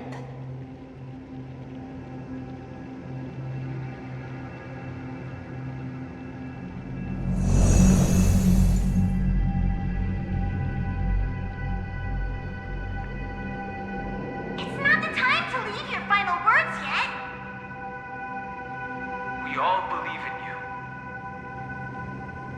You need to believe in us, too.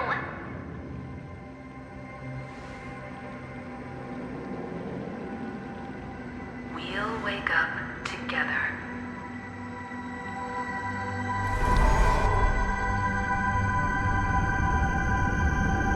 Why does life slumber? We don't know the answer yet, but we're about to awaken from this dream. Or perhaps such is the answer itself.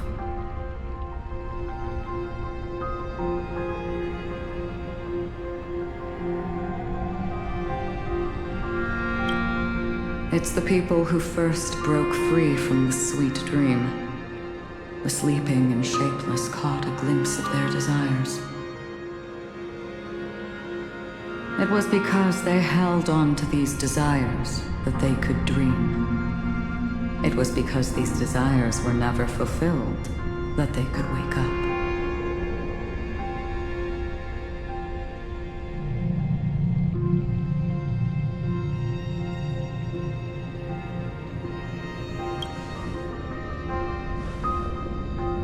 I think that's not entirely true. I wish people could find happiness, but I've been tainted by too much nihilism. Sometimes I can't help but think that the nihility is a proud and terrifying dream. It's brought forth not by gain or loss, but by the severing of roads, or even the loss of desire itself. Fulfilling a wish can certainly make people feel the joy of being alive. But if no new wishes ever surfaced again in people's hearts,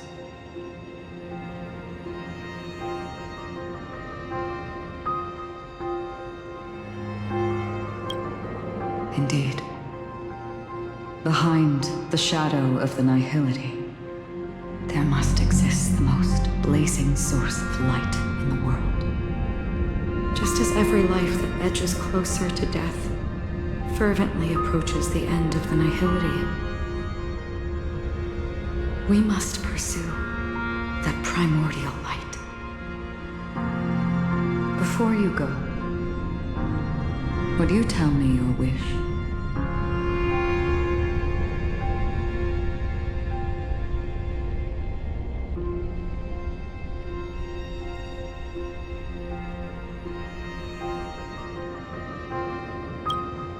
I'm glad. The answer itself doesn't matter. What matters is that you've made a decision.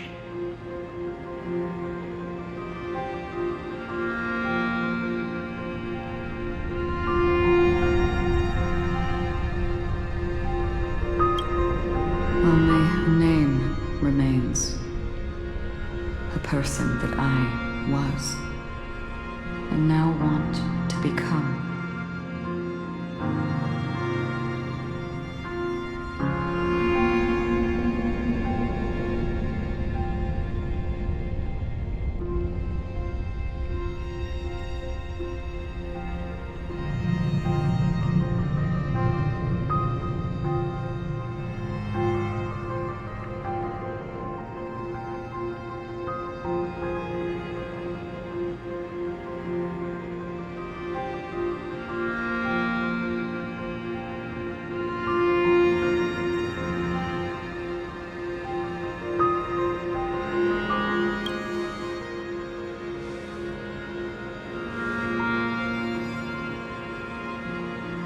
looking right at it. She is a hunter who treads upon the finality, destined to sacrifice her own wishes to defy destiny. But no matter which path you and she walk, death will always be the destined finale and the last reunion. Are you ready? She too was here not long ago. You can witness her resolve through this. Witness how that tiny spark of bug light broke free from the pull of the nihility.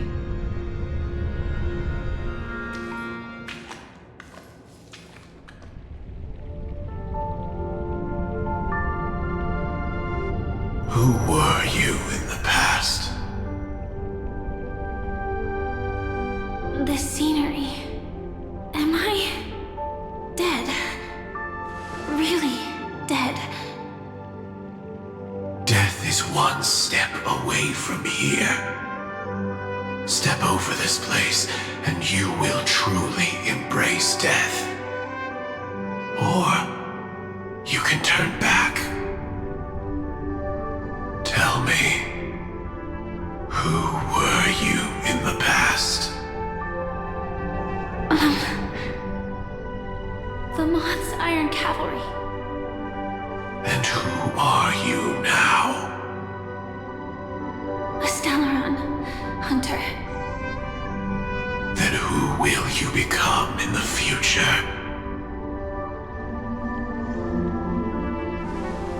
Just an ordinary girl. Well then, keep walking forward. Death would suit you better. Never. I fought tooth and nail to get where I am today, and this isn't over yet. Even if everything burns to ashes, I won't give up. You should know that's a wish that can never come true.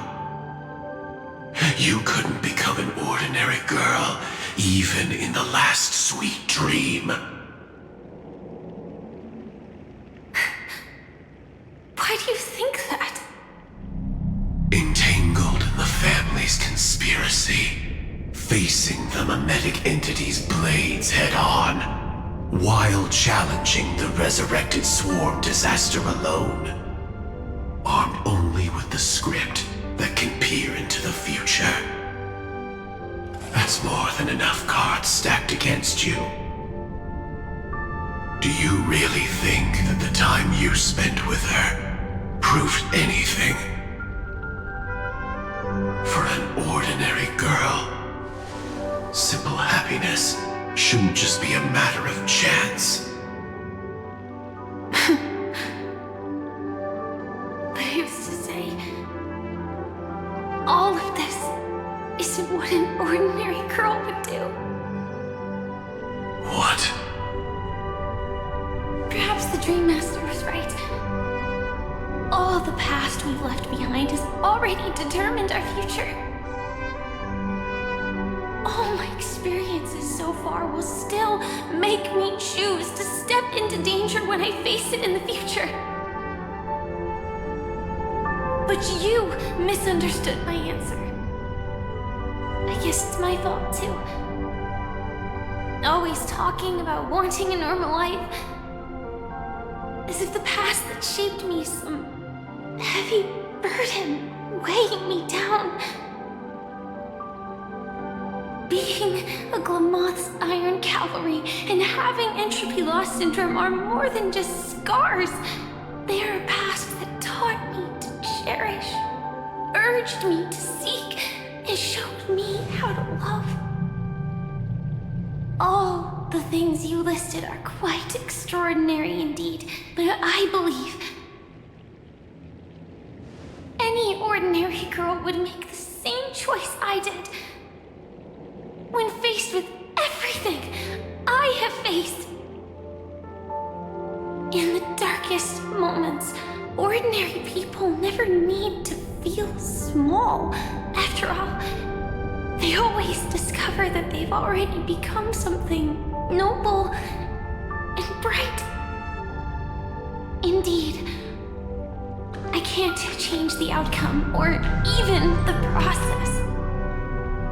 But I can decide how to view my destiny. This is just an even deeper form of self-deception compared to actually changing the outcome. Free will is mere self-deception for most people anyway. But as long as I'm not asking others to do the same, there's no shame in it for me. Everyone has their own answers as to why life slumbers. Some will never find their answer. But no one can take away their chance to keep looking for the answer. I won't give up, nor will I blame those who do. All I need to do is return their right to make that choice, and return that right to myself as well. So, I will leave this place together with you.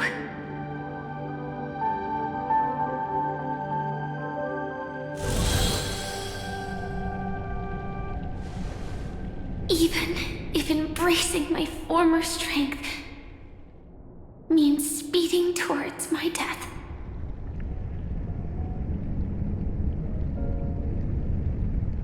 The name I gave myself is Firefly. I used to think I was similar to a firefly, just a fleeting glimmer of light. But later, I realized no one would give themselves an unlucky name. It was also because I thought fireflies were beautiful. Later, someone told me that my eyes don't actually work very well. Otherwise, I would have figured out that those insects aren't beautiful at all. Beauty, love, all our feelings stem from the flaws we were born with. And that's what makes each of us unique. Yet, I can't help but love these little things. Even though I'm sensitive to cold and can't stand the night wind, I still go stargazing. Even though baking cakes is really troublesome, I'll still keep trying. Because I love giving them to people who matter to me and seeing those people smile. I love going around looking for cute dresses, not to show off to others, but because it makes me feel good. So, I won't mind any flaws anymore. I won't fear any new scars. I'll give it my all to find what I love, and I won't let destiny take them away. So,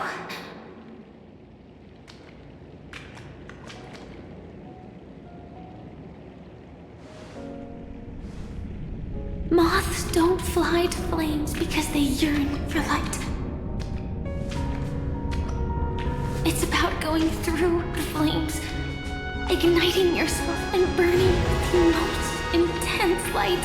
My destiny won't fall into darkness. I will light up everything around me.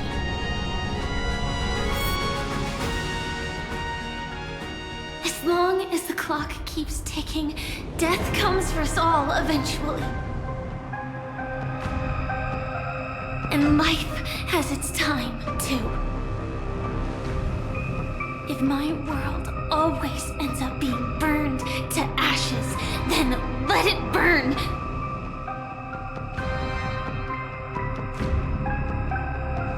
As long as I can keep burning, then wherever I am will be flames, not ashes. Order. Dismember. Actually, I used to envy you. You wouldn't feel pain, even though you were born to bring disaster.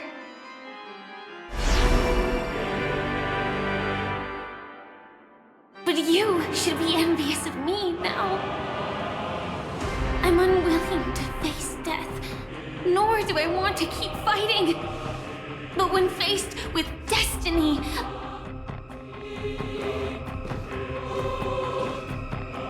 I will never run away! My dreams were always of scorched earth, where even a single new bud could never bloom. But I will still burn, and keep on burning, until new life rises from the ashes!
To live is to imagine a future version of yourself.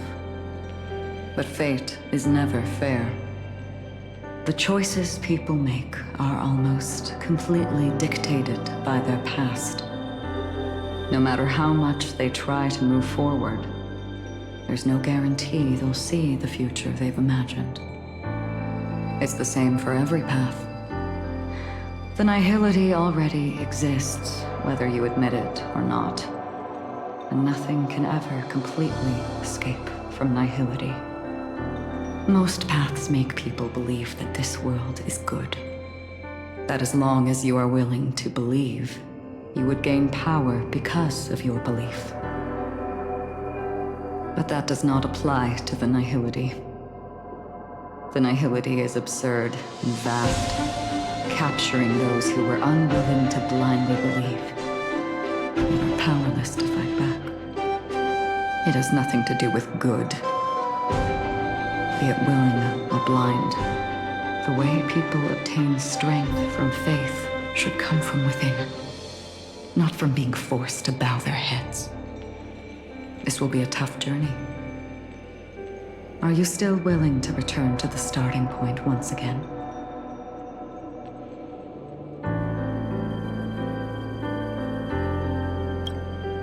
In this way, You will reunite in the warmth of the sunlight. May death yet end her last dream. May you guide people back to the waking world. In the coming long nights, I'm afraid you will face many setbacks and witness many tragedies.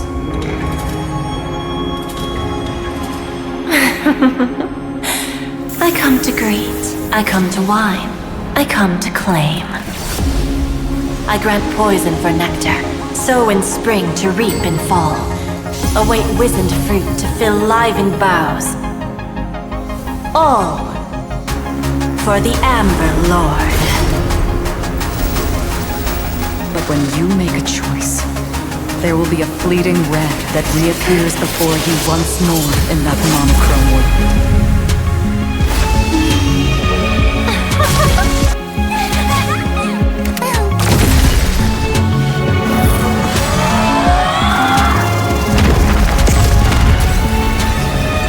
What you must do now is ponder its significance, and then return to the waking world.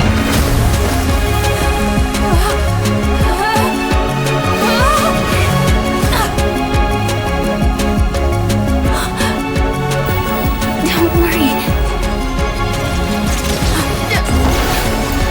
Even if this is doomed to fade at dawn, I won't fear waking up from this dream.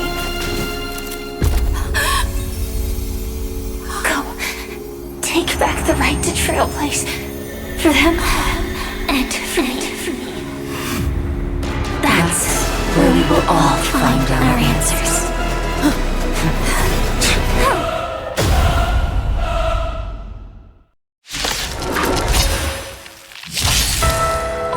Mr. Sunday, it's time for you to wake up from your dream. The future of Penacony won't belong to the Order, but will be determined by human will.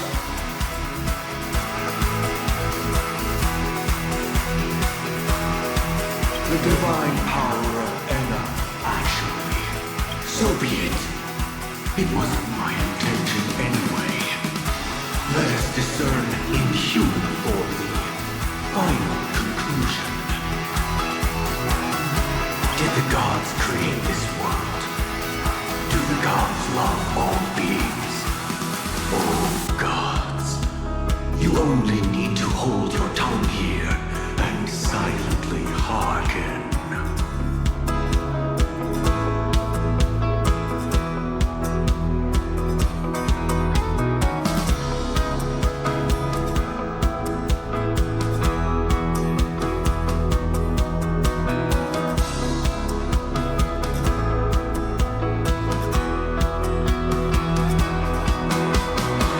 All life shall grow as nature intended and reach its end.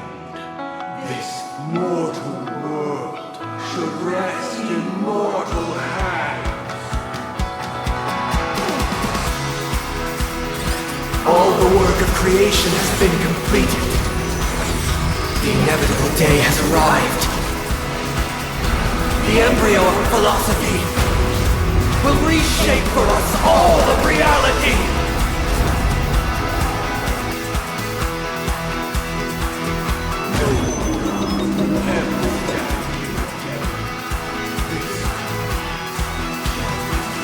By the king of humankind!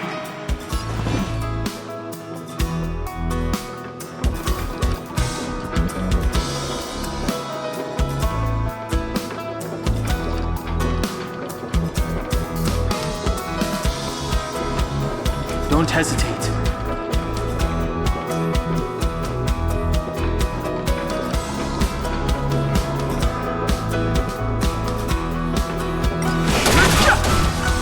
The order is ultimately flawed.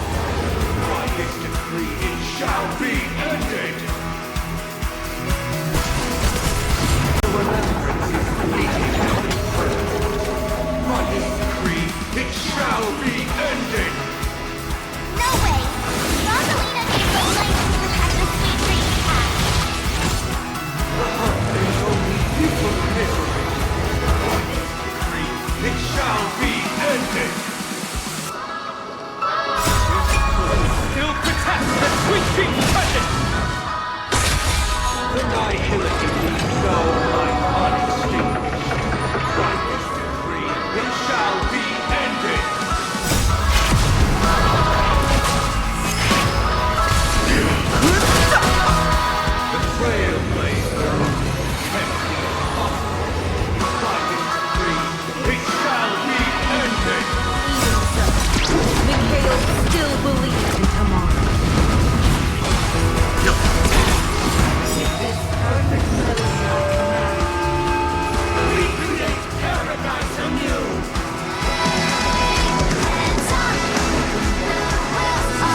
unfurled bow can reset time and motion and pivot meaning.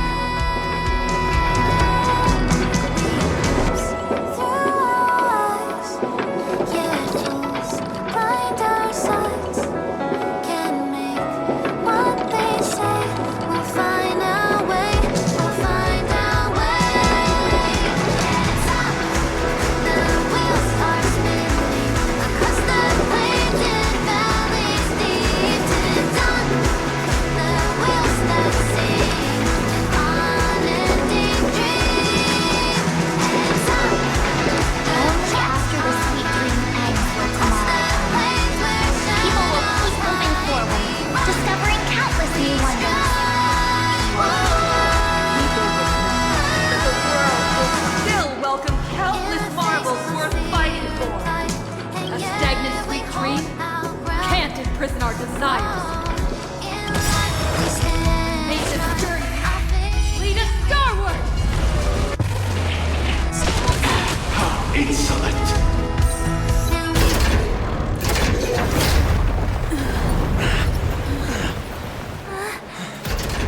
So, why does life slumber?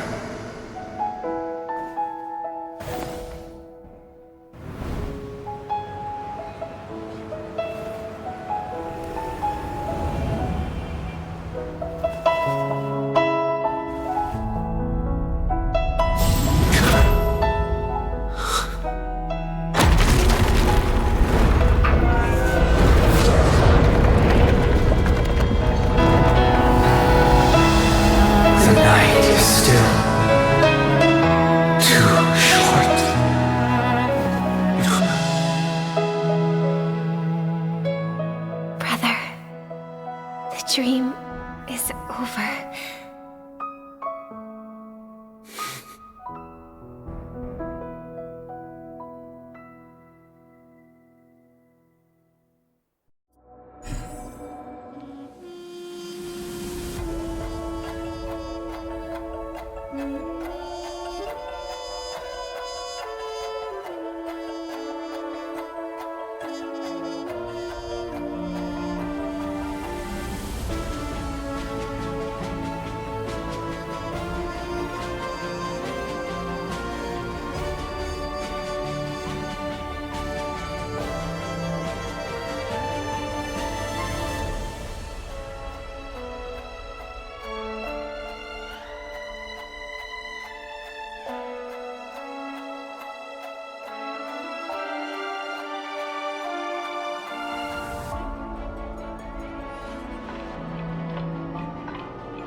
Wake up. It's time for this dream to end. Destiny won't let me give you the answer, and the true ending is too sad. I'd rather you forget about it.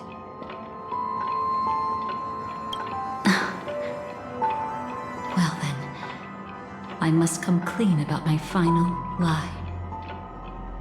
I never showed you anyone's memories, not even my own. All you've seen is a script I came across by chance.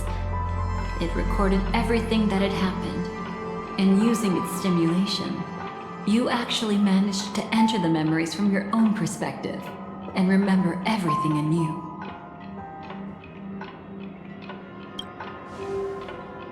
It means you're different, unique. You've done something no one has ever done before. Even though your memories were cremated to ashes, you were able to recall them once more, treasuring them once again in your heart. The Stellaron Hunters say you are the one who can turn the wheels of time and give it meaning. That you are the one who can alter destiny and make whole what is incomplete. Come, I want to show you something. Elio?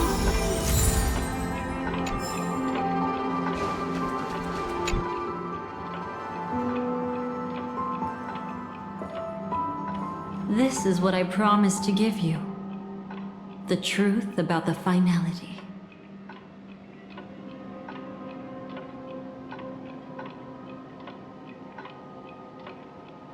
This cat is not Elio, but a strand of Terminus's divine corpus.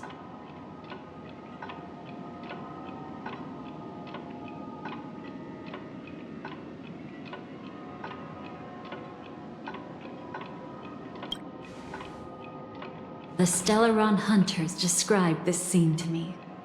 Something I've never seen myself. When Terminus ascends to godhood once more, they will manifest their 1,000-armed divine form and proclaim,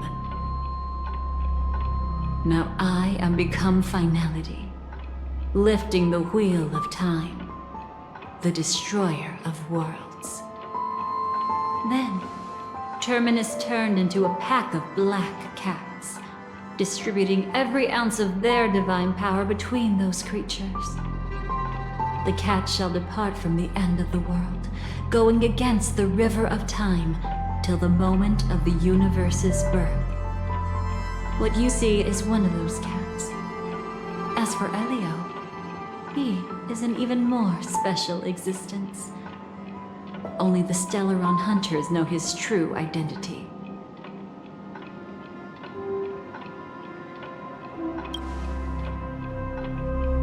It will tell you the truth regarding the ending you haven't yet remembered. But you must be prepared.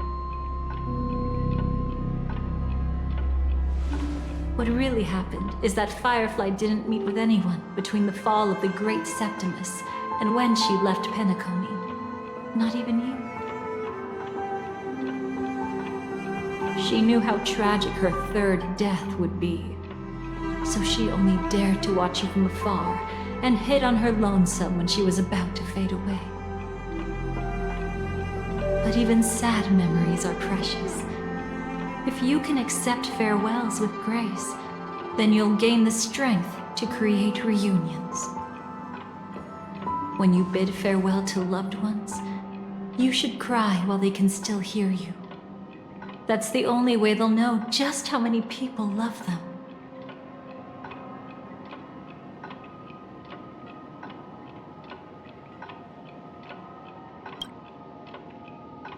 You know, I often wonder if everything I'm doing right now is just a whimsical gift from destiny. That I haven't really decided anything, but merely being tossed around at its mercy. But right now, I don't care. Because my joy is real. My sorrow is real.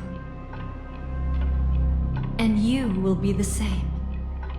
Remember, if you have regrets that must be mended, then shout with all your might from the depths of your heart. Let it be passed to the end of time, and make Terminus, who is about to set off, hear your call. The fact that you can see this black cat means Terminus is in the process of passing by you. The power of only one black cat cannot change much, but your past is Terminus's future. If it remembers your voice and decides to change something in its own future, your past will change accordingly. Perhaps it is because the world is destined to shatter that an ordinary girl can obtain the bouquet she yearns for.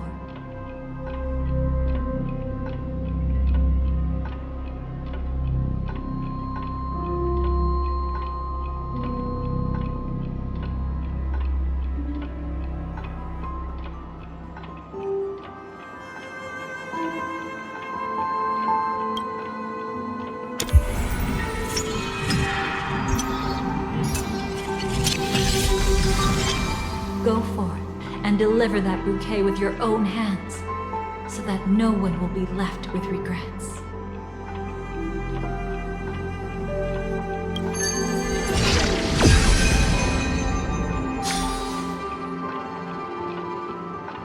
I hope we'll meet again. The only one who could ever please me. Father. Destruction is not just a single glorious moment, and the same applies to destiny and memories. Only by enkindling the winter wilderness with flames that cross the sky can we make the indestructible manifest once more. This is the experience from cultivators who had remade the world, and the wondrous creations from those who painted the world.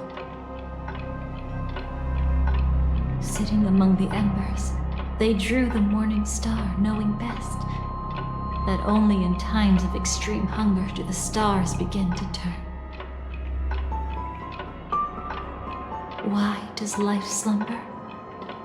You will eventually find your own answer.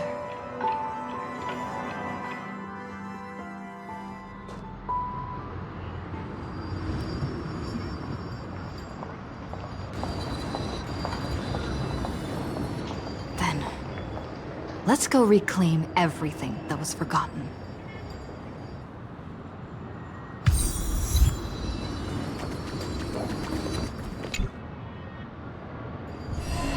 Creating a brand new path. That's truly astonishing. You must have some ideas as his sister, right? If he really managed to do it, what kind of path would that be?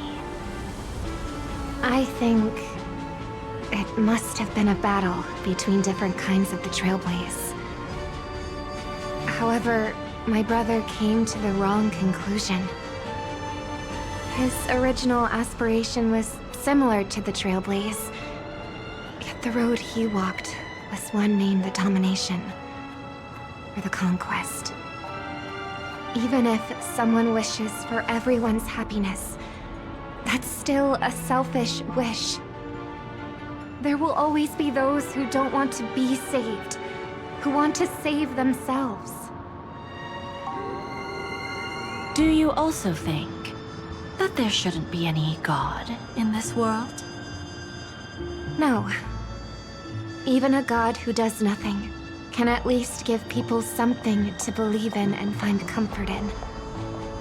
This world definitely no longer needs a king of humankind. That's why I believe my brother will come to understand all of this one day as well.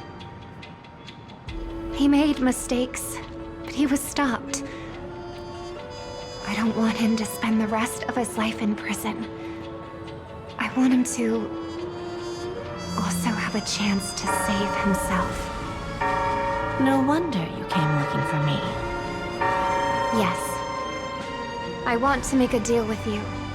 And after that, we'll talk about what position Penacony will hold before the IPC.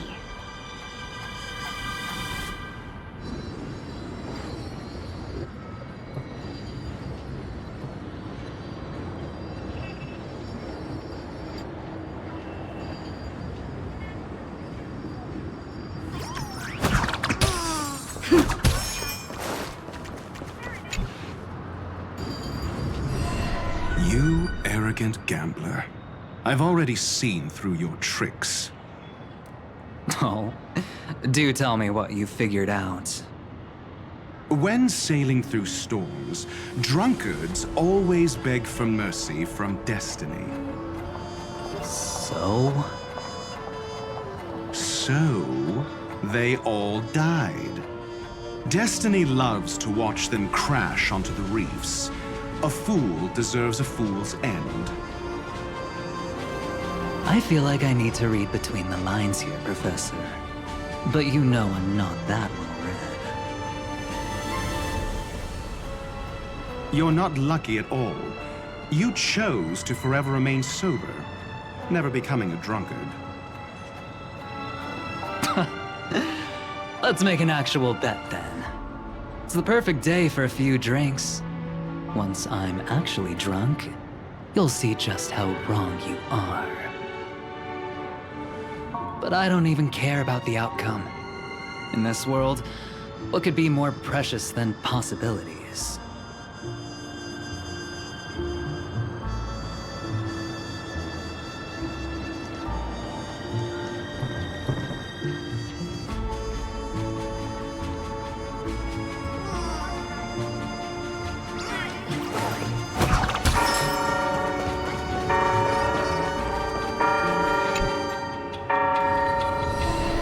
Bert,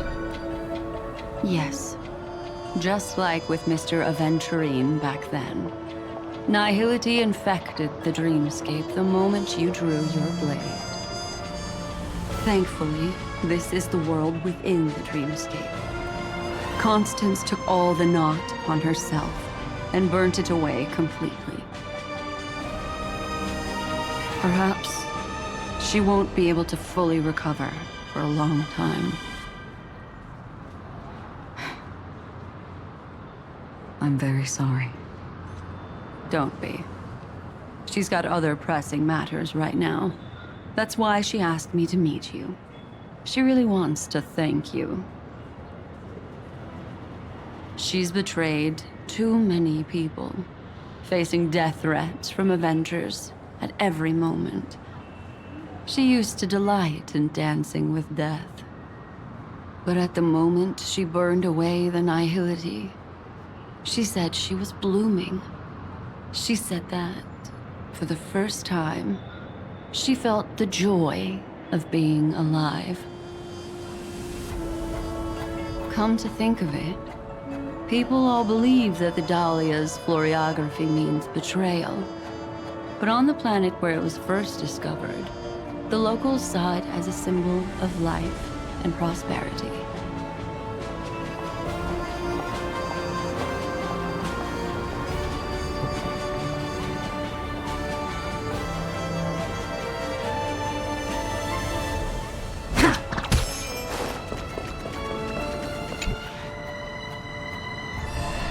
So, you still don't want me to join?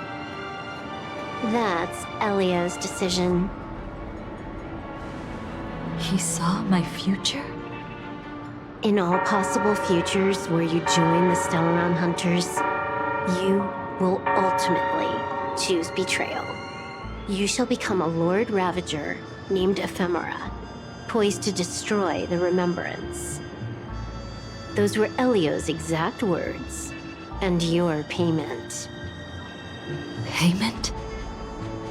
After everything is over, we want you to burn some of her memories. May I know why? She can't head to the next stop with these memories. It would draw the Destruction's attention to her too early, and she'd die there.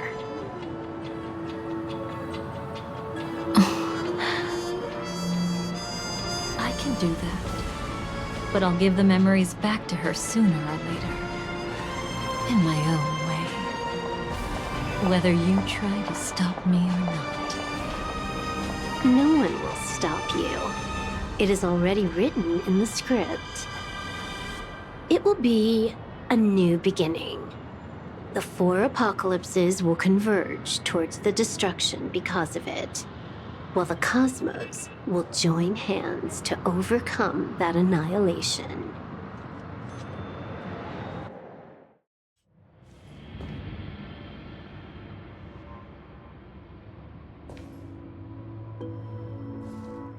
But where's Firefly? I haven't seen her anywhere.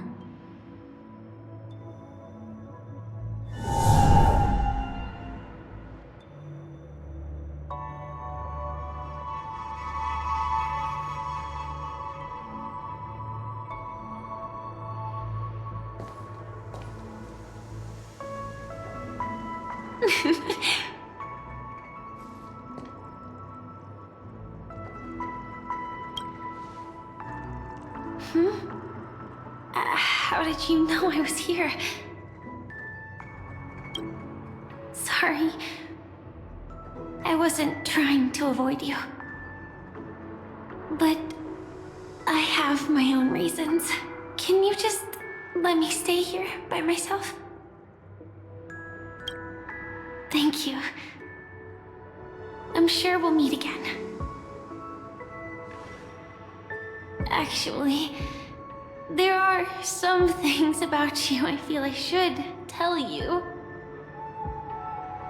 But I don't want to get you in trouble. Sorry.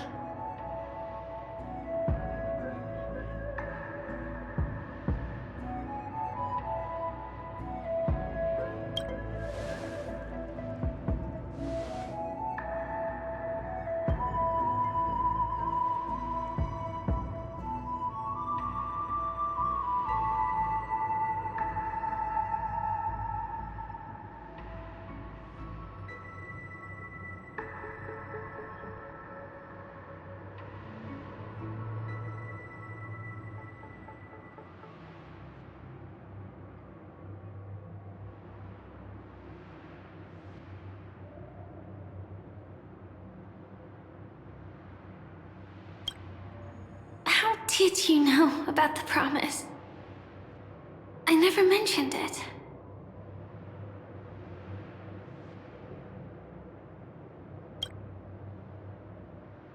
Maybe it's not just mysterious, but also gentle. I don't think I've mentioned it, but I wrote down everything I wanted to do in my journal before coming here. I'm staying here because I want to fulfill the last wish written in it. I've been quietly following you and watching you from afar for a while, but I still didn't want to disturb you. I hope your dreams begin with a smile and end with one too.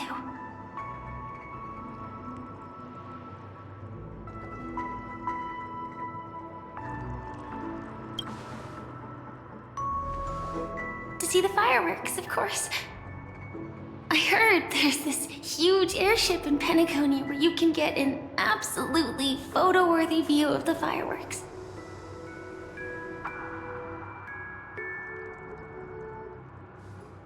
So, let's go watch the fireworks.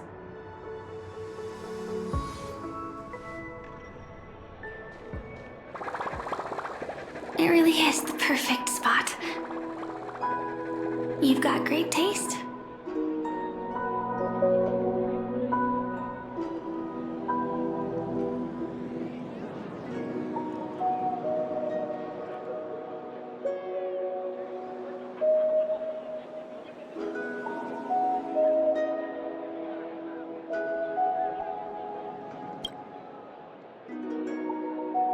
Either way, thank you. Looks like it hasn't started yet. Let's sit for a while.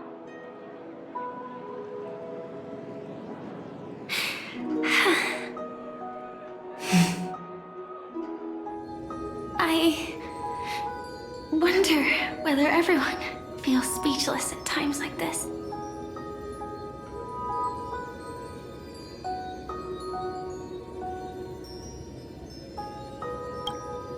Maybe it's neither. There's a saying that I always liked. When it comes to someone we want to meet, we always imagine the scene before it happens. Imagine the words we'll say that would make them smile. Slowly but surely, all the things we want to say would have already been said before we even met the person. And when we finally meet again, we realize they're even more beautiful than anything we could have imagined. Yet, at that moment, we find ourselves at a loss for words to express just how amazing they really are.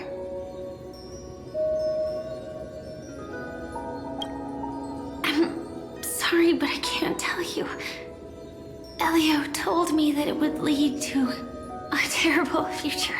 If I say even a few words more, you'll die at the next stop. All I can tell you is why our paths crossed again. Long ago, you promised me that if I could dream, then you would make it a beautiful daydream.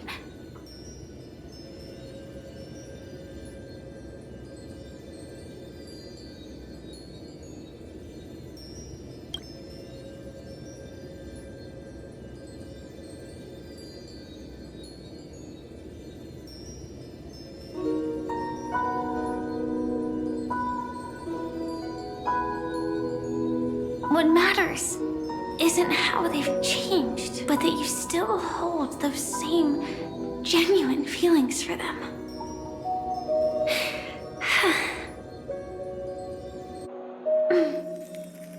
I'm sorry.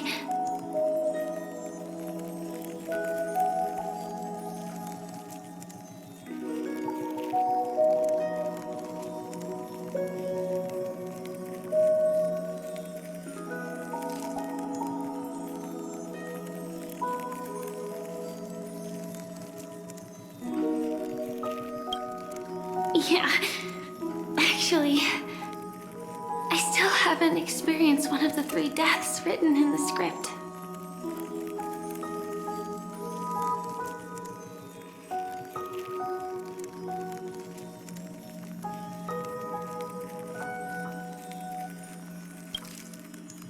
realized it after Anna's dream dissipated.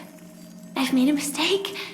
Being sent to the Dream Flux Reef by death could hardly be called a death at all. That would have been way too easy. As for the true 3 deaths, the first one, I have known its true form for a long time. I can't dream. After I woke up, I would never dream again. In other words, the me that exists in this dream would completely cease to exist. The second time, I was killed by the swarm disaster. I activated my true power and came back from death. But that power would inevitably lead me to the 3rd death. My symptoms would accelerate uncontrollably until I die of entropy loss.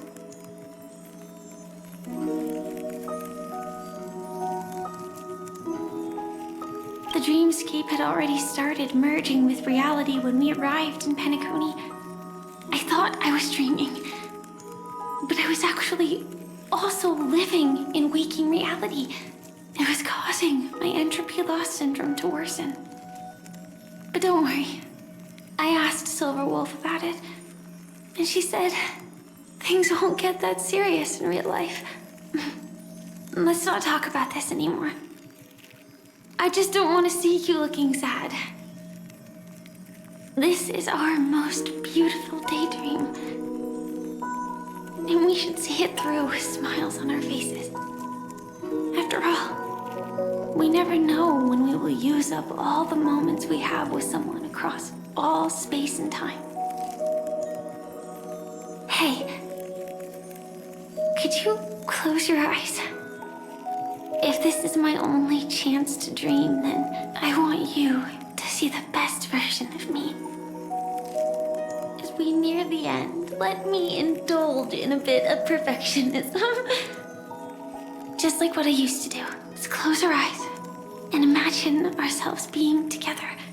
Even if you can't see me, you'll still know that we've never been far apart.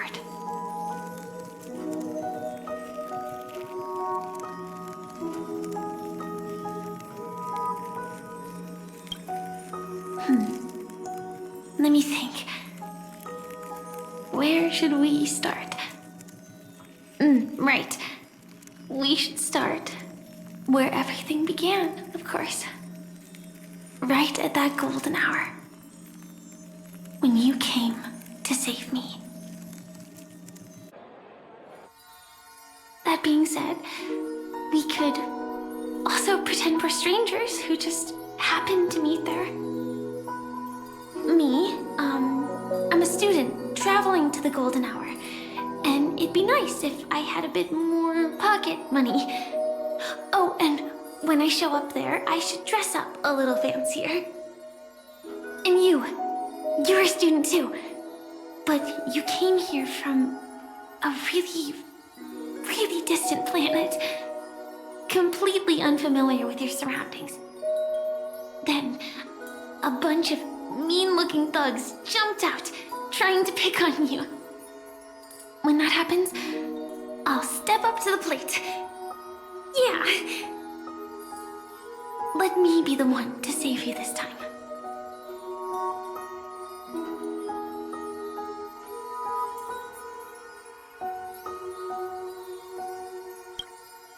No worries. That's exactly what I'm going to do. The result doesn't matter. And even the process isn't important. What matters is how we take part in this journey and how we choose to view it. So, grant me one more wish. Remember how I held you and flew into the sky when we fought against Enna's dream? Back then, I wasn't sure if I would ever wake up again, but I was happy. We were standing shoulder to shoulder once again, fighting against things that we believed were wrong, and we'd do anything for each other. Still, I have a tiny, selfish wish. I know you won't forget this moment. when you look back on it, I want it to feel lighter. Maybe there were no enemies at all. It was all just a prank. And when I carried you up into the heavens, what we saw there wasn't the terrifying swarm, but rather the fireworks that I never got to see.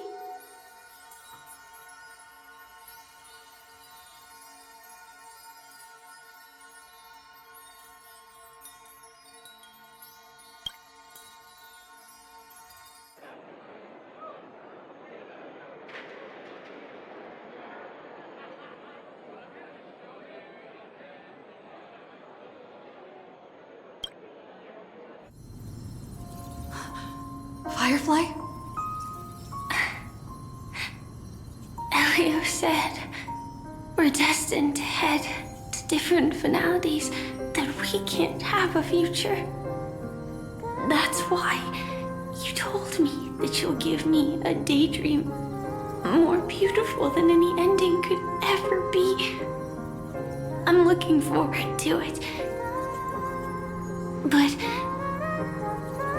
can we really not step over the ending together? I'm not scared of death, but please don't let me die alone. They say you're destined to bring about the finality. But I believe you'll be there. You definitely will. Only you can know it. And only you can decide. This cosmos certainly doesn't exist solely for you, nor does it flow only under your gaze, but it's forever waiting for you to save it.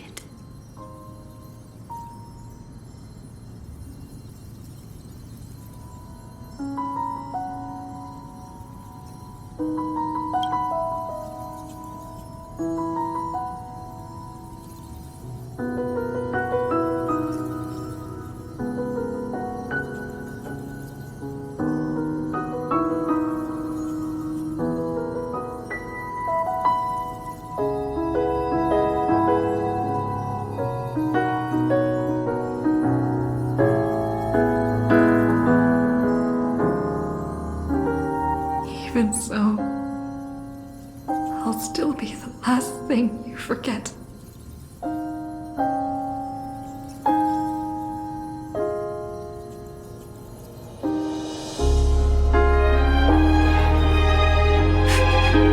Fireworks. No. While she might still be able to see it.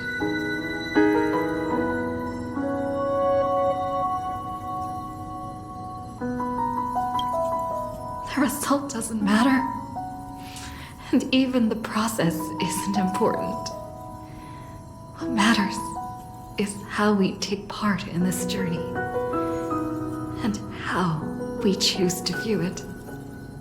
I'll do everything I promised you.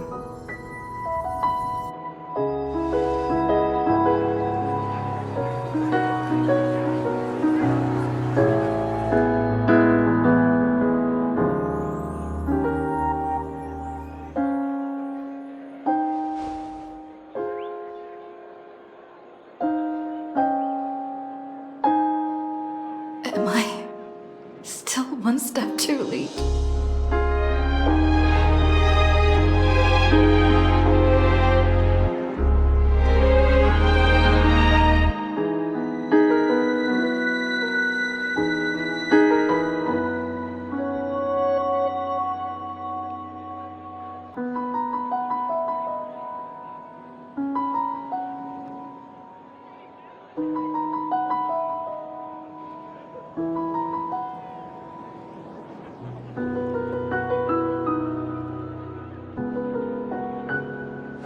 Why?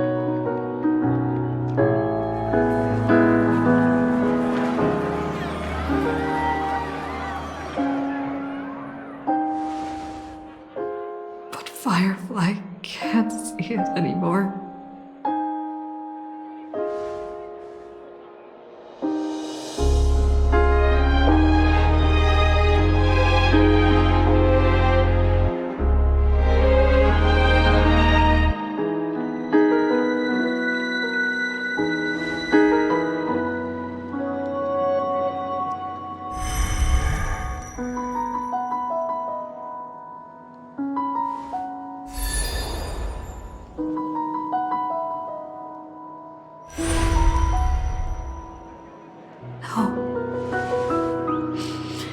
It's not beyond saving. I can change the course of destiny and make up for what's missing.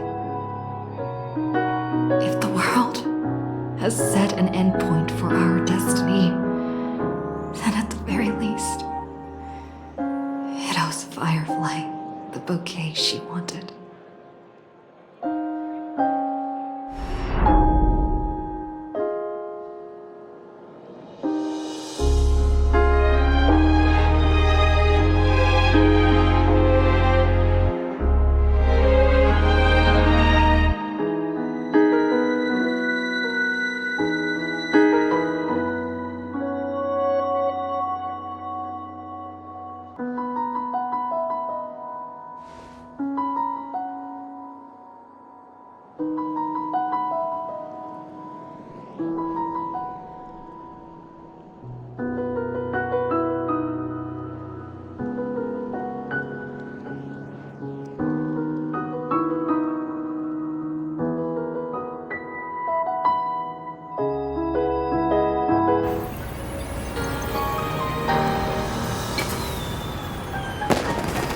You see, everything is possible in this land of the dreams.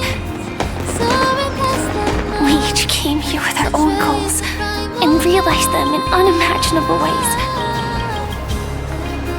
Whether the outcome was sweet and dreamlike or bitter and real, it is still the answer we longed for. So, why do people choose to sleep? I think it's as you said.